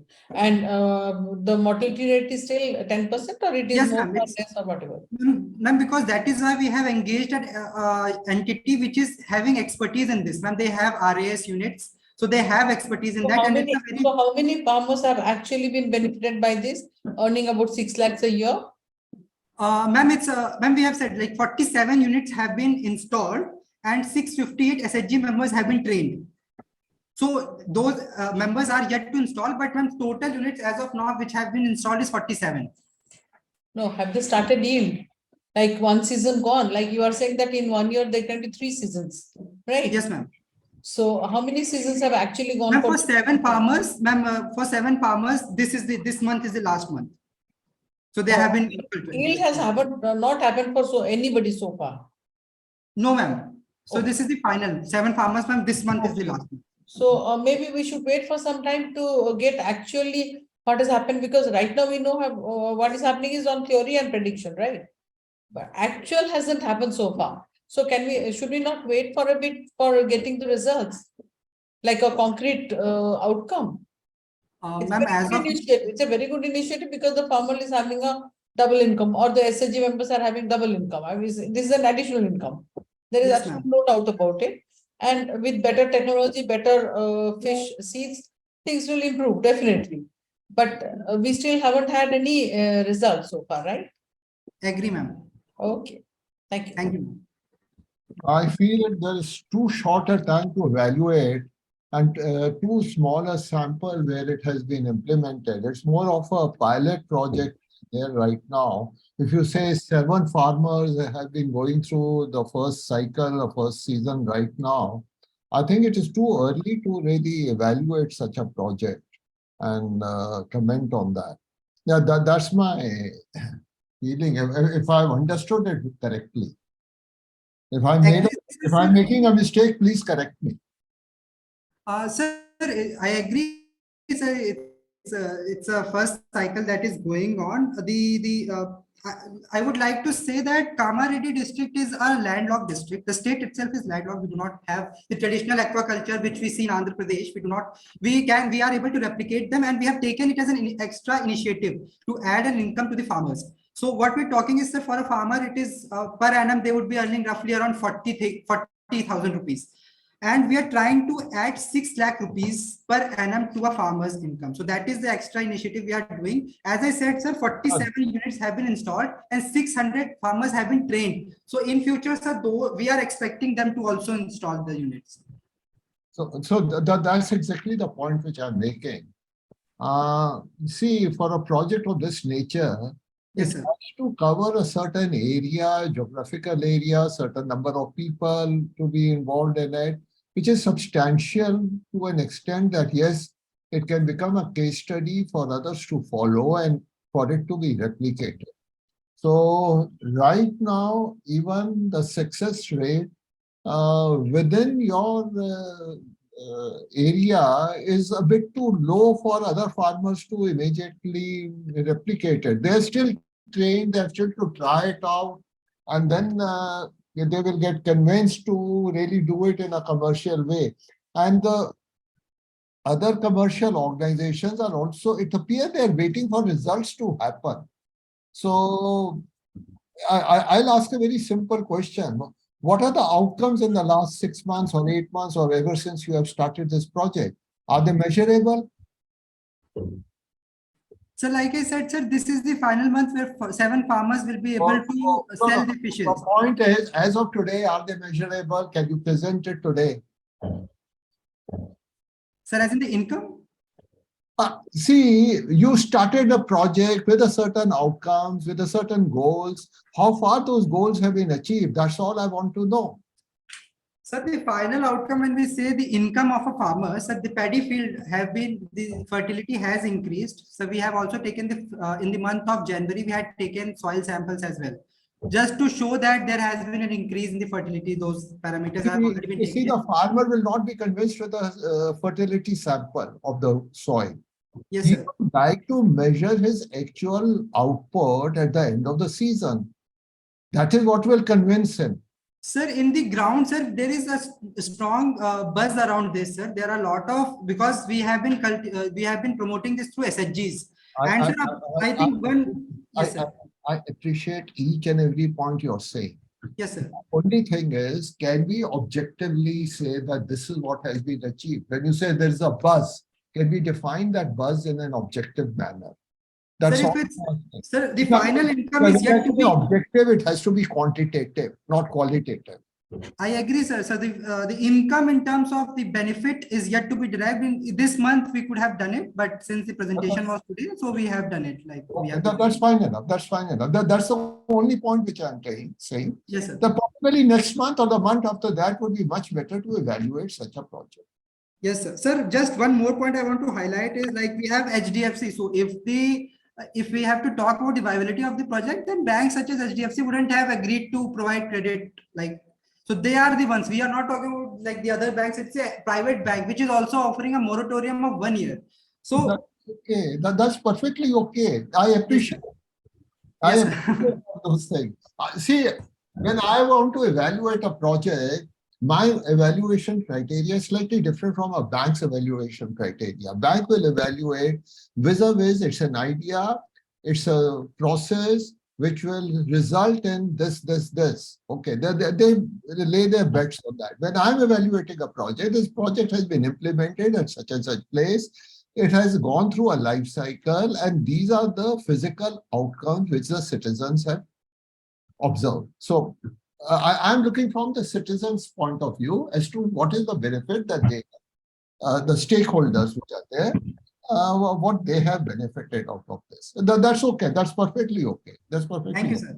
Thank you. The bank is, your example of bank, no, bank is actually looking for viability, productivity, and whether they can get back their money or not. Yes, ma'am. They're interested in getting back their money. Yes, ma'am. So they want to see whether this project is viable or not. The loan taker would repay the money or not. That's what they're interested in. Yes, right? But we are evaluating not on that. We agree to that. See, when you have made the presentation, your technology input, your seed, improved seed quality, and the changing the cycle, variable circulatory thing is going to improve and reduce the cycle of thing. Instead of one season, you'll be having 3 seasons. Everything is fine. Technically, they are all correct. Yes, ma'am. But they say the taste of the pudding is in eating. We still haven't eaten. The fish hasn't come out of the ponds. We know the fish is there. We know the fish has grown in size, and I'm sure you must have measured a couple of them before this. Yes, so, and you might have weighed them also. They may be nearing 1 kilo. They might have, some of them might be more than 1 kilo also. And we are not doubting that. The only thing is they have not come out for being sold. Sure. So maybe the suggestion is what we are trying to say. It's a very good project, very viable project, but impact on the ground still has not been seen so far. So wait for a couple of months. When you start selling, and then the 47 number has gone up to say 90 or 100 or something, because the moment you start selling and people start getting money, other takers will come immediately. Right? They are waiting in the wings. They are already trained. Bank is ready to give the money, but they are also waiting to see what happens to it. Yes. You get it? Yes. So just wait for some time. No, we are not saying that there is any problem with the project. The project is very good, and you are increasing income of the farmer.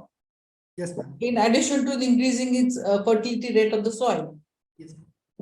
But we still have to see it. Sure, ma'am. Sure. Right? Thank you, ma'am. Thank you. Okay, thanks.